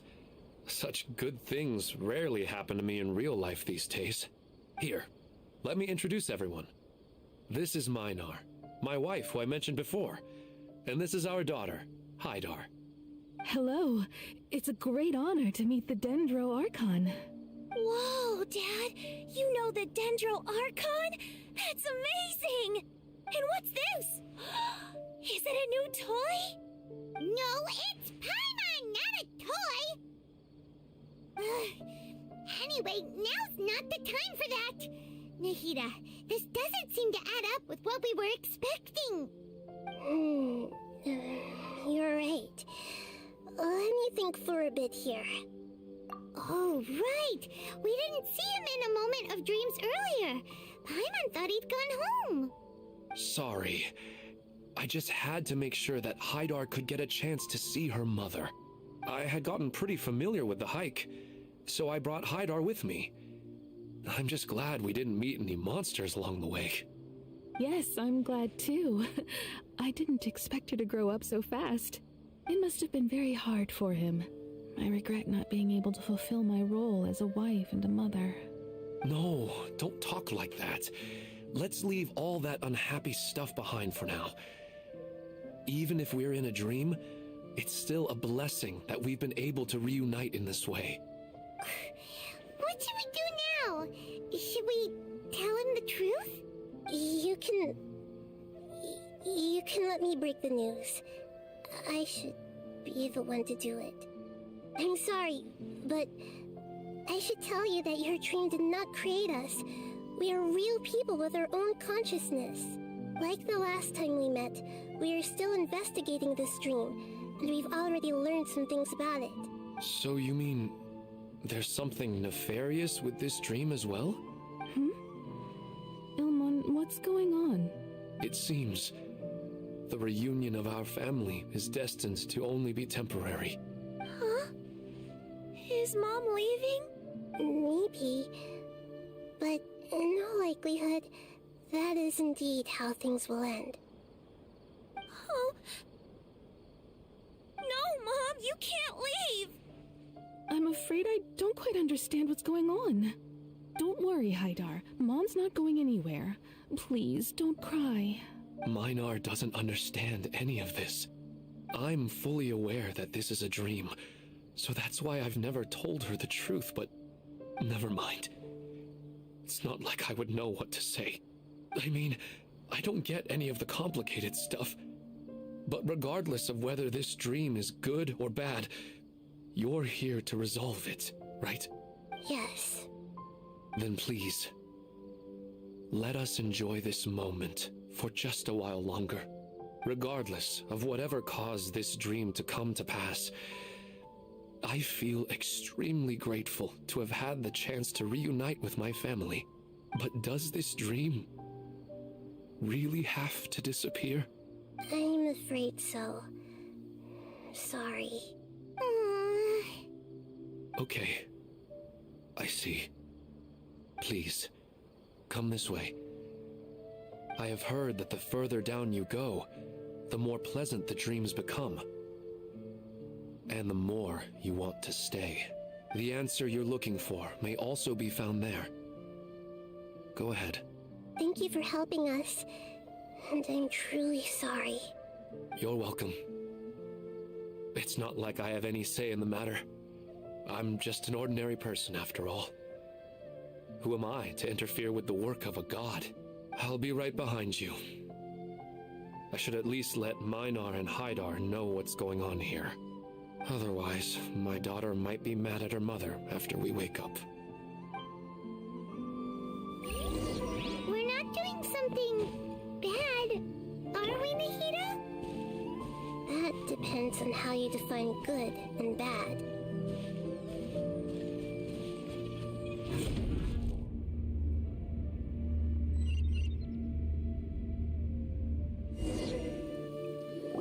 It's the same place again. This place is almost like a flight of stairs that connects all the dreams together. But they appear to be getting more and more aggressive. Regular stairs wouldn't try to attack us. Right. Something seems to be off about our theory. Ilmon is clearly aware that he's dreaming, and he's enjoying it. Rather than dreaming on a deeper level, he almost seemed more awake. I believe we're on the right track, but we just need another explanation. It's not that the dreams are getting deeper, it's the owner's attachment to the dreams that's getting stronger. But you would never mistake dreams for real life, right? Sometimes, Paimon almost wishes her dreams could be real. But it's just a quick thought. It's not long before Paimon's thinking about other things, like sticky honey roast. Listen, we're real beings living in the real world, and that's where our focus should be. This also explains the insubstantiality of our dreams. No matter what they may become, we don't really care. But if we decide to abandon reality and embrace our dreams, then our dreams will become far more substantial. Oh, wait! Paimon's starting to get it now? Your mind will begin to build the dream far more attentively, which in turn will make it feel more real. Do you remember how the Akasha can turn dreams into jnana energy? Constructing a realistic dream consumes a similar energy. Does that mean there's a host of these dreams here like Milu during the Subzerus festival? If we wake that person up, this collective dream will end, right? Most likely. But the collective dream in Sumeru City was created by the Akasha, and now the Akasha has been turned off. This has nothing to do with the Aranara, and humans are not capable of creating a collective dream, which means... Huh? So, did someone manage to restart the Akasha? That's impossible. But they are probably a scholar of the academia who had a close connection with the Akasha. Even so, how did they manage to do it? And how did they choose the host? Yeah, we haven't gotten to the end yet. Once we know their motive, all the questions will resolve themselves. Oh, we have to whoop on somebody. It's just who? Seems like Sin's favorite group, the Ak, is back for more. They just can't keep themselves from getting into trouble. Oh, I can't climb up there.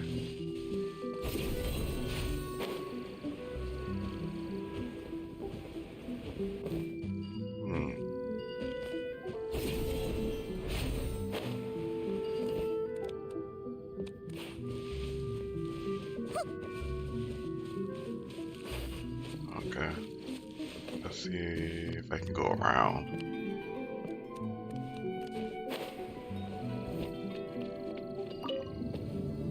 Oh, I just had to press some button.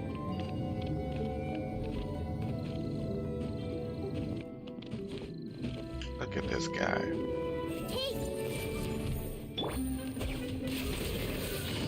Gotcha. Game's up. Fun's over. Quietly now.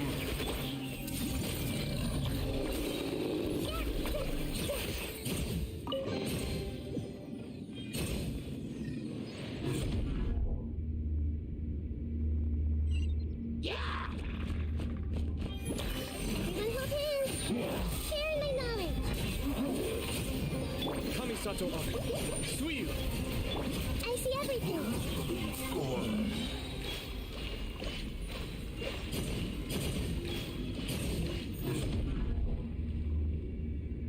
Oh shoot, I was supposed to press the button. All the water that used to be here has turned into rain. Then let's get through here before the water level rises.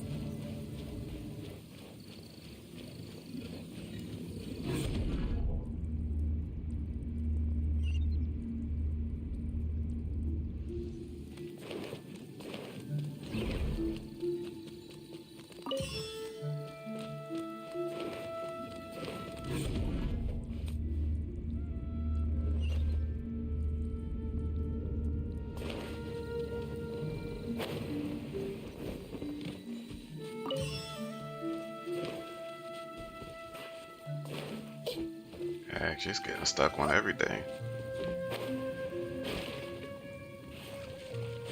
Uh-oh.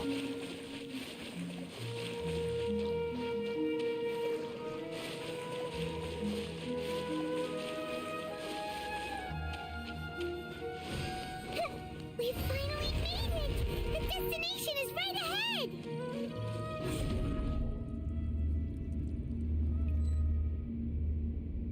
Paimon just isn't helpful for anything. Wow! A new place! All she does is yap.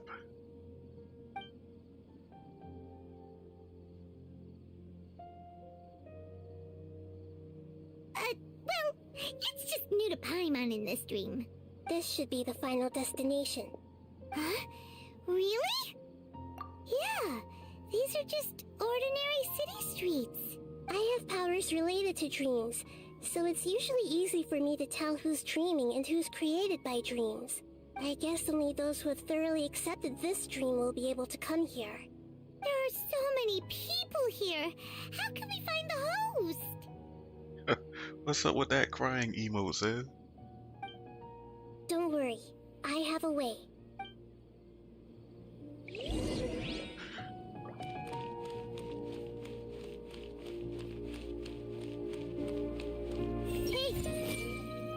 Lisa's always so calm. I wish I were the same. He's just in an ordinary dream, so it shouldn't be him. Shadia has such good taste. I can never go wrong with her opinion. No, it doesn't seem to be her.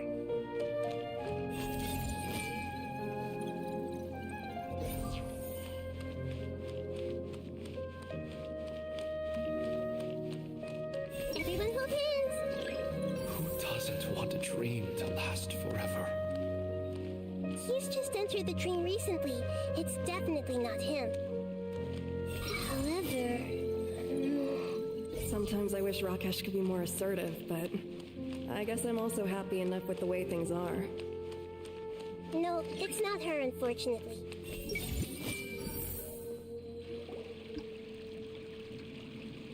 You know, I've heard that plants grow better if you play music for them. And on that note, it's been a while since I last heard you play. Sorry, I've been a little busy these last couple days.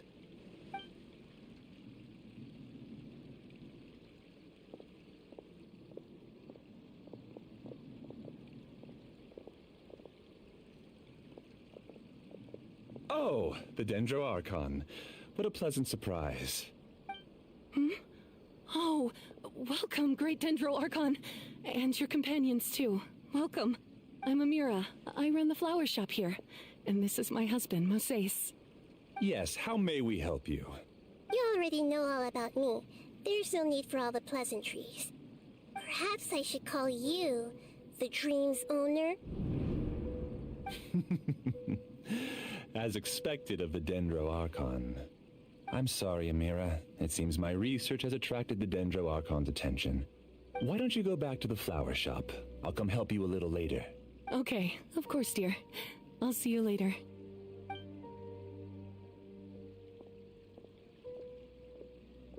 It appears that I was too naive to think I could deceive the Dendro Archon in person like this. To avoid looking like too much of a fool, allow me to ask the first question. How well would you say you understand this dream? This dream was built by the Akasha, and it has the power to create imaginary people who no longer exist in the real world. As for you, you found a unique way to become the owner of this dream, going so far as to have even given up the ability to wake up again. Given up the ability to wake up? Impressive.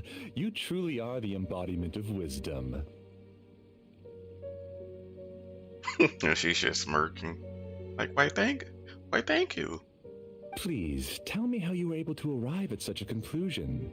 In return, I'll answer the question you're most curious about. It's simple. Apart from you, this space only consists of real people who are dreaming and imaginary people who are created here.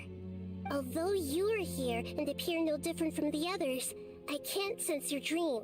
How can I wake up a person who's already awake? Fascinating. Since you're the fully awake owner of this dream, it can never collapse from you waking up. Theoretically, this should also give you absolute control over this place. I have to admit, it really doesn't get much better than that. But even knowing all of that, one question remains. How did you do it? Isn't the answer right in front of you, great Dendro Archon? It's because I've dedicated my entire reality to this dream. I uploaded my entire consciousness into the Akasha when it was still running. Actually, this all started because of an accident. My original goal was not about the Akasha or a collective dream. No. You were motivated above all to create a hyper-realistic person. The desire to reconnect with a real loved one is the one shared sentiment between all our dreamers. That's right. However, human models are too complicated. Only the Akasha has a jnana energy supply powerful enough for me to generate and sustain my models. The Akasha is truly magnificent. If I siphoned a minuscule amount of its energy, nobody would even notice. And even this minuscule amount of energy was already more than enough for my purposes. Even using just crude methods, I was still able to train a fairly realistic person. I named my first work Amira. Huh? You mean the girl we just saw? She and I entered the academia on the same day. Starting with admission procedures, we bumped into each other 6 times on just that first day. And because of that one day, we eventually went on to fall in love. We studied, conducted research, and made breakthroughs together. Our rhythm was always in step. I felt like we were 2 separate bodies that shared the same heart. However, Elazar later took her from me. Yes, I need more training samples to perfect Amira's personality. I found their details in the Akasha's database. Using the pretext of testing for mental health disorders, I implanted signaling devices in their bodies. This way I could connect them to a network, and Amira could feel their yearning. Little by little, they helped her to grow and develop a warm, human personality. To improve my efficiency and allow myself to focus on nothing but my research, I uploaded my consciousness as well, and became a part of the network. So, technically speaking, it's not that you won't wake up, it's that you can't wake up. Yes, because the Akasha was suddenly turned off, I lost all of my jnana energy. I became imprisoned in the very network I had constructed. At first, I panicked. But, after coming to grips with the situation, I realized that I could restart this world as long as I could find a replacement source of jnana energy. That means everyone in the network is providing you with jnana energy! That's all there really is to it. I don't think I'm doing anything wrong. I'm just saving them as well as myself. I provide a beautiful dream, and in return, I harvest their jnana energy as fuel for the dream. They can wake up anytime they wish.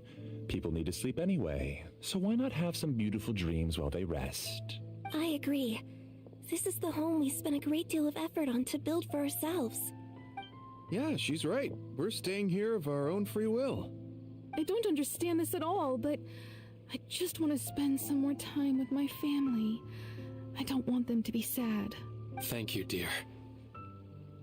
Great Dendro Archon, I hope you can understand.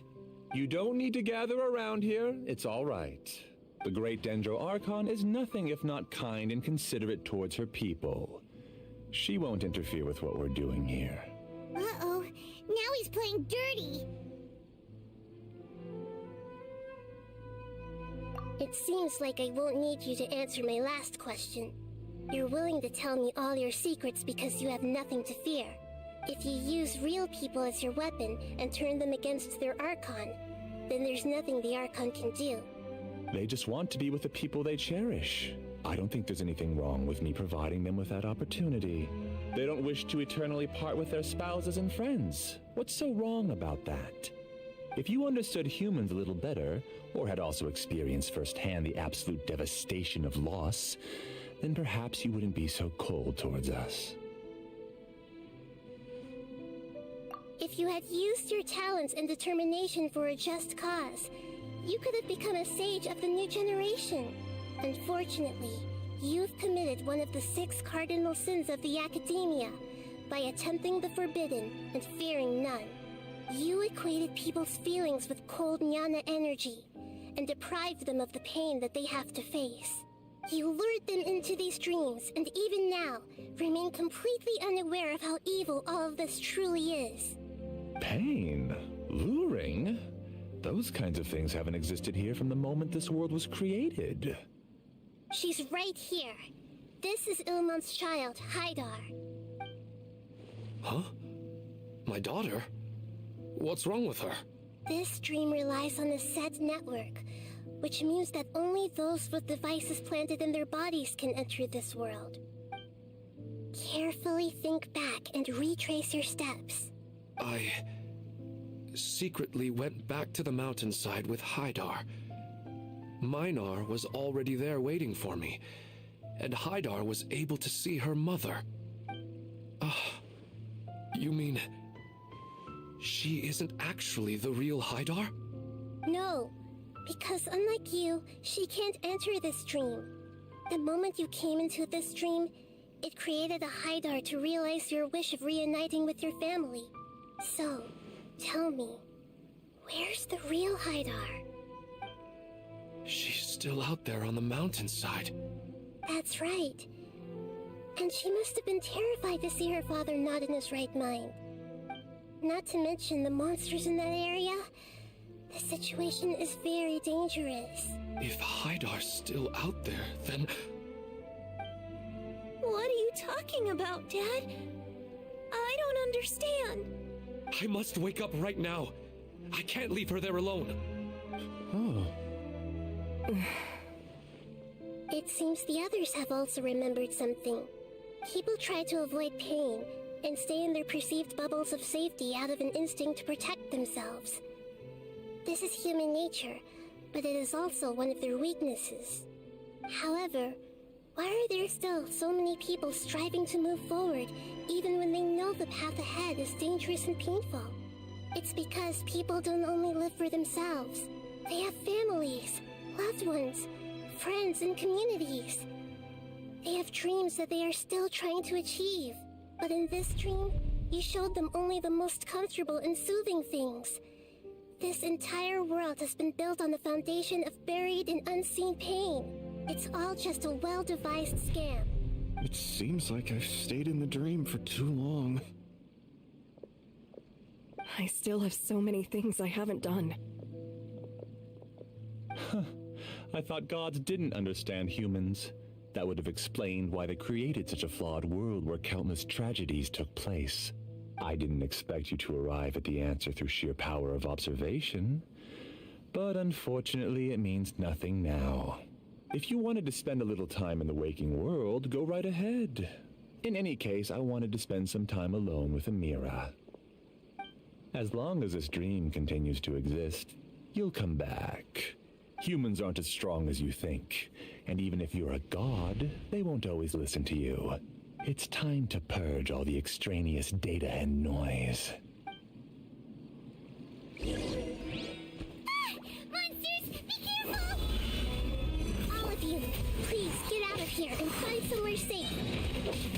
I am the master of this dream. I can create endless waves of monsters with the snap of a finger. Don't worry, they'll wake up before they get hurt. Amira doesn't like to see others in pain. If you know what's good for you, leave now!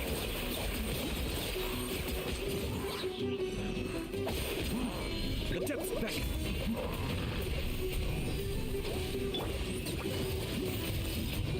Quietly now. Wind, hear me.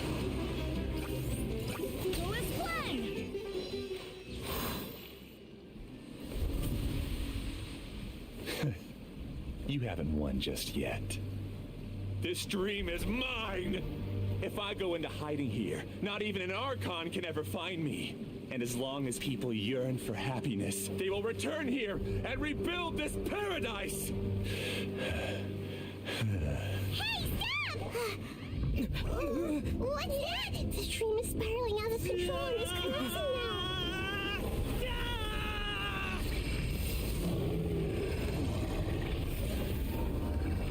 Oh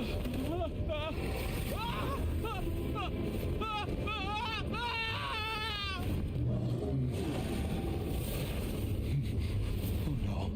Amira! Amira! Amira!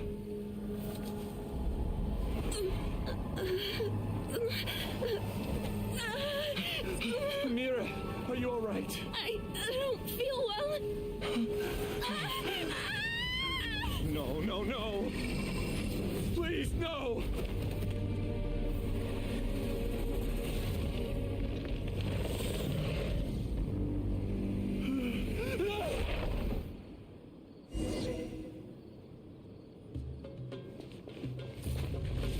Get away from there. Don't ruin my flowers. What should I do? Where did he go? He left because he doesn't want you anymore.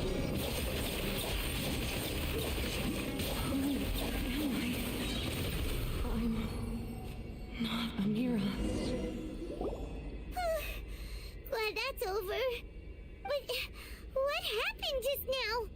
He's not very proficient in using the Akasha's technology, and he spent a lot of Jnana energy creating monsters. Now the system is out of control. All the people he created also turned into monsters, including Amira. It's terrible, even for a dream. Even Paimon's freaked out. Paimon can't imagine what they're going through. The good news is that the chaos seems to have subsided. Now we only need to wake up the people here and let them return to their real lives. Amira. My dear Amira. They're all gone. It was just a big dream after all. I couldn't change my fate, and my knowledge turned out to be useless. What a cruel world. Do you still think this is our fault? I don't care about that anymore. The Jnana energy used to sustain this dream has all been transformed into monsters.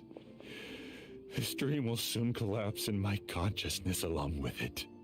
Let me disappear with Amira. I'd rather turn into dust than to ever wake up again.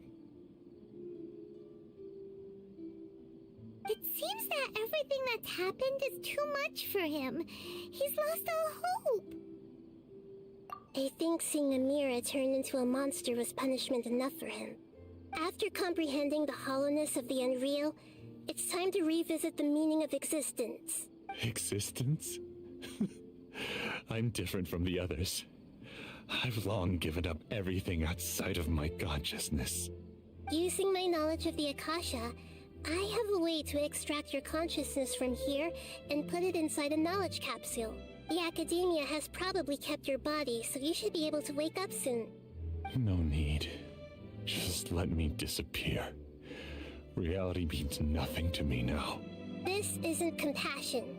I won't let you escape your punishment by simply disappearing. As for your life after that, it'll be up to you how you want to exist. Alright, Traveler and Paimon, we should go back. We can finally wrap up this whole thing.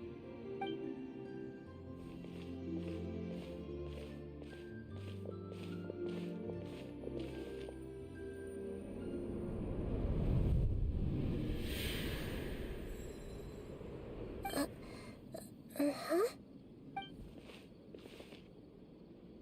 What's wrong, Nahida? Oh, nothing.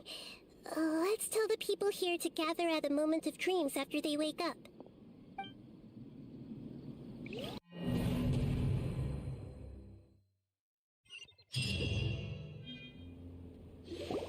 Oh, great! You're awake! Everybody has started to wake up, and we've heard similar reports from around the city as well. From the looks of it, you were able to successfully resolve the issue. Yes, though it took us a good deal of effort. There will be many people gathering here shortly, so please do your best to maintain order. I need to go to the Academia with them now, but we'll be back soon. Are we going to ask about that scholar? Yes, but it may take some time for him to wake up after his consciousness returns to his body. We can leave the rest to the Matra.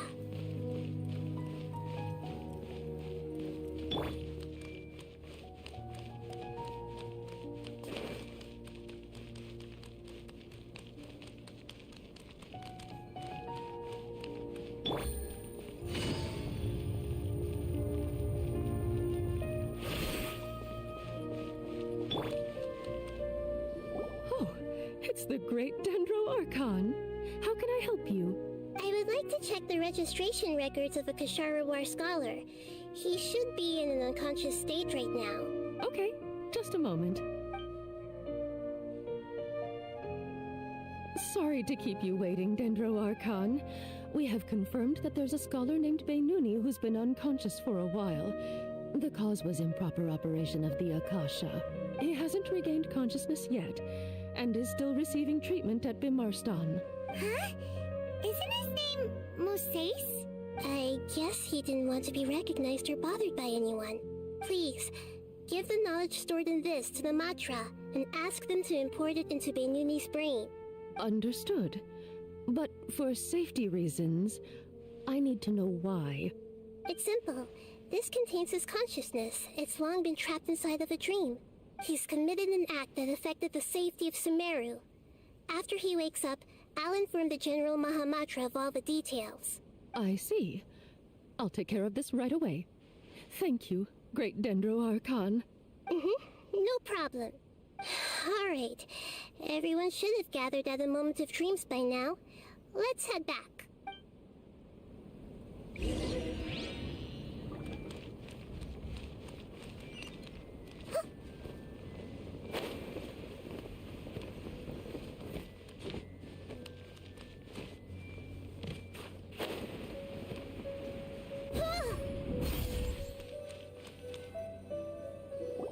Let's be quiet and just listen in. I wonder what she's going to say. Hello, all of you who have just woken up. I'm sorry for interrupting your beautiful dreams. I may have acted a little cold when handling things in the dream. I sincerely apologize for that. Dreams have amazing power. They inspire us to remain resolute in the face of adversity, and help those with aspirations achieve their desires. But dreams also have the potential to exploit people, confuse the senses, and distort the truth. Unfortunately, you are all chosen as prey for an elaborate scheme. As I've said before, I am still learning, and cannot fully empathize with the pain of all the loss you've experienced. But just take a good look around you, and you'll see many other people who have had similar experiences. You should be proud that you've been able to gather here and look toward the future together. The path of life is long, and it's hard for us to see the destination. This leads us to ask a lot of difficult questions. What's the meaning of life? What's the purpose of my existence? Why do I keep experiencing pain and loss? Of course, the most comfortable choice is to stop progressing. Give up thinking, and just keep repeating whatever you're already familiar with. Whenever you have such thoughts, just look at the people and things around you. Some people work hard all day so that their families can have a hot meal on the table at night. Some people travel all over the world in order to create art that resonates with all of Teyvat. Some venture in search of the world's secrets to prevent rapidly approaching, yet still unknown, world-shattering catastrophes. Life is not just about yourself. Each and every one of your actions shapes you and the world around you. Look, friends and family will remember what you've done, and even some people you've never met may benefit from your actions. Therefore, many people will strive forward to forge new paths, even if they have to endure great pain to do so. Once you begin your journey on that same difficult yet rewarding path, you'll come to know the answers to those big existential questions, yet they will no longer feel as life-defining as they did before. But if you were to believe that life is nothing but an empty, ephemeral dream, then that's also the only thing it will ever become.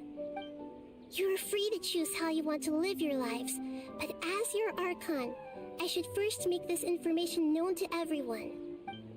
In the end, it's up to you whether you want to embrace a beautiful dream at the cost of your real life. Nahida said she wanted to speak with us alone. It seems like she went to the plaza in front of the academia.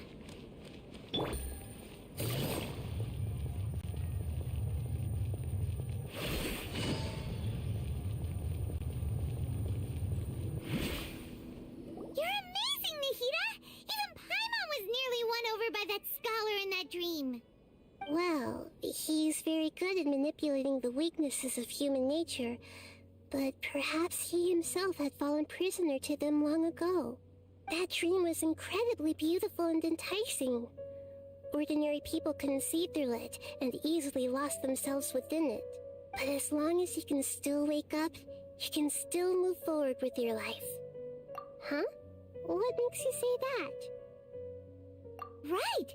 You said that you didn't understand human feelings, but we saw how considerate you were with all these people. Your speech just now really connected with everyone. You did a good job! Thank you.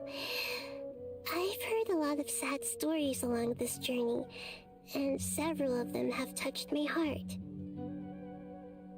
True. That's completely true, EMP. Paimon only cares about Mora and food, and not helping you.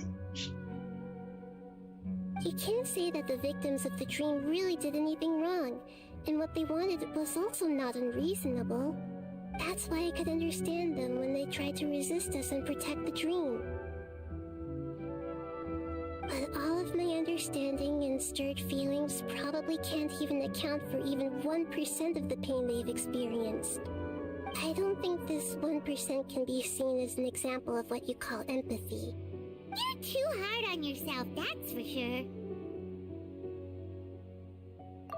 Alright. I suppose going out into the world will help my confidence grow. I've learned that emotions are nothing like knowledge, and that's why it's hard for me to put them into words sometimes.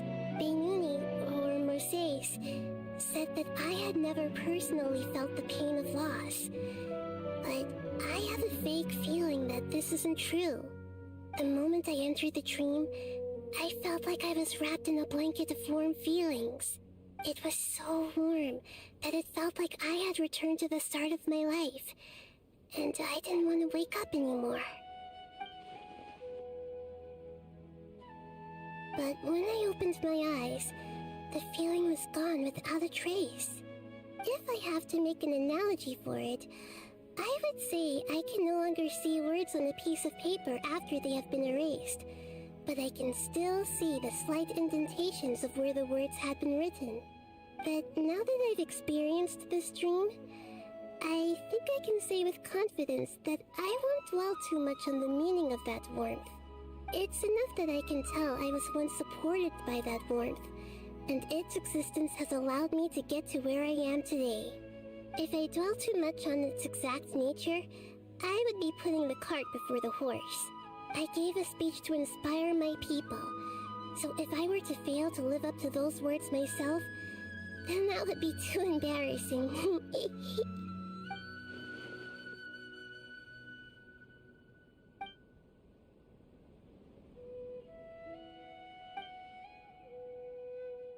Hey, what's with that serious look? You keep looking like there's something you want to say.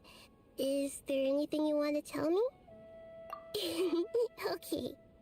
Since we just woke up, let's stretch a little bit. A new day is about to begin.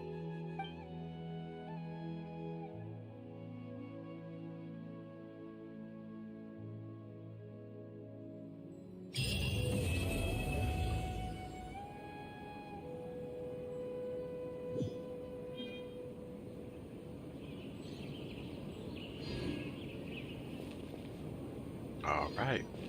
So that should be all of the story quests. I just have to deal with some world quests. This one I was supposed to do when Sumeru first came out. And I heard that it was long. Because you're like doing rhythm games or something.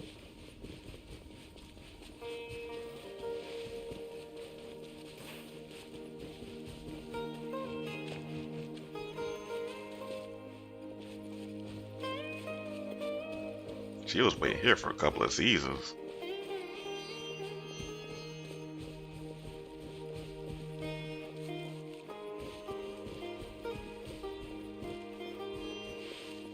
I don't know what's up with that walk she has going on.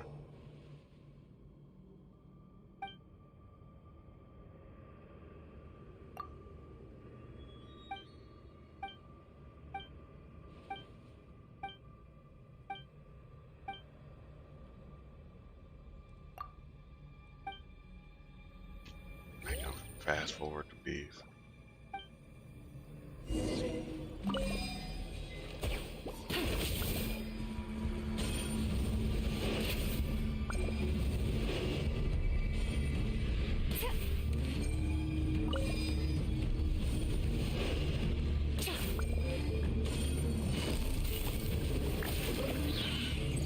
Everyone hold hands. Kamisato up. Suiyu. Uh-oh, what did I get hit by?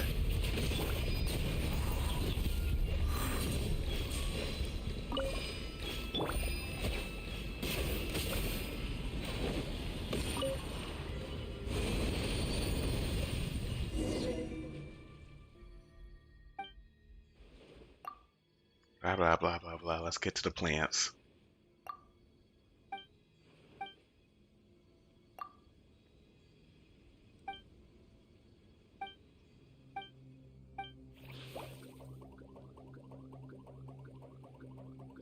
The mythical R&R. Shroomboars.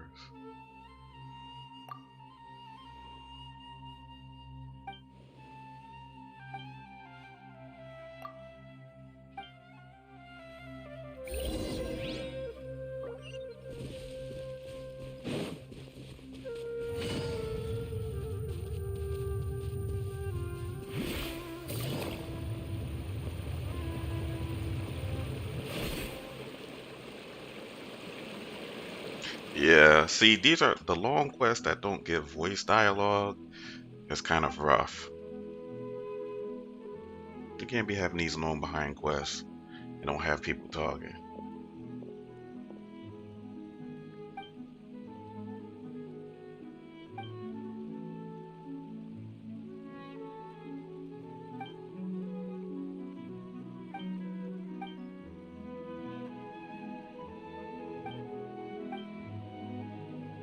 So let me fast forward.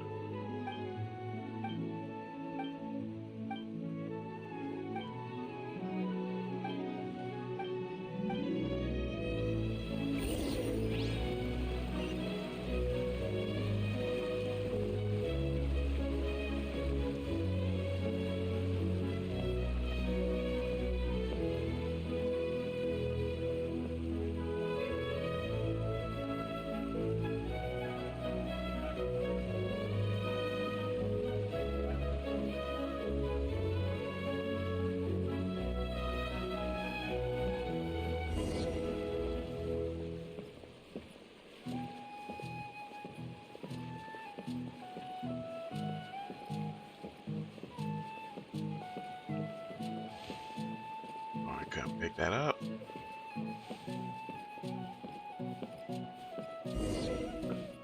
Alfonso? Who's this?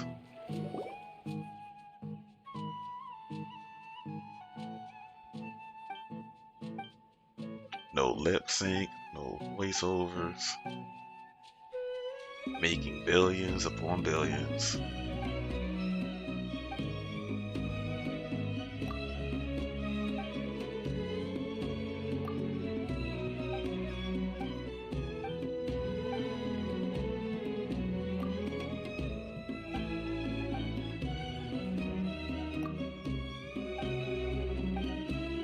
That guy from Fresh Prince.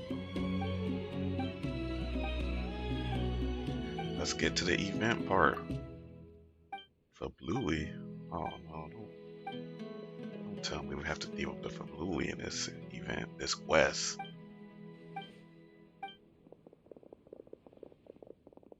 I don't want to talk to these kids right now. Skip, skip, skip, skip, skip.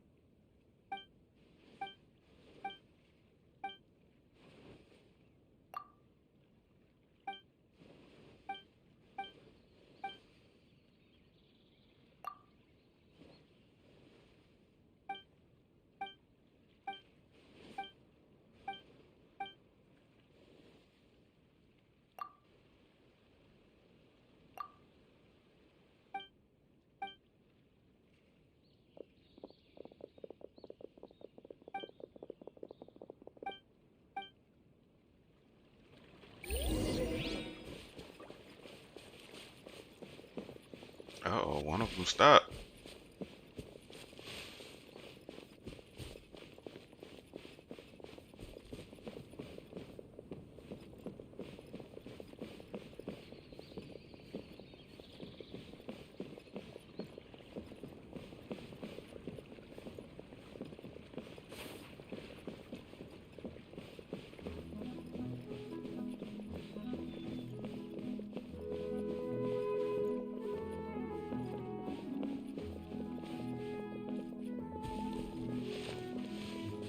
Running ahead of these guys. Jokers are slow.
And I don't want to talk to these kids.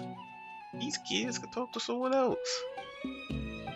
The traveler has important business to attend to. Okay? Skip, skip, skip, skip, skip.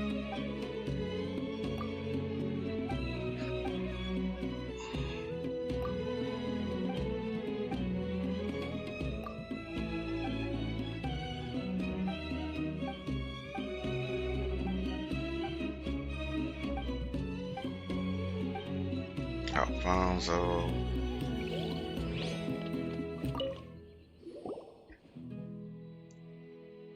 Sea monsters. I heard there's a lot of big, peculiar monsters in the sea. Oh, here we go. Long Lee story time. We can't keep doing this every time we go to a different nation. We're gonna have to recount the tales from every other nation. People will be 50 years old before we get through this story. Skip, skip, skip, skip, skip.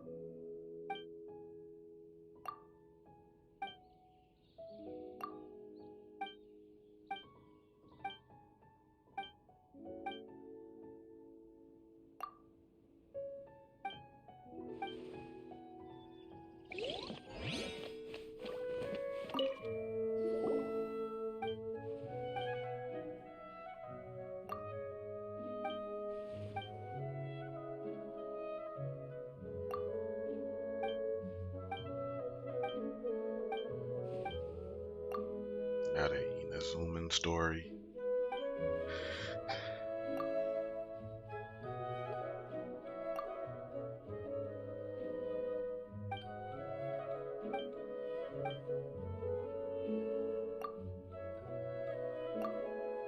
Traveler running a daycare service. Basically, with the biggest baby being Paimon. Doesn't change her own diapers or anything.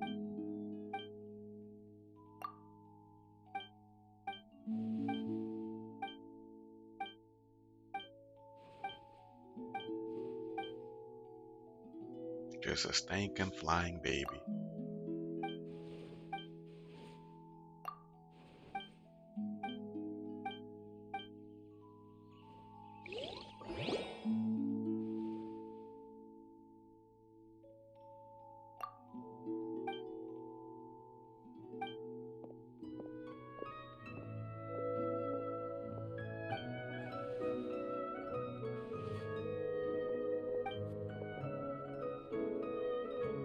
Who are these stories for that they be making them so straightforward like this? In the form that like they gotta keep repeating the same thing over and over and over again. The majority of the people who play this game aren't kids. These are freaking like business people, people going to work on a train, playing for 15 minutes. Why are their stories so babyish like this? Let's recap what just happened 5 seconds ago.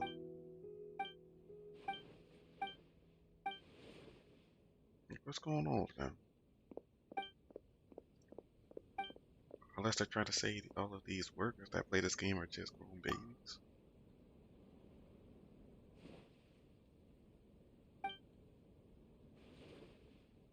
Their attention span is that low that they can't remember what happened 5 seconds ago.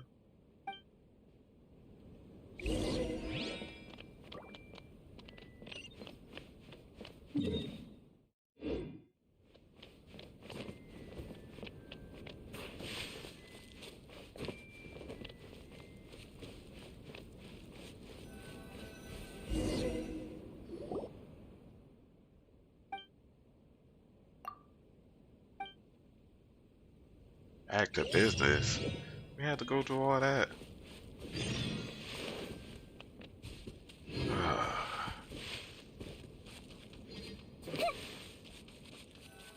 Let's see what's going on in her village.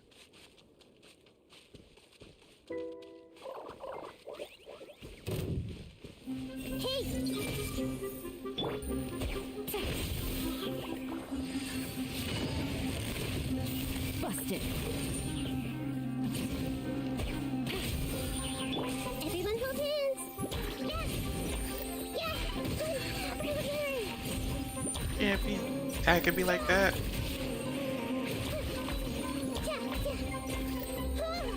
I see everything.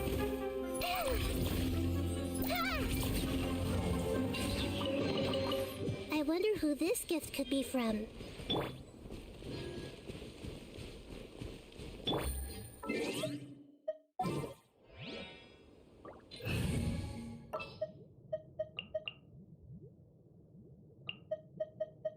What shall we do?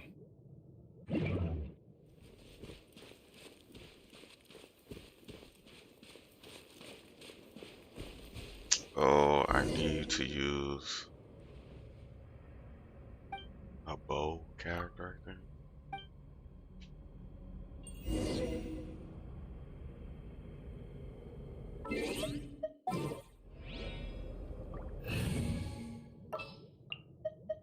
It's time to pull the trigger.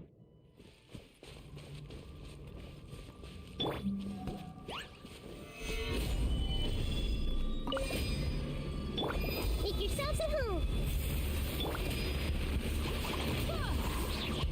I swear by my sword.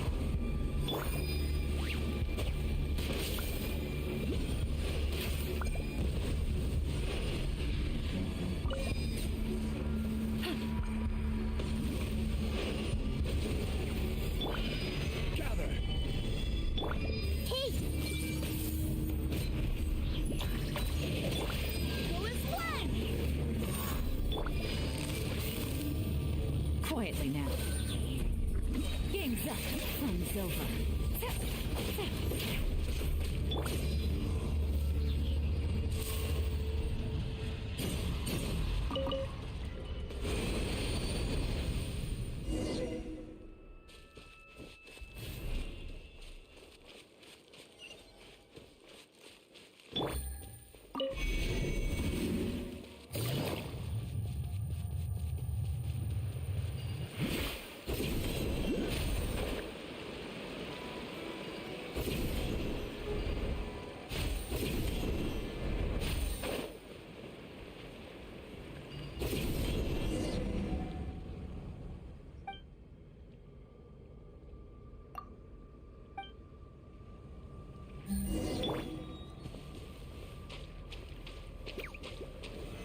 Stabilize.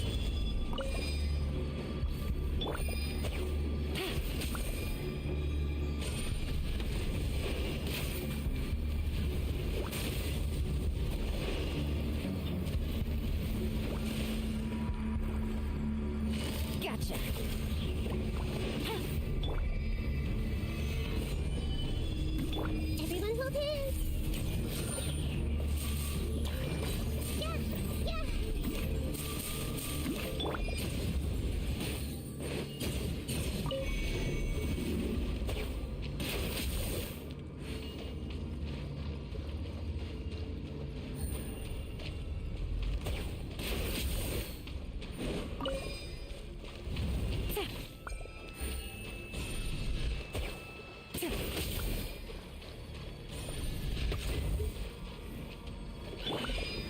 Gather! This is order.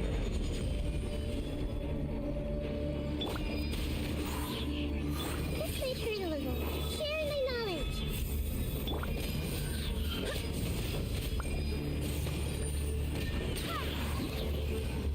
Barbados!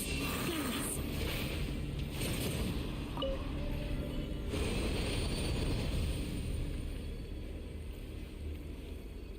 The enemies never learn, EMP.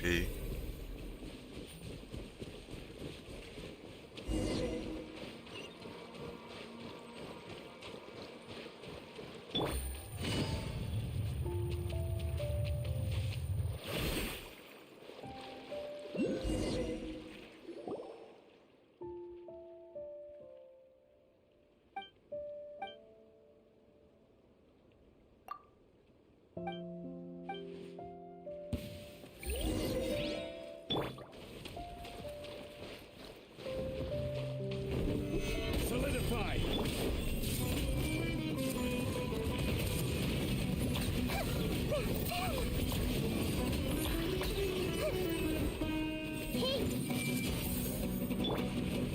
Stabilize!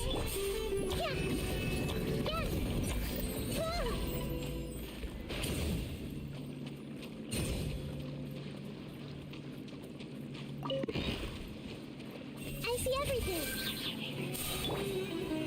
Solidify! Right, they died just from Zhongli activating his shield. Jeez.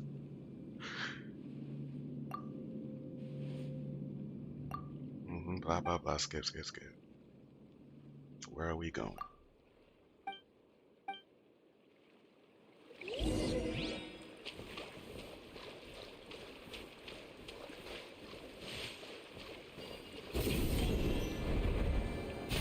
If I was Kazuha, I would have been able to get up there. But I can always get this later. Let's continue.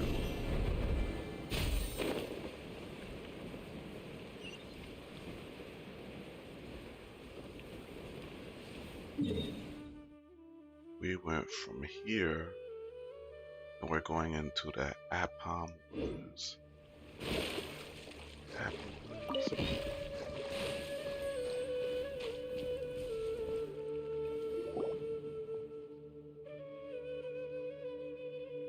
The Sherman Protocol. You guys have to say Sherman for everything, huh? Sherman this, Sherman that, Gabe this, Decade that.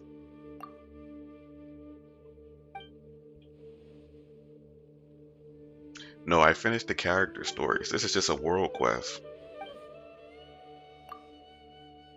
That's why there are no voices. Collect firewood. Sure.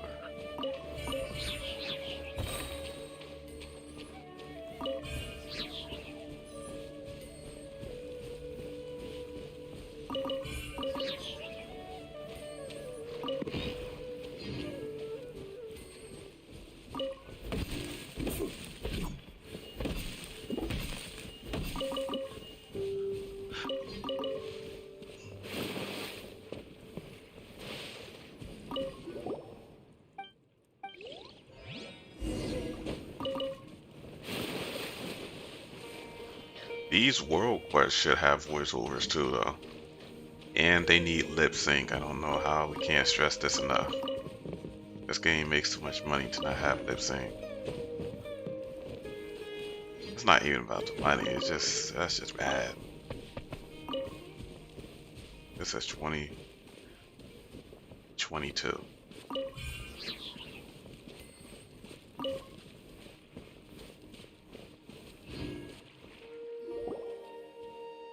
I do all of the story? All of the character story quests? Yes, I have.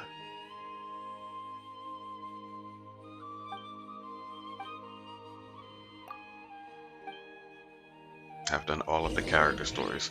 I had to do 3 today, which was Kazuha, Sino, and Nahida. Let's get Bennett out here.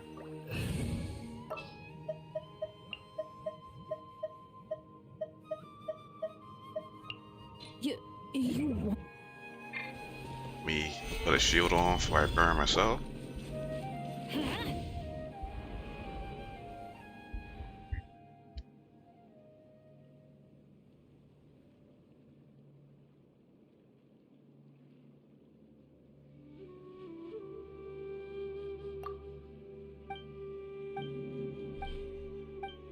Curry.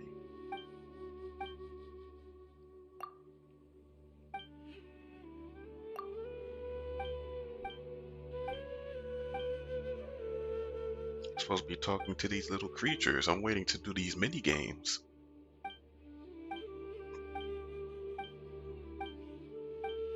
Blah blah blah blah blah blah.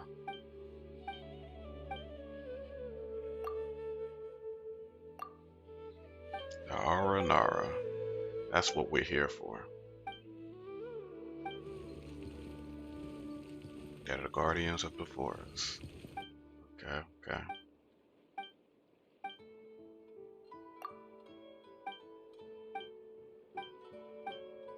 Okay, okay.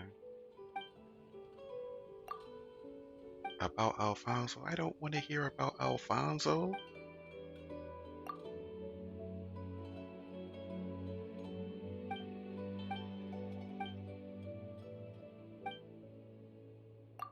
Where are the Aranara?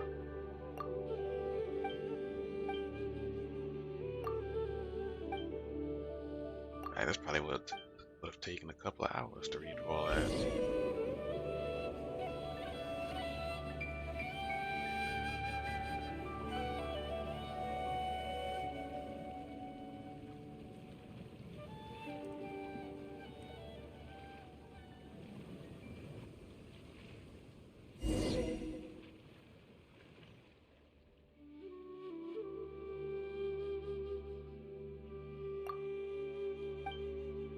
That's how she went to sleep, sitting on a branch like that, on a log.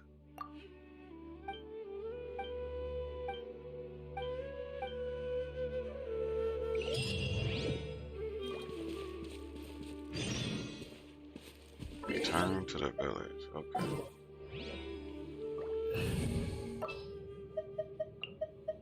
Let the wind lead.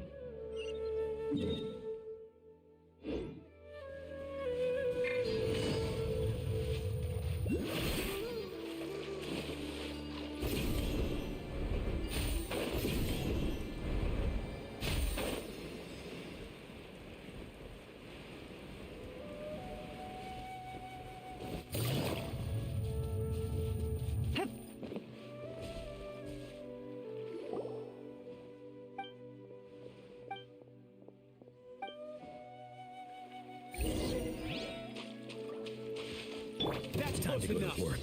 Gather. Law of the jungle. That even hurt. I see everything.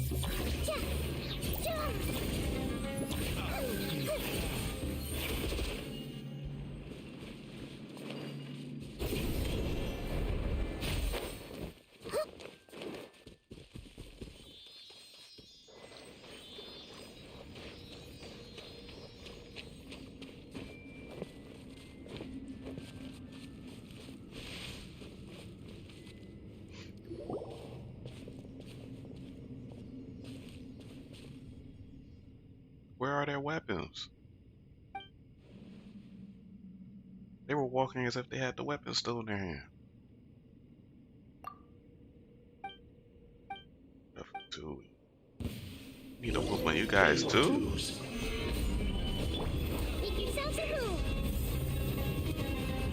Alright, let me just hit him with a meteor strike.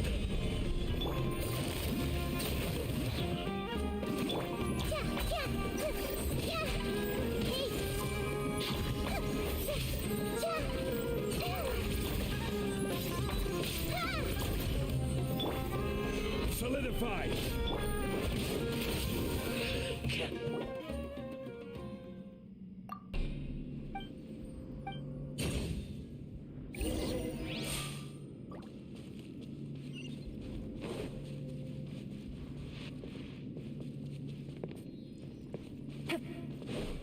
This way, right? Oh, can't go that way. Let's go this way.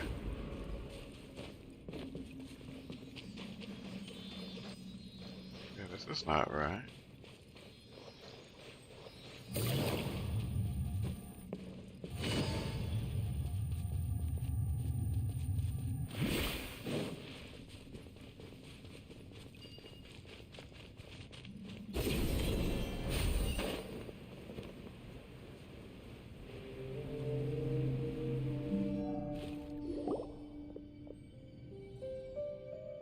What are the kids are down here?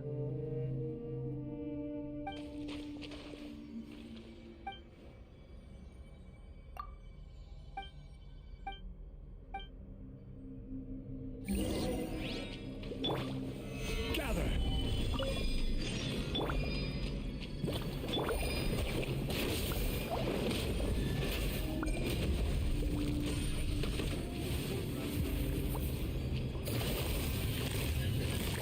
Busted.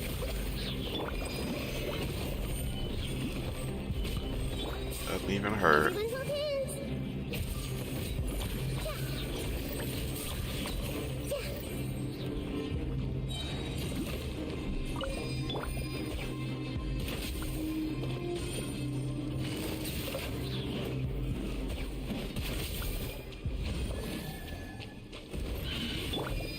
Solidify! The Temple of Wisdom. Here comes the catch. Hey!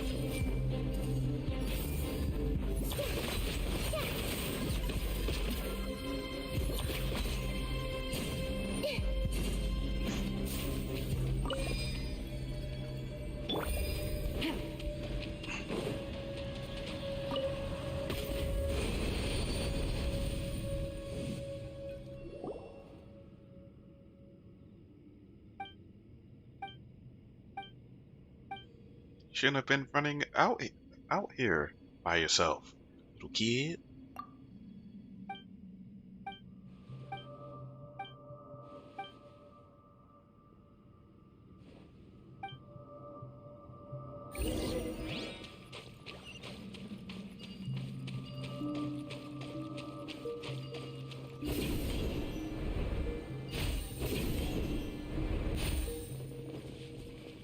Wind, hear me.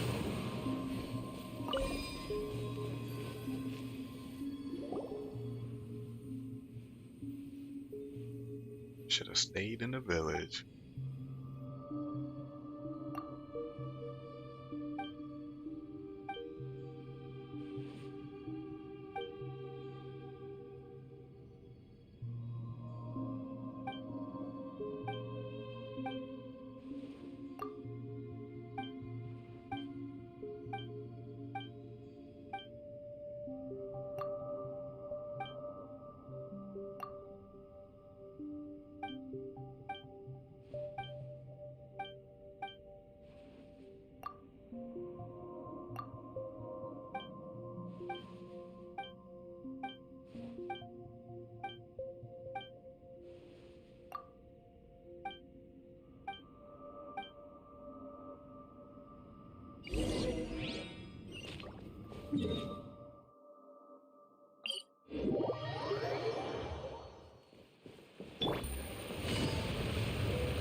This kid's about to get the adults killed.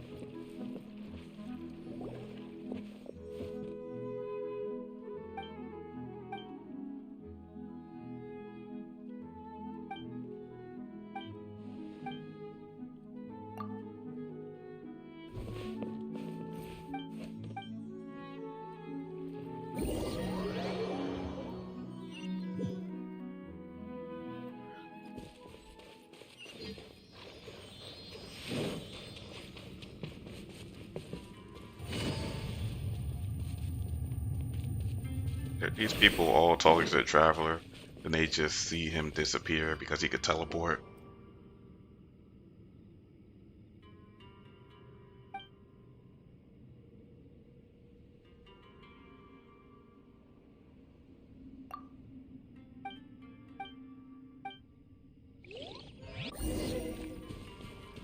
Take it easy.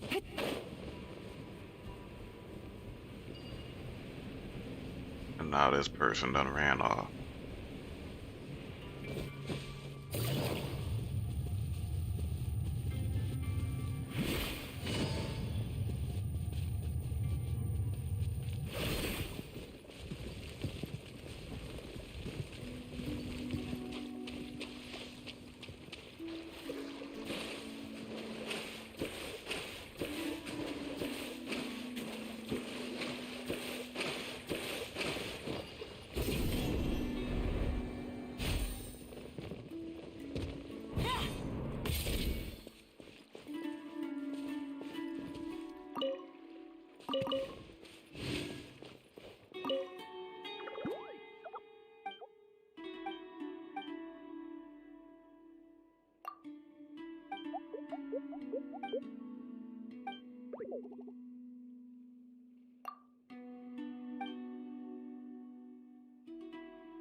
They got this.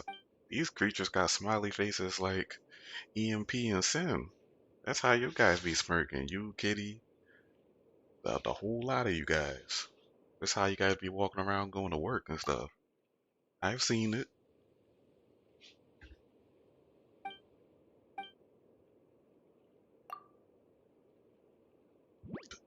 The smile just drawn on too with a pencil.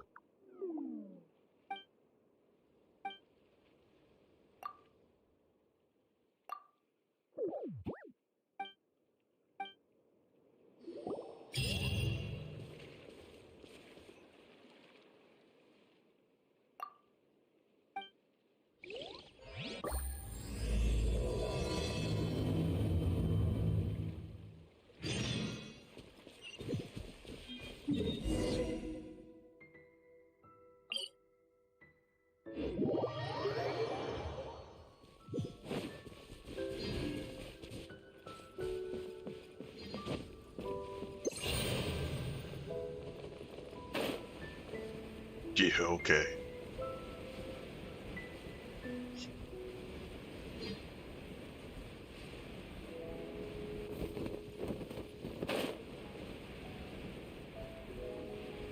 Oh, I have to talk to the elders about the great stories.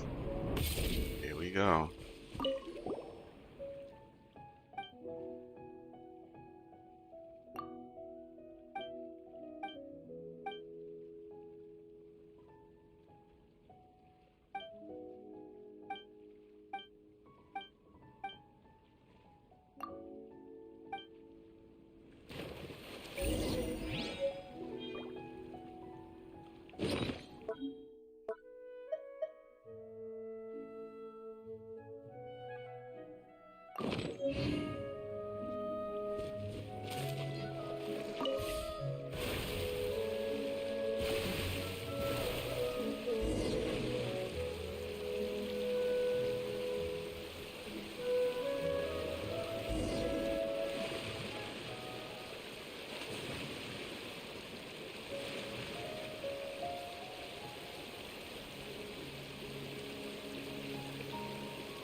be doable.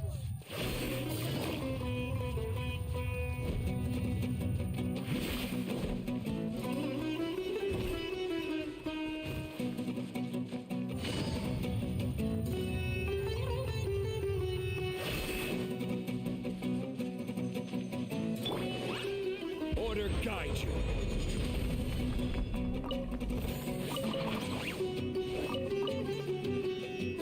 I see everything.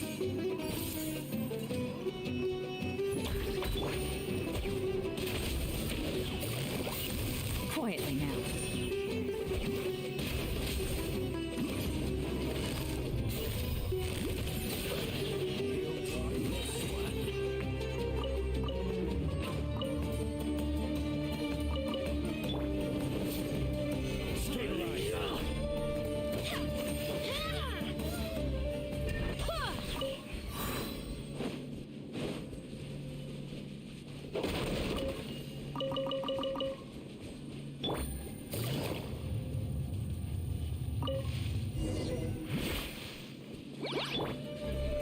Solidify.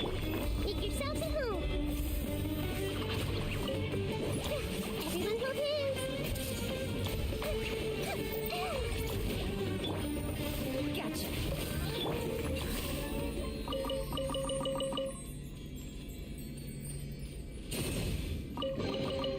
I wonder who this gift could be from.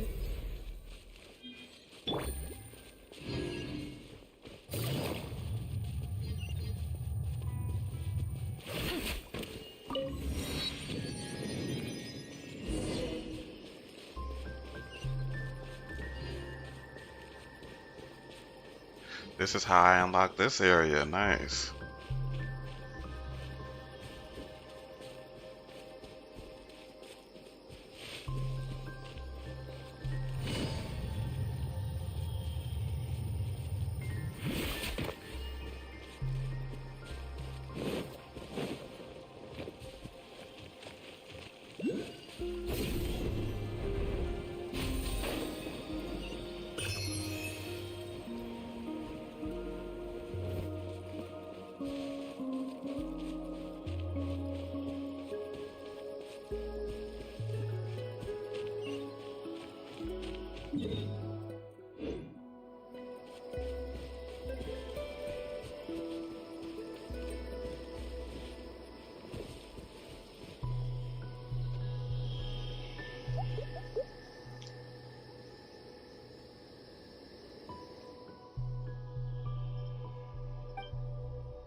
Busted.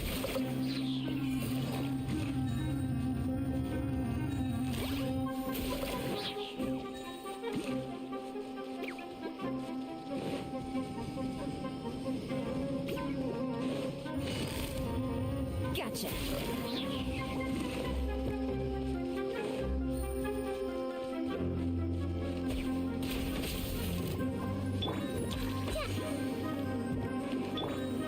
Gather. I see everything. Things are about to get dicey.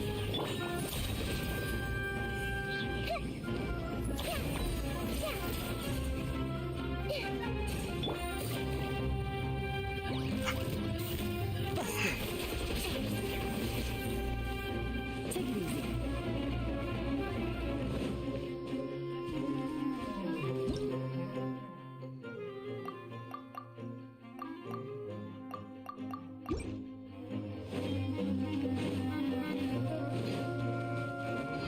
I gotta switch to Electro, I guess.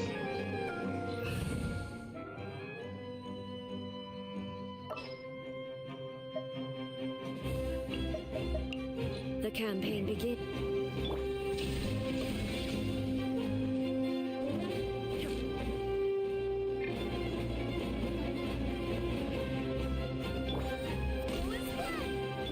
Shine down.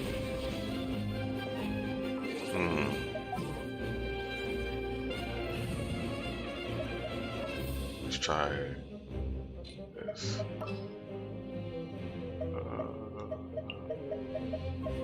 I've been waiting for you.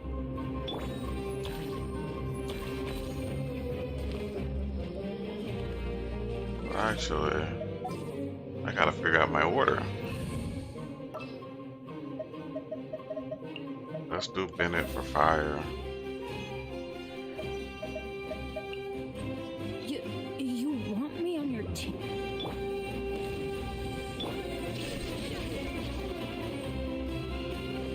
Oh, I gotta restart.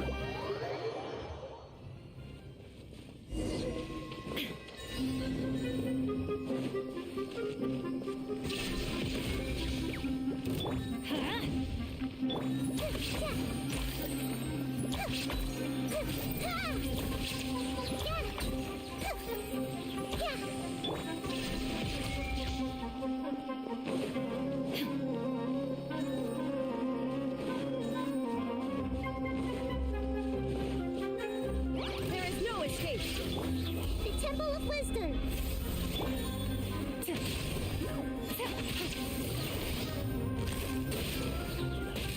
Everyone hold hands.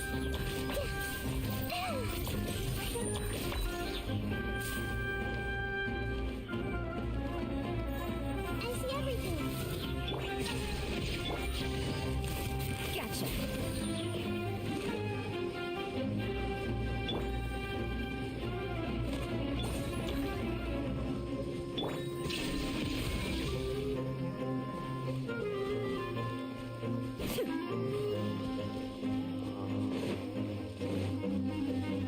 Illusion shattered.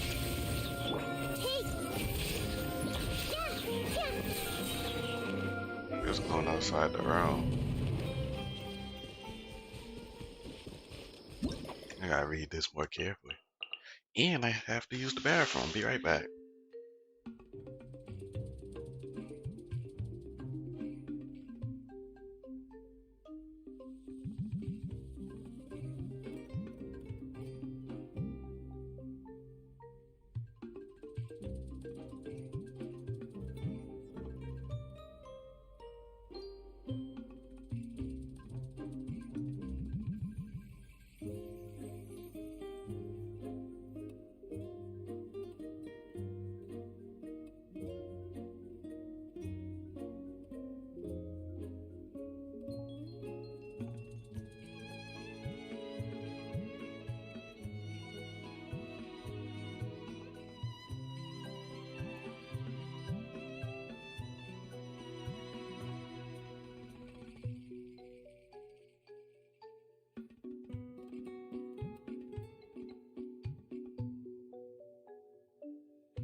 Okay, I'm back. All right, let's see.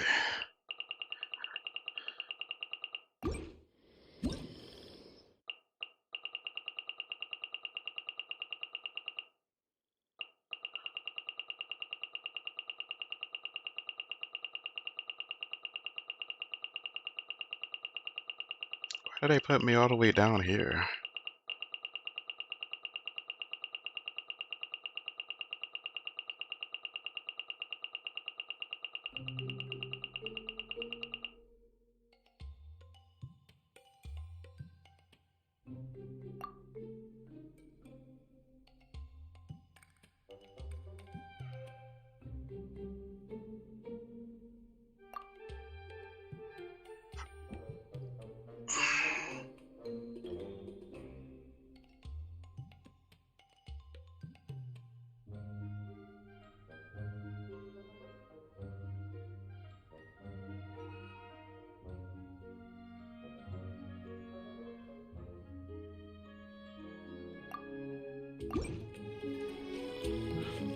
Oh, it will undo the effect.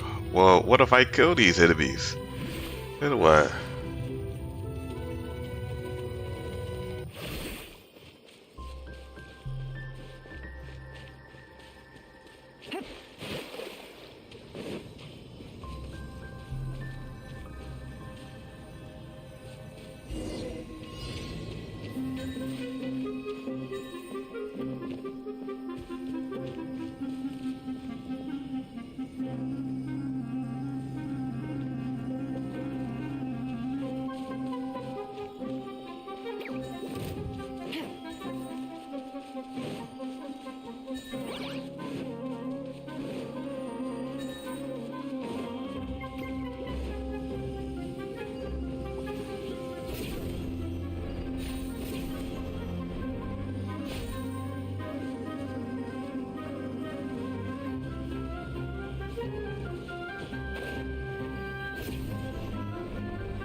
Take it easy.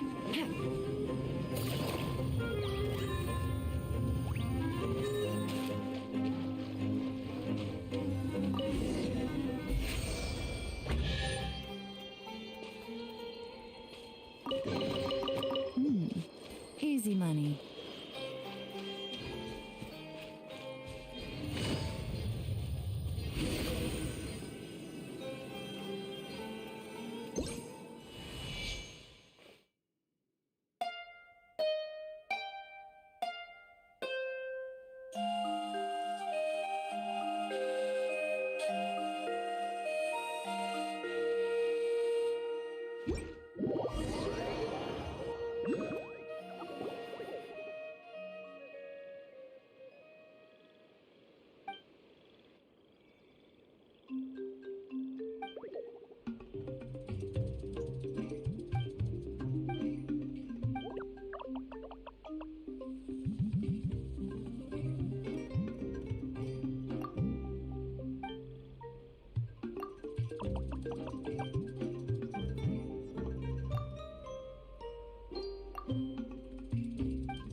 They look like characters from Super Mario Sunshine.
We may leave at any time.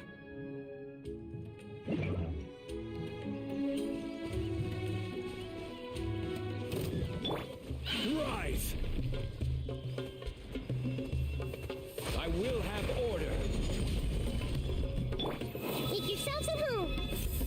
I see everything.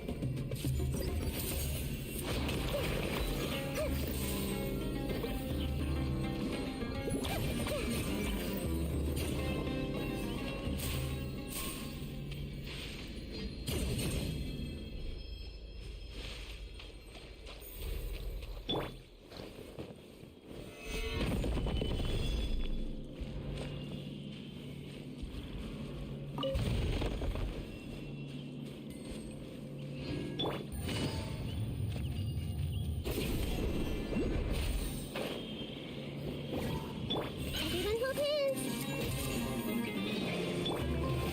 Solidify! Game's up. Fun's over.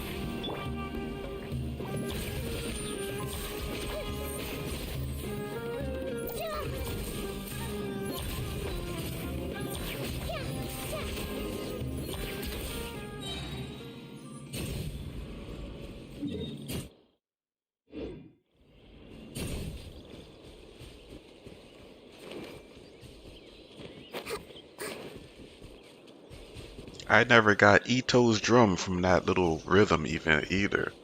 Even though I did it, I didn't. I think that's when I stopped playing.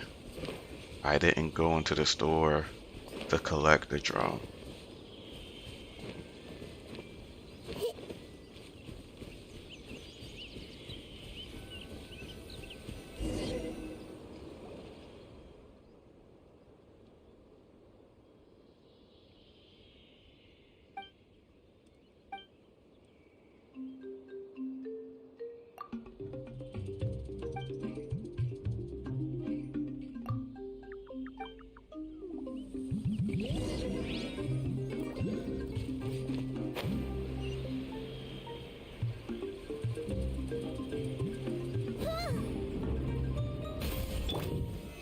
Stabilize! Yeah, I see everything. Quietly now.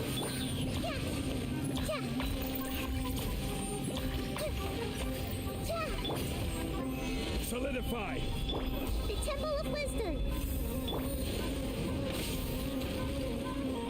Everyone hold hands.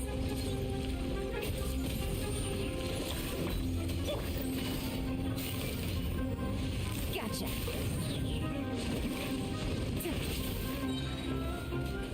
Here comes the catch.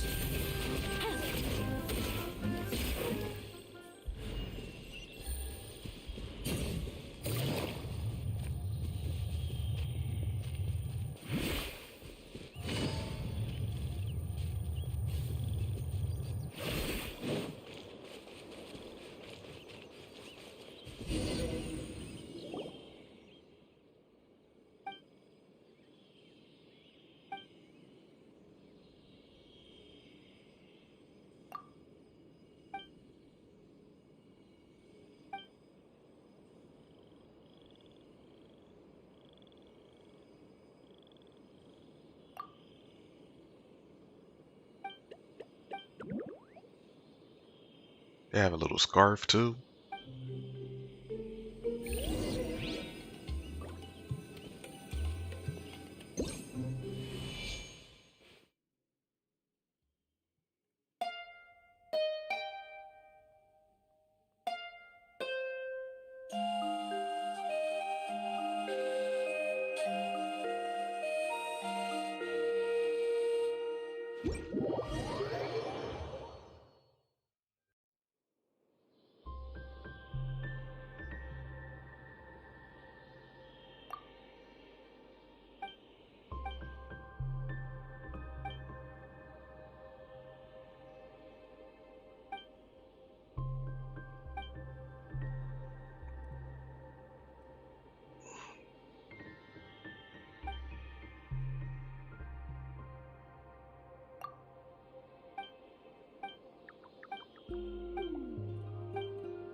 this one has a mustache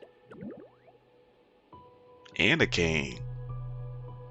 This is the senior.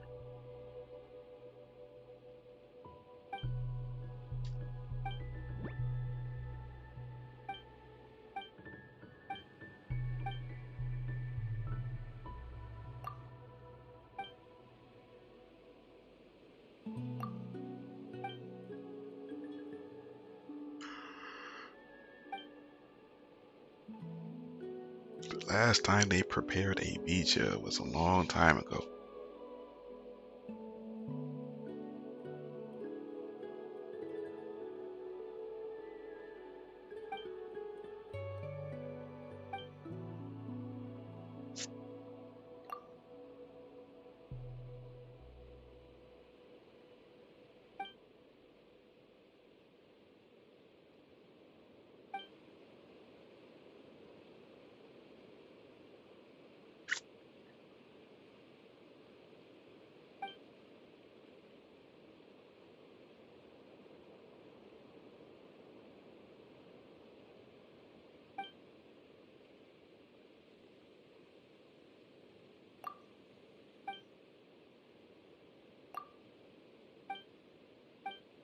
Alright, more of the quests. Besides that, you must get a few Basoma fruits from the Bazar trees and Ashvatha's concourses. 3 of them should be enough.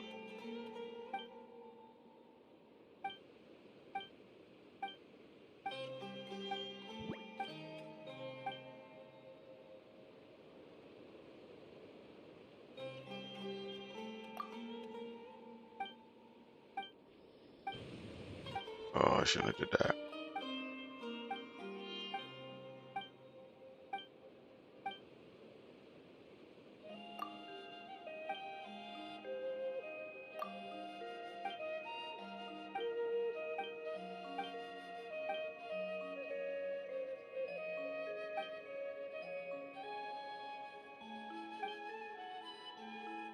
That looks like the Pringles mustache, doesn't it?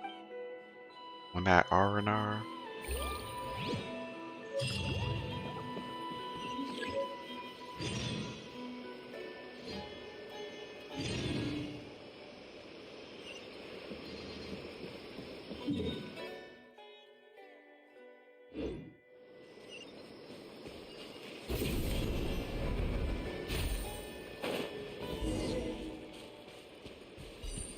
Take it easy.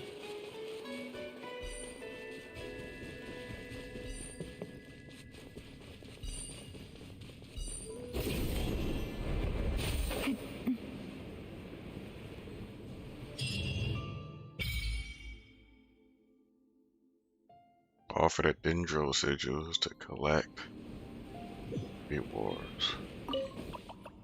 No! You darn little guy, you done messed me up.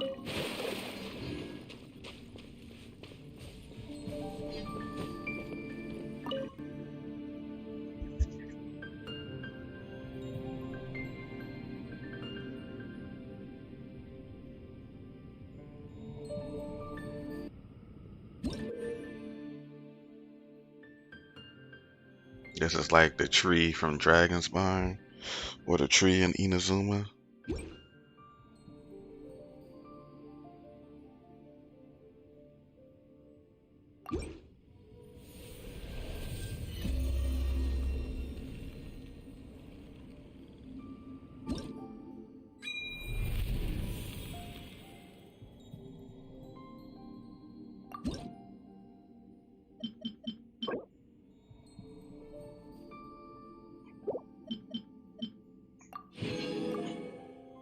Navigating the world is a whole lot easier with a few different identities to choose from. Need me to come up with some for you?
I got a new letter from an informant. Looks like the situation has changed again. Seems like it's a couple of things I have to do.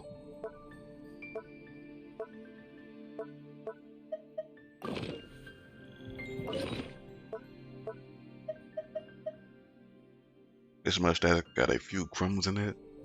It looked clean to me. I don't know what you're talking about, EMP. That wasn't a human mustache. That was a straight clean mustache, okay?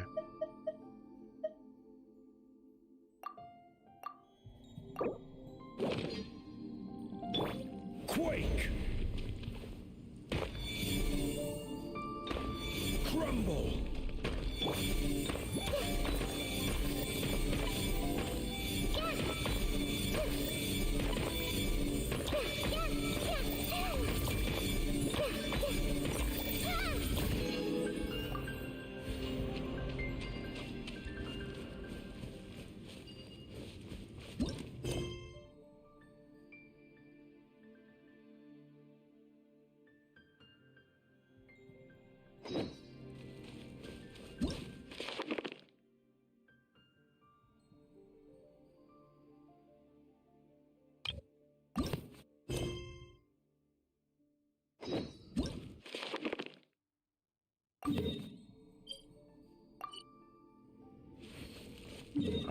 All right, going to the next section.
They're trying to set up a festival and are looking for their peoples, their families and friends.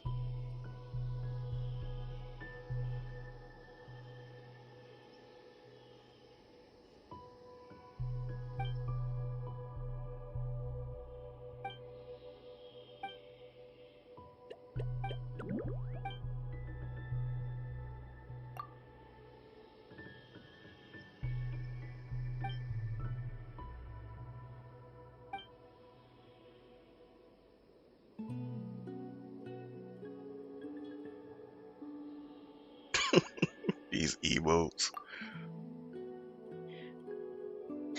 Hands right under some eyes.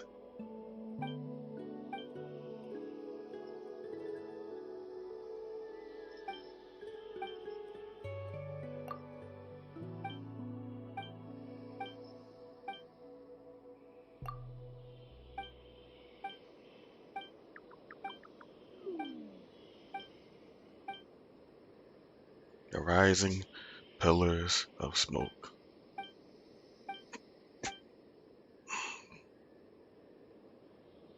Splat them with the power of Dendro.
They all just float in the air, spinning their wigs around.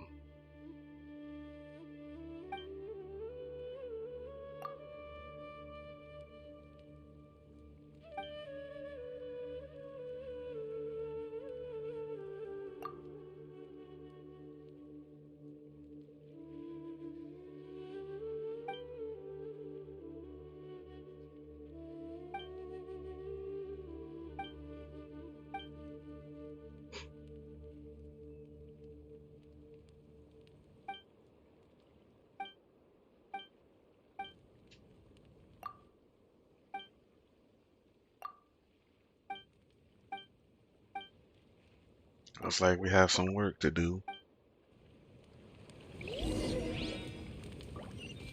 Look for the head mushroom in charge.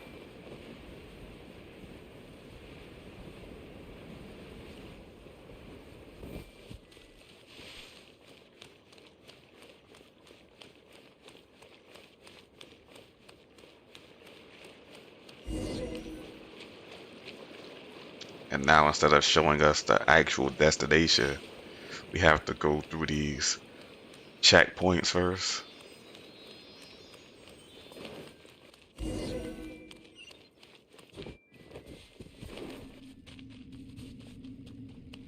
They think they're slick just to force you to run around.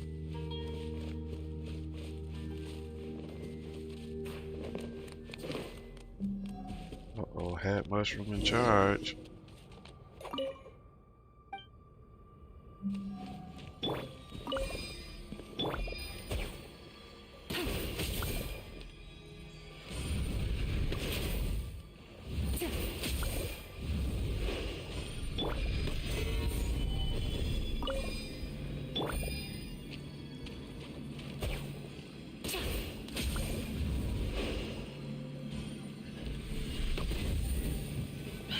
This is order.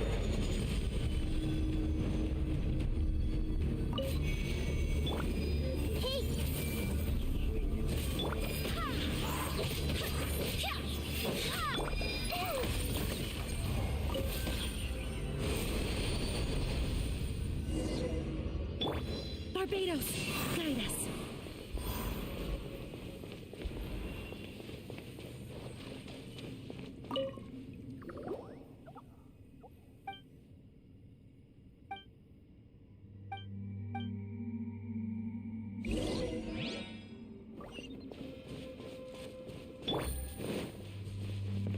We have to return to the pot.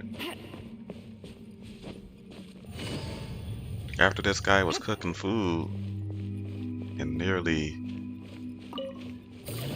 knocked itself out.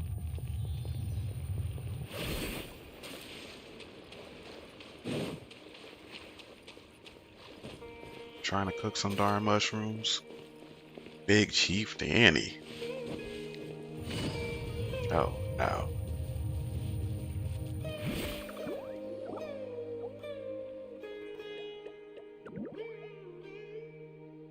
So lucky to have met both of you. The smell of fully matured head mushroom is richer than ever.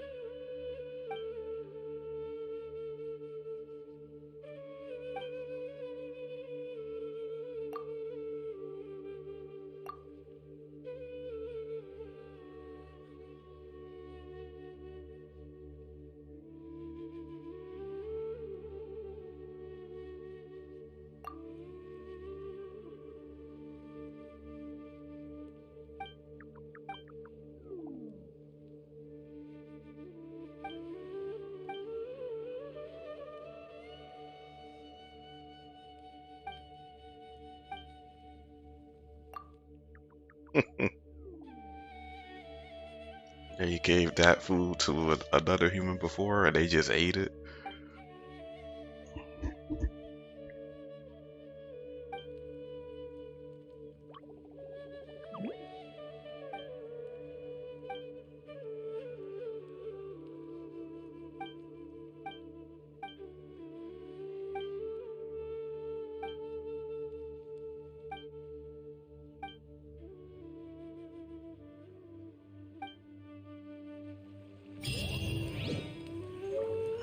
Must have been cooking chitlins.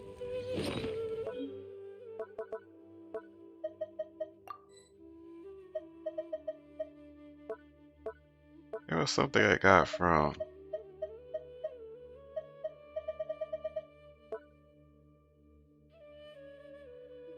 Sino story. I don't know what it was.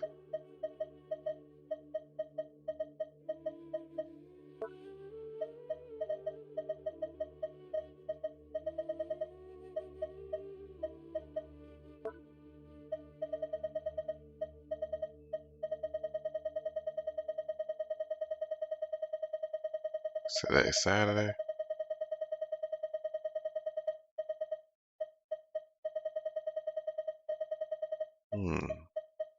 What did I get from Sino?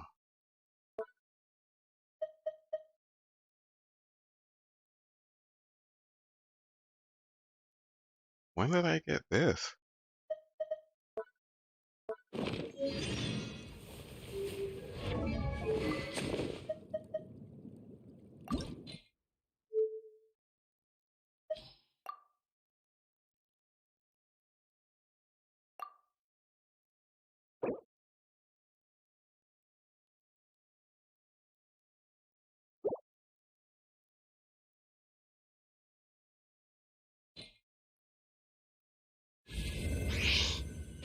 It says Yoimiya's bow.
I see everything.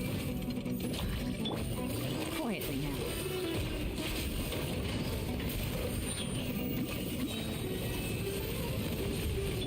Make yourselves at home.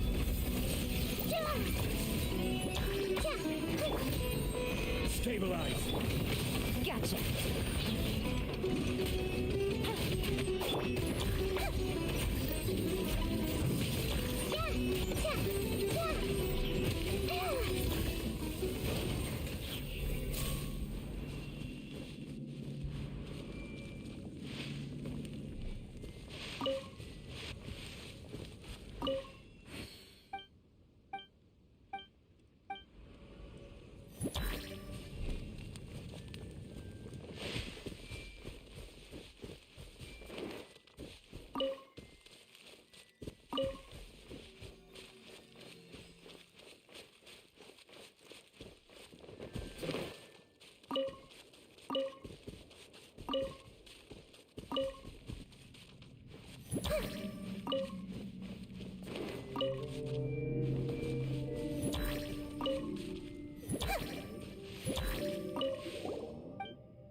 It says our alfalfa. No, not our alfalfa. Alfalfa is our alfalfa. I'm gonna just call it alfalfa for now.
They hibernate when they're in grave danger. You compress your memories, dreams into a seed. That's what they do. We compress our memories. The crisis is averted. The time is right. The seed will return to the forest and grow into R&R again.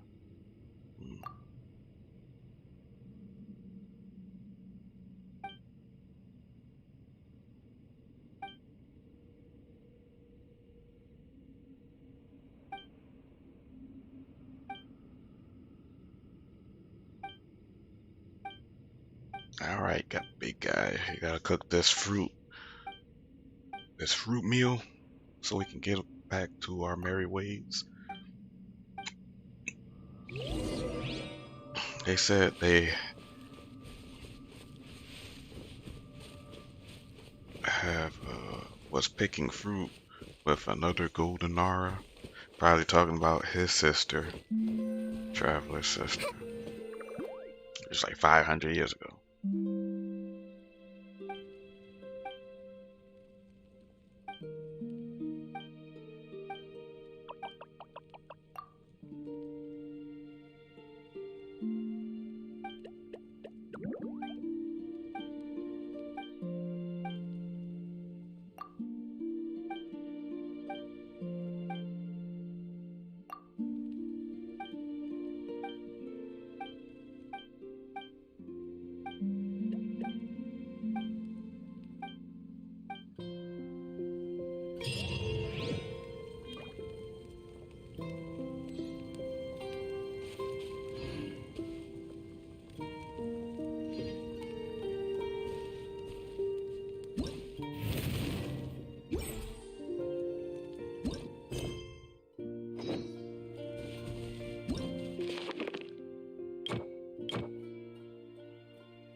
Arasaka.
These R&Rs need to get it together.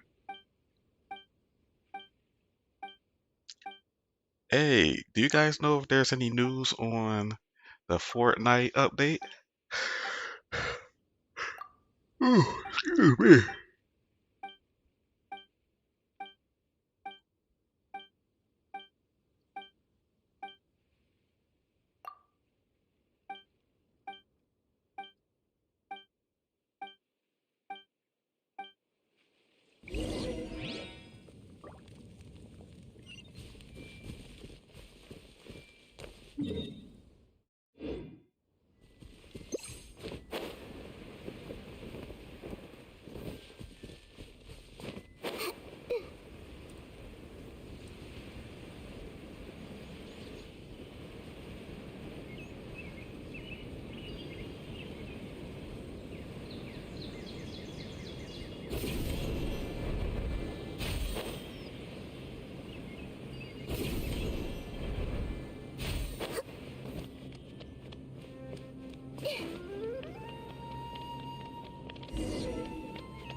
quake.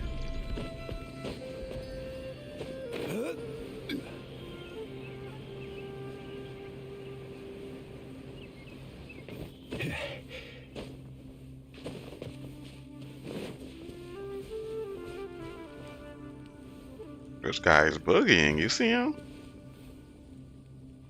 He's like, yeah, yeah, yeah, yeah, yeah, yeah, yeah, yeah. Mm-hmm. He's throwing down.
Now we have to look for the last one.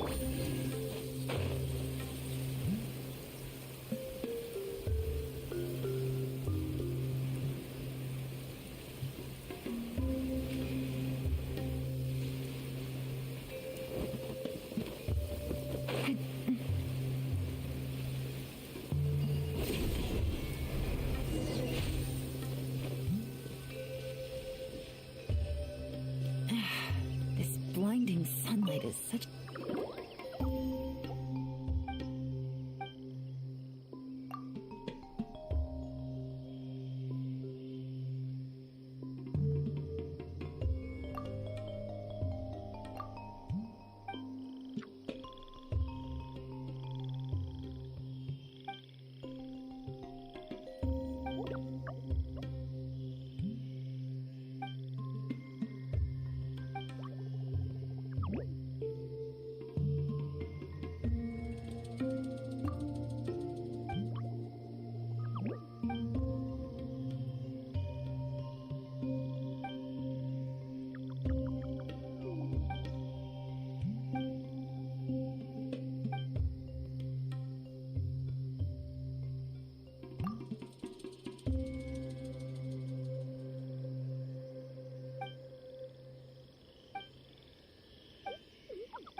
They're going to update it when everyone is sleeping. You took 3 naps, son? Nice.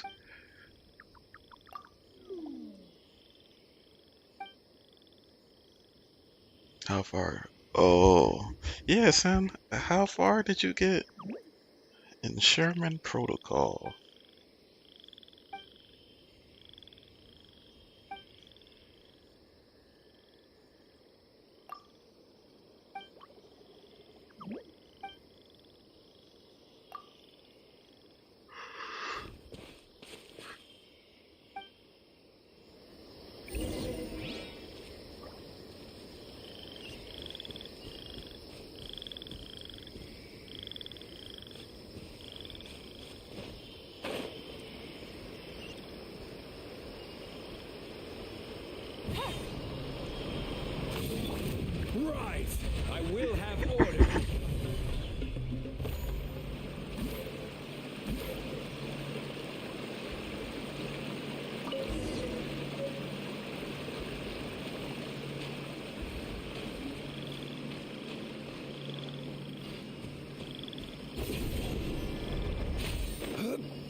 I was thinking, EMP, if I did share screen watch parties on the stream, how do you think that would go?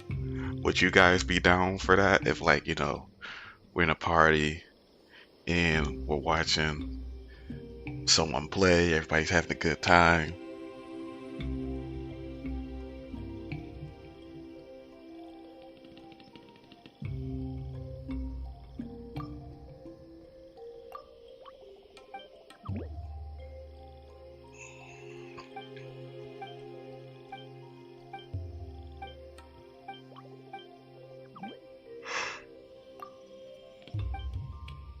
Because you guys play some interesting games. I might not be interested in those games per se, but I'm down to watch. And people could see the fun. Someone going to be playing Conan with the camera looking up. Oh, goodness.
That's Kratos of the horror games, man. He be out there whooping some behind, from what I saw. And alright, so, I mean, if you want to play, I can set up a watch party right now. And they don't have to hear you, so you can play comfortably. I'll just be chatting with the stream. That way everyone is comfortable, you know.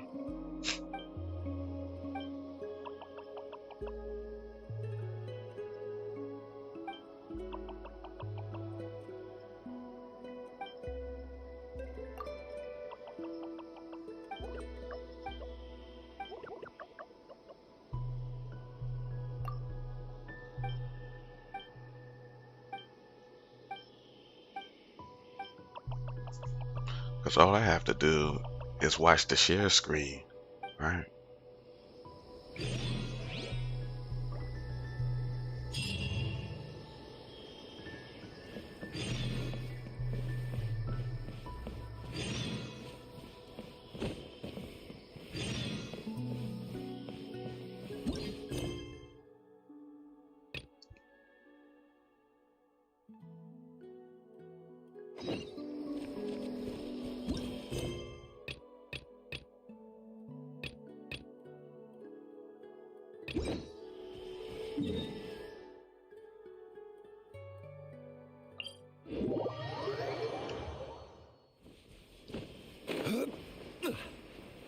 The fat guy's killed you, EMP?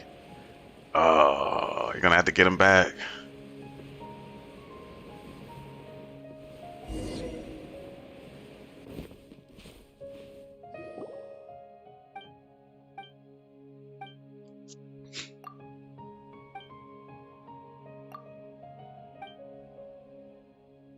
You went in there fighting 3 guys at the same time? Oh, you weren't ready for that.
As long as we out here with the wisdom.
Stabilize!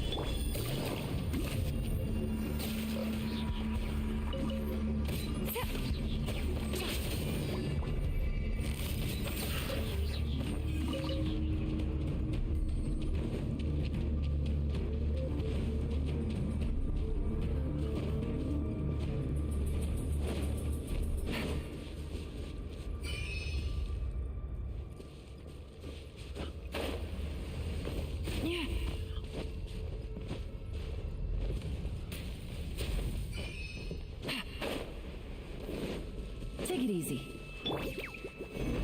This is order. Crumble!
Things are about to get dicey.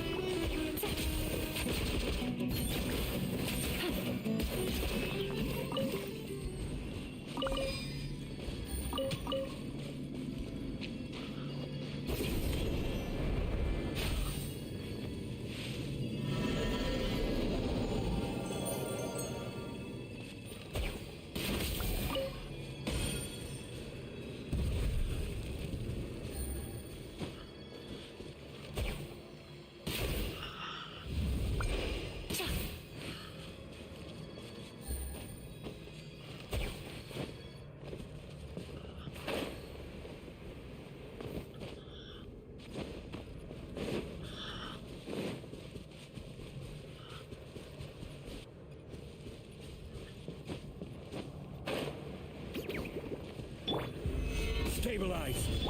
The Temple of Wisdom! Gotcha!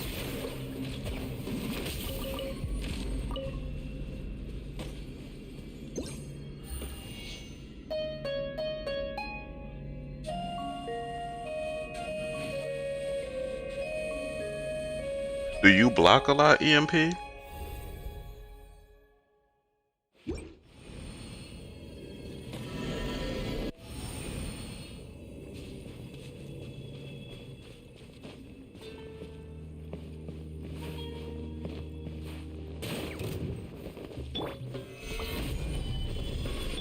Everyone hold hands! Quietly now.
Gather! Here comes the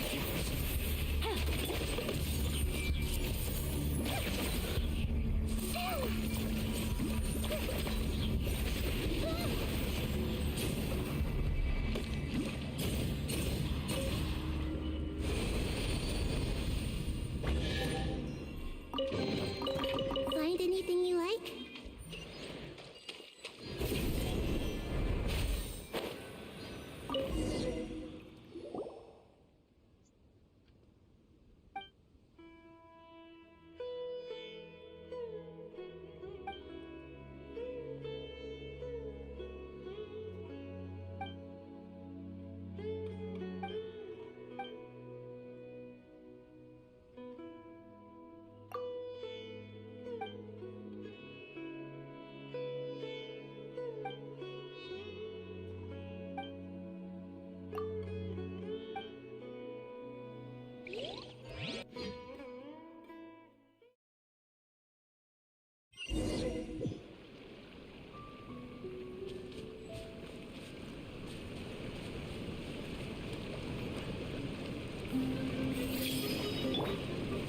Stabilize!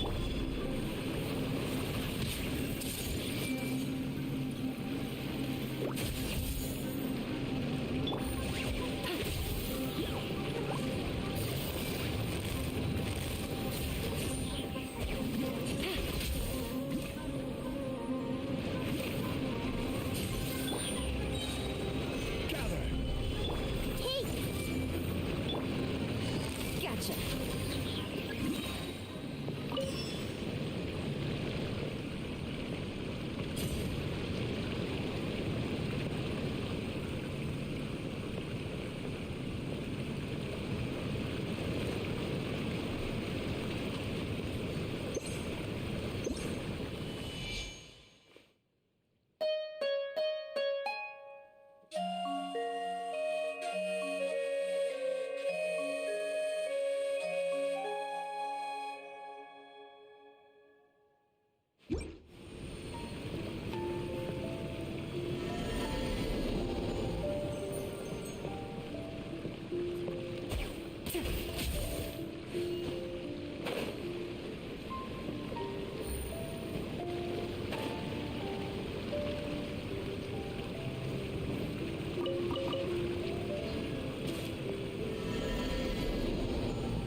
Stabilize! King's up from Silver. Sharing my knowledge. Everyone hold hands.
Quietly now.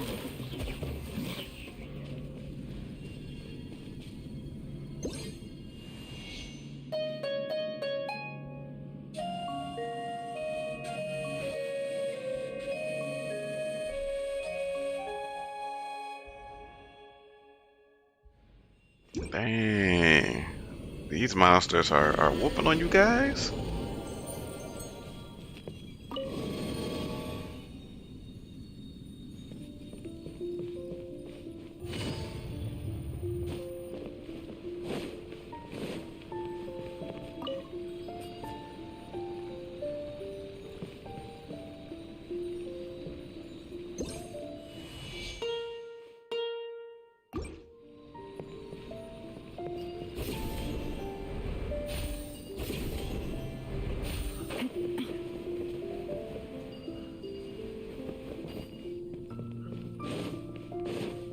Take it easy.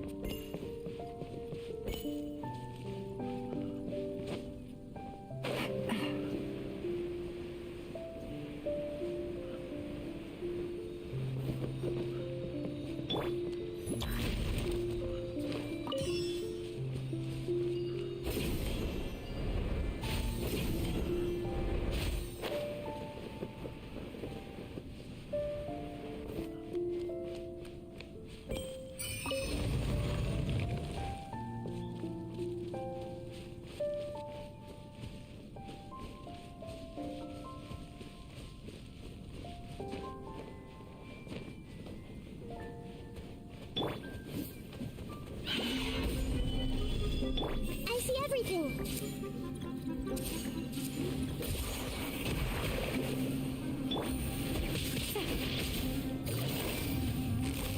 Gotcha.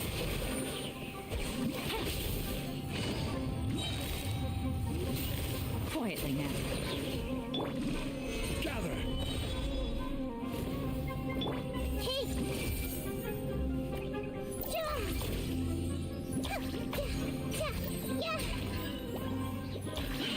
Here comes the catch. I will have order.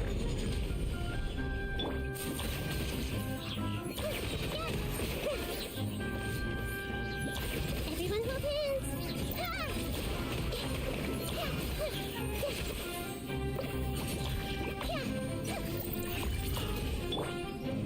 Stabilize.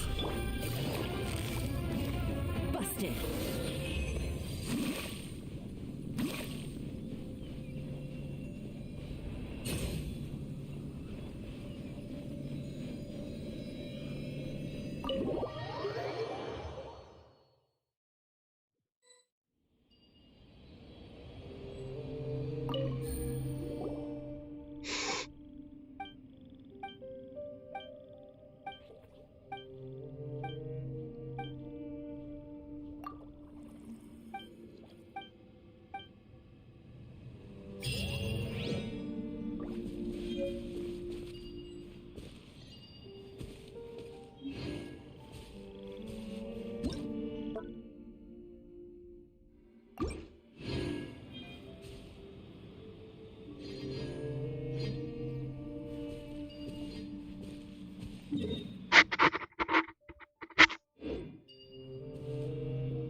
Okay, so what do we do now?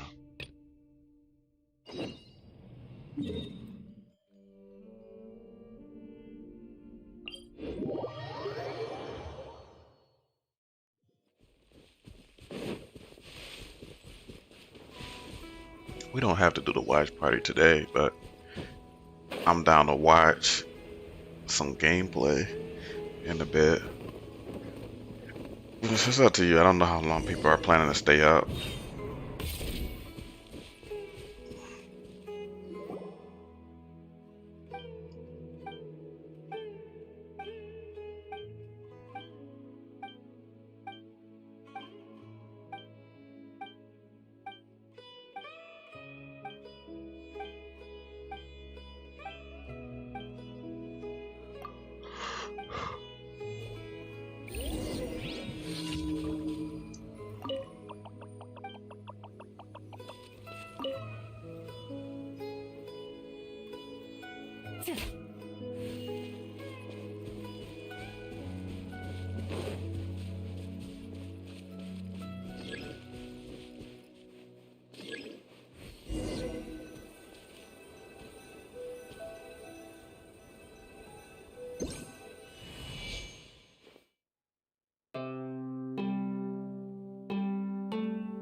be much longer. Yeah, that makes sense. I saw the time.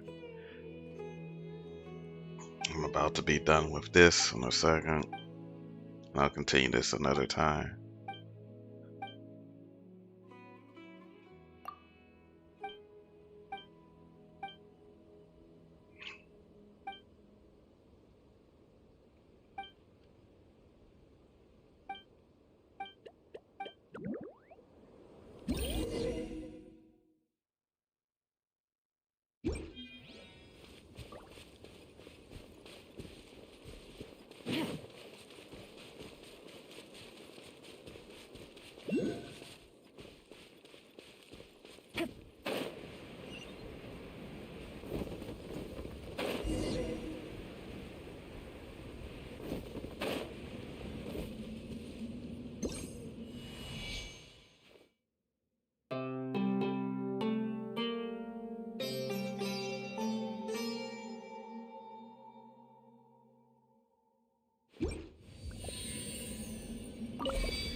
Quietly now. Gotcha.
Oh no, this is just trying to attack. Back up.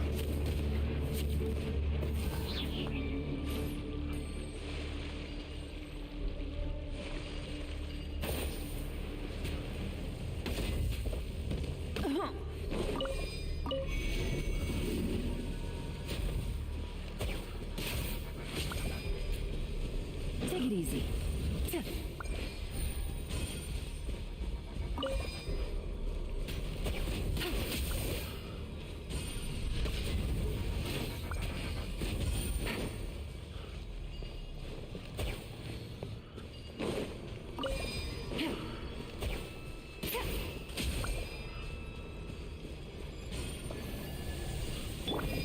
Order guide you. Quake! The Temple of Wisdom. Things are about to get dicey. I see everything.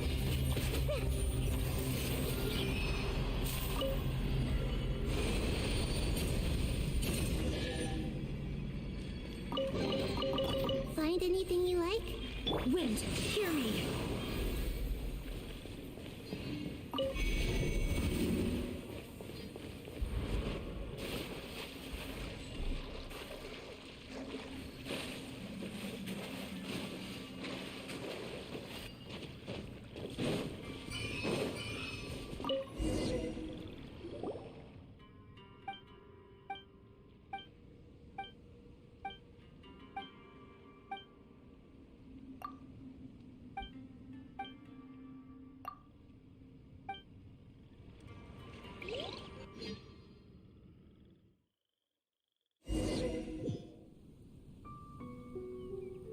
Oh, yeah, I saw that. That was crazy. Stabilize. I'm surprised he didn't lose his arm trying to slow it down. Jam something in there. He probably would have been flipping all around at the speeds it was moving. I see everything.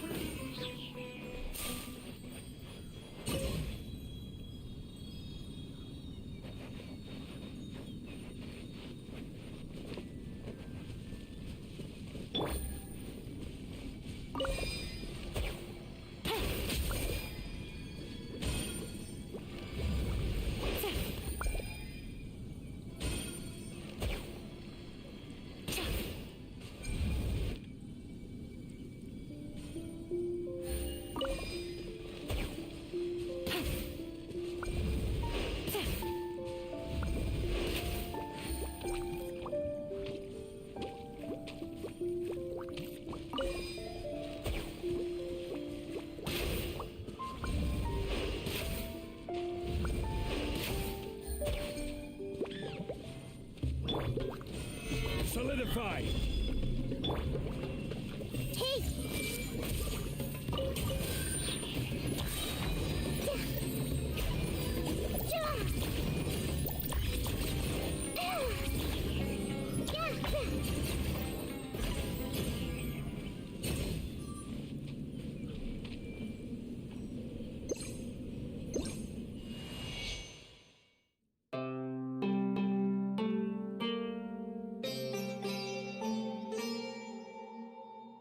Mark Henry arms.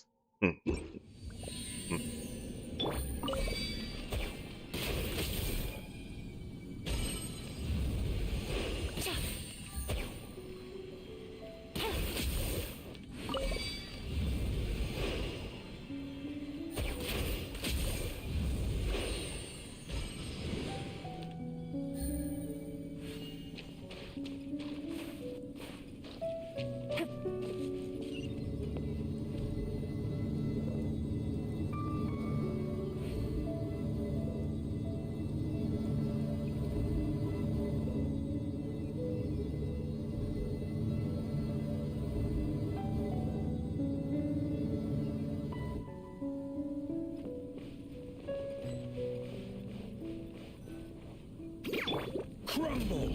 I will have order. Make yourselves at home. Game's up. Fun's over. Gotcha. Everyone hold hands.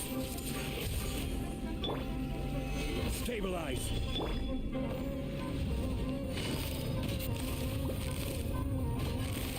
Quietly now.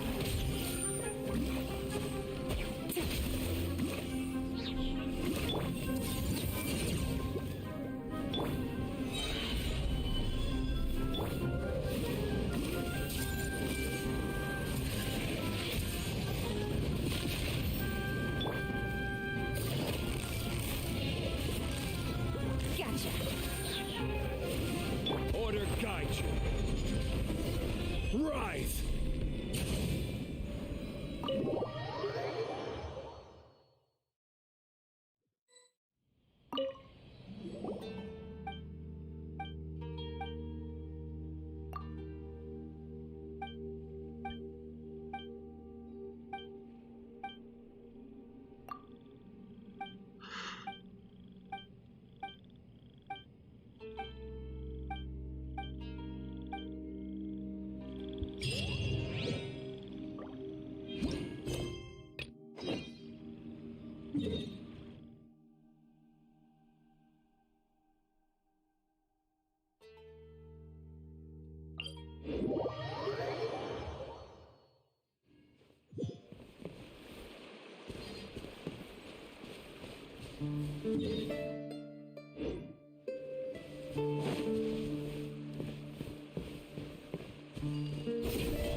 I think I'll complete this last part, and I'll end it.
Oh, that's something different.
All right.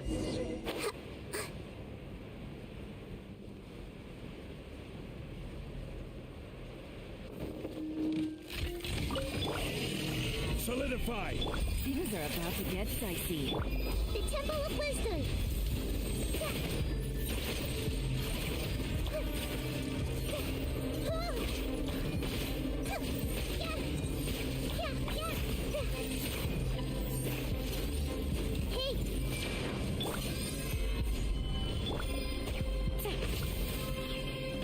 Quietly now.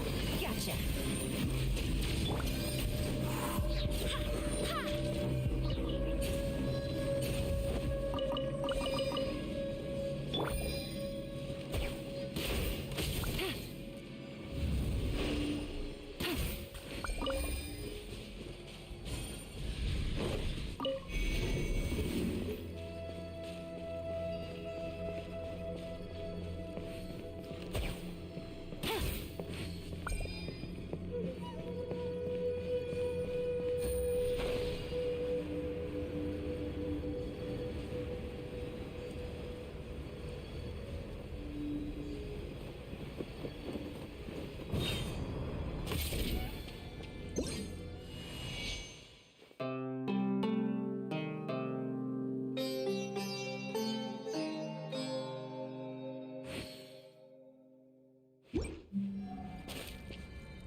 This is order. Everyone hold hands. Here comes the catch.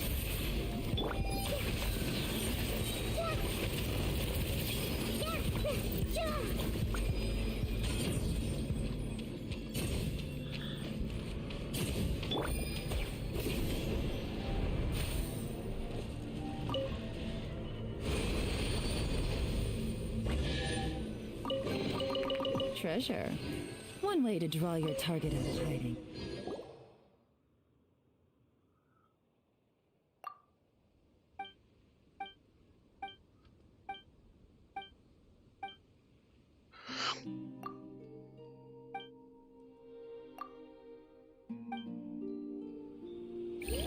The last dream.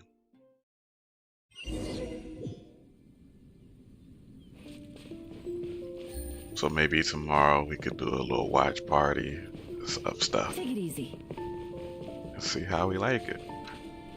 And everyone got some energy, some food too. Good night's sleep. When I'm done streaming, I'm not going to go to sleep. Just want to relax for a bit. I'll be on the police station if anybody wants to chat or hang out though. Even though it's late.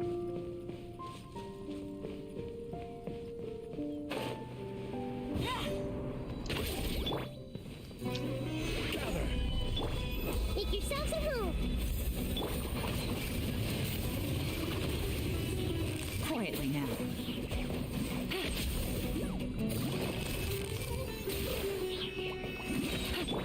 I see everything.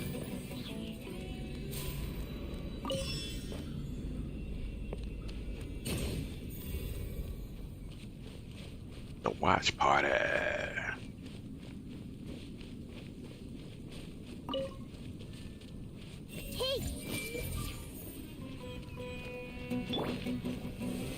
Solidify. Game's up. Fun's over.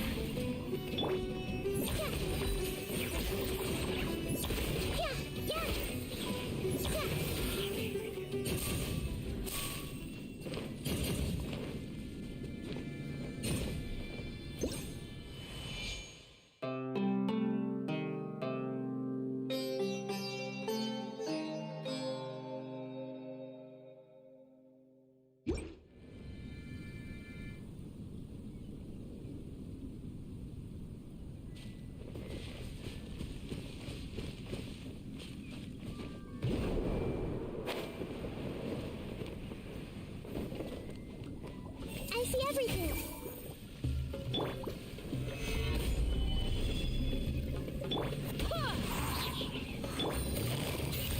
Gotcha.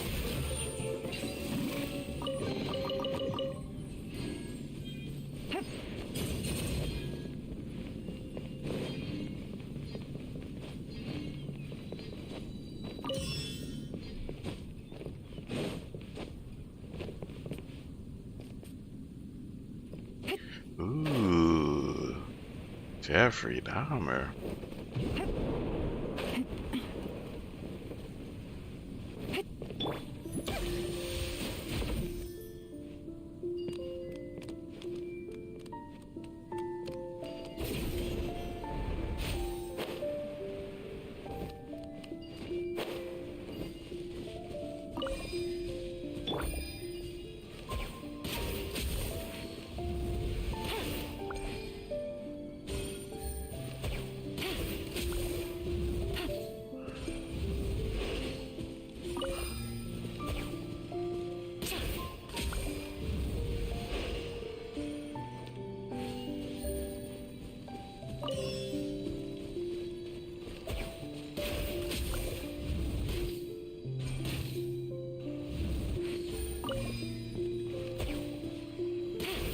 That's completed.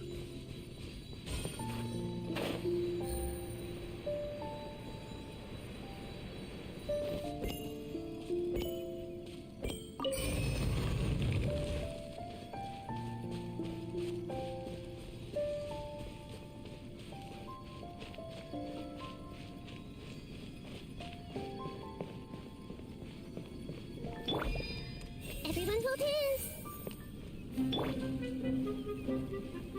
Crumble! Order guide you. I see everything.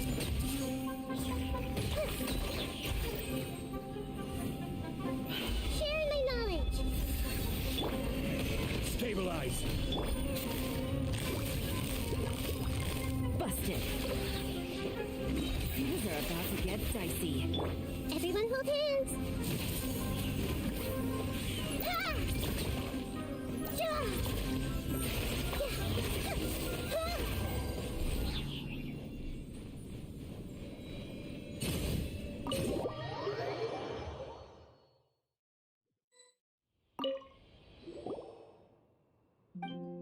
Oh no, Jeffrey Dahmer has the same initials as JD. Oh no, was that JD all along? He really didn't die?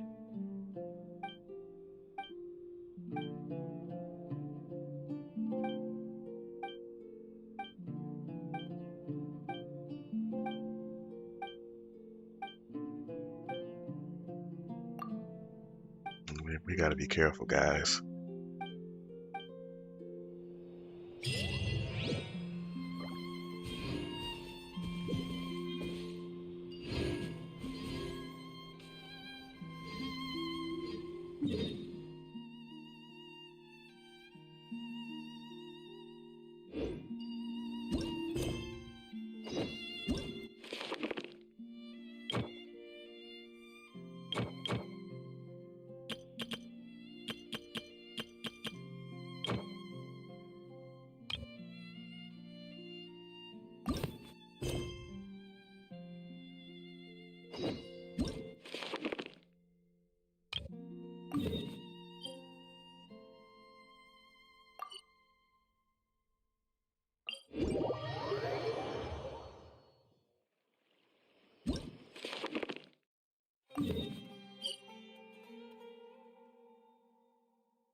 Okay, so I gotta finish all this another time.